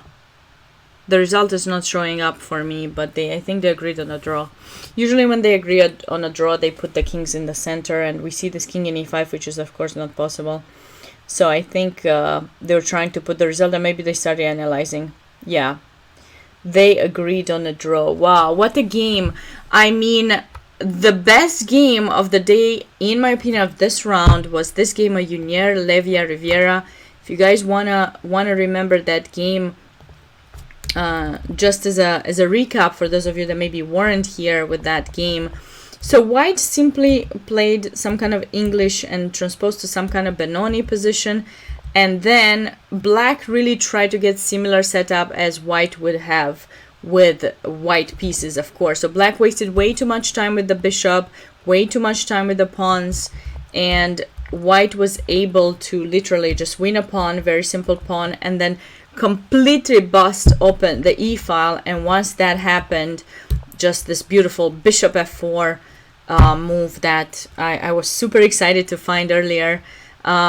Just leaving the knight hanging, feel free to take it. Then you're gonna lose your rook in h8, but it's like a fork, beautiful. The e-file opens up as well. Black ended up going rook a8, and then the beautiful sacrifice of the knight here. Queen takes and knight takes g6, after which black decided to resign. This was, in my opinion, the most beautiful game that was played this round in the tournament. Obviously, you know, Timur Garev's win was nice too. Brzezic played a nice game, but this one would be the miniature game, beautiful miniature game that I would give the prize to if I had to. And then we saw the final one. Okay, we did get the result definitely for this game, and we saw a beautiful position that black had with some attack on the king side, with lots of things happening. I felt like black played super amazing until some point where, even here, like bishop e3, a gorgeous move that I didn't see. I needed like a minute to try to understand what was happening once this move was played. Literally, like I was like, what? Is that move possible? And yes, it was indeed possible, because after that move was played, it simply forces white to do something about the pawn. If this pawn goes away, the knight takes g3 is just killing, and there's not so much to do. I've shown this line so many times. If you are here, you've seen it at least 3-4 times. That knight g1 was an option to pretend like you're back to safety and everything, but no, you're not, because obviously the bishop in e3 wasn't just gonna go there for no reason. There was this thing possible, and after king h2, knight takes e4 followed by knight takes f2 checkmate. Really nice thing that could have happened, but of course white played a little bit better than that. But still, it wasn't good enough. In this position, if black had taken in e3, his game would have probably been like really amazing. And should you take the question marks of the engine seriously? It's still an engine. Well, it is a pretty good engine. Not all the question marks are correct, but I think sometimes it's a matter of understanding what exactly is happening in the position. I usually, when I do commentary, I avoid using the engine. I will put it from time to time, and I would typically let people know that I'm gonna check things with it. I like to tell you my own thinking process, so that some of you guys can actually have the opportunity to learn from my thinking process, maybe to see how I'm thinking, and maybe you can adapt your own thinking, if you know. But of course the engine can be helpful when you're a stronger player, because it kind of double check things, makes things a little bit faster than if you were to analyze every single thing. You don't really have that much time to do everything, so it helps speed up opening preparation a lot. Regarding game analysis, I do recommend not using the engine, only when it is super necessary. So anyways, here after this, I think black would have killed it, but went for this line, which is still good. We were looking at a lot of lines after king h2, but white did go king g1, and here I think we decided that bishop takes g2 first was the right thing to do for black, getting rid of the bishop that was hanging, and now pawn takes, and then the knight in f4 was hanging, and black would have for sure won this game. I think after taking f4, e4 is hanging, everything is hanging, but he's made some decisions and he gave up way too many pawns here. Knight h5, I gave up the c5 pawn too, and then here after knight f4, for some reason decided not to take with the rook and keep the queens to try to take advantage of white's king, which is certainly much weaker than black's. There's no easy way for white to really give checks to black's king, but it's much easier for black to really do something here, and he missed those opportunities by capturing with the queen. I still believe this endgame should be better for black. Should he blockade the pawn faster and start finding a way to march these, but unfortunately he has made up a few strange decisions of pacifying his rook. Guys, don't do that. Don't make those decisions. They're not very wise. Try to avoid doing those kind of things. Go with your pawns too. It does matter the rank of the pawn, how advanced the pawns are in a lot of endgames, so that is the case. Oh my god, yes. Yes, Morfinsky is right. God forbid, do not use an engine while you're playing a game. That's a terrible thing to do. You're gonna be banned from playing chess again. So please do not do that. Do not use engines while you're playing. That's terrible. Nobody should do that.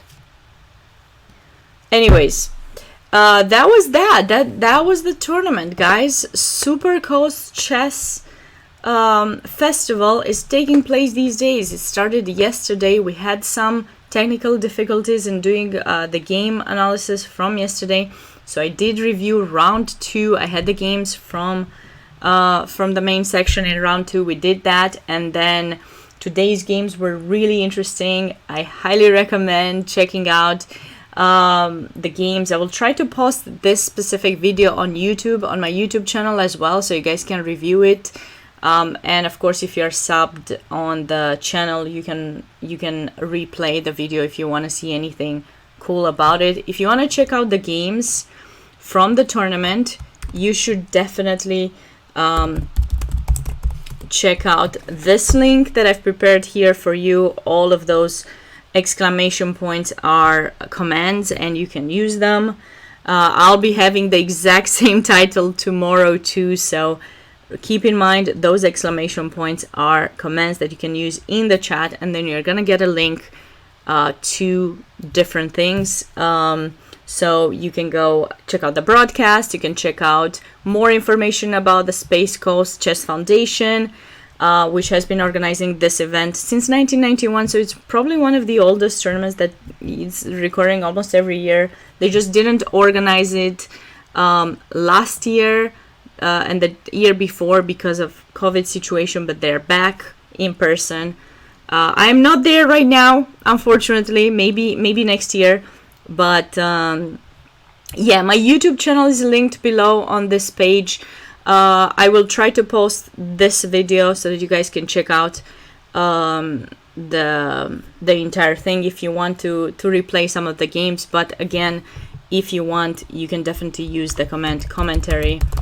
Go on the link and check out the broadcast of the games live. I appreciate all of you guys joining in tonight. I hope you had a great time. Thank you so much, St. Louis Chess Club, once again for aiding me and bringing a lot of people. If you follow from St. Louis Chess Club and you like me and you want to see more commentary and stay notified when I go live, you can hit that follow button. I would appreciate that. It doesn't cost you anything. You can just give me a like. You don't have to, only if you want to. And I'm looking forward to seeing you guys tomorrow. So checking the tournament schedule, the round tomorrow starts at 9:30. So I should go live around. So it starts at 9:30. So, but there is a small delay, as I told you. So I think I should go live around 9:30 actually, and then we will maybe do a short replay of this round. Maybe I'll just go over the main points that I really enjoyed from today's round, and then we'll go on for round 4, and then later on round 5 I will be doing commentary for both of those rounds. So if you have enjoyed today's stream, definitely show up tomorrow at 9:30 a.m. Eastern time. If you can't meet that deadline, be here at 2:30 p.m.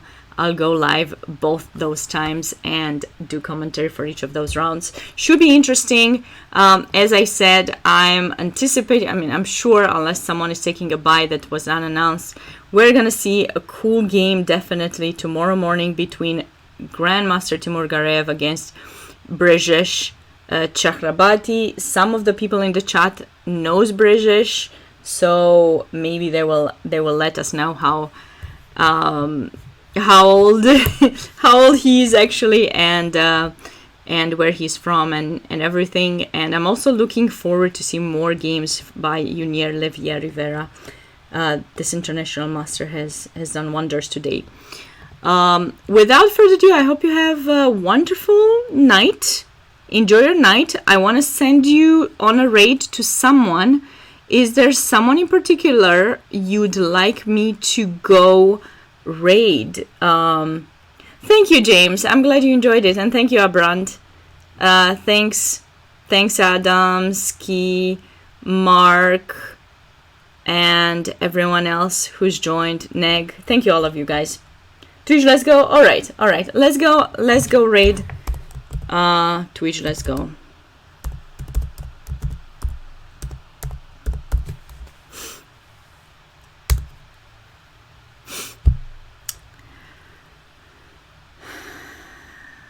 I hope to see you guys tomorrow.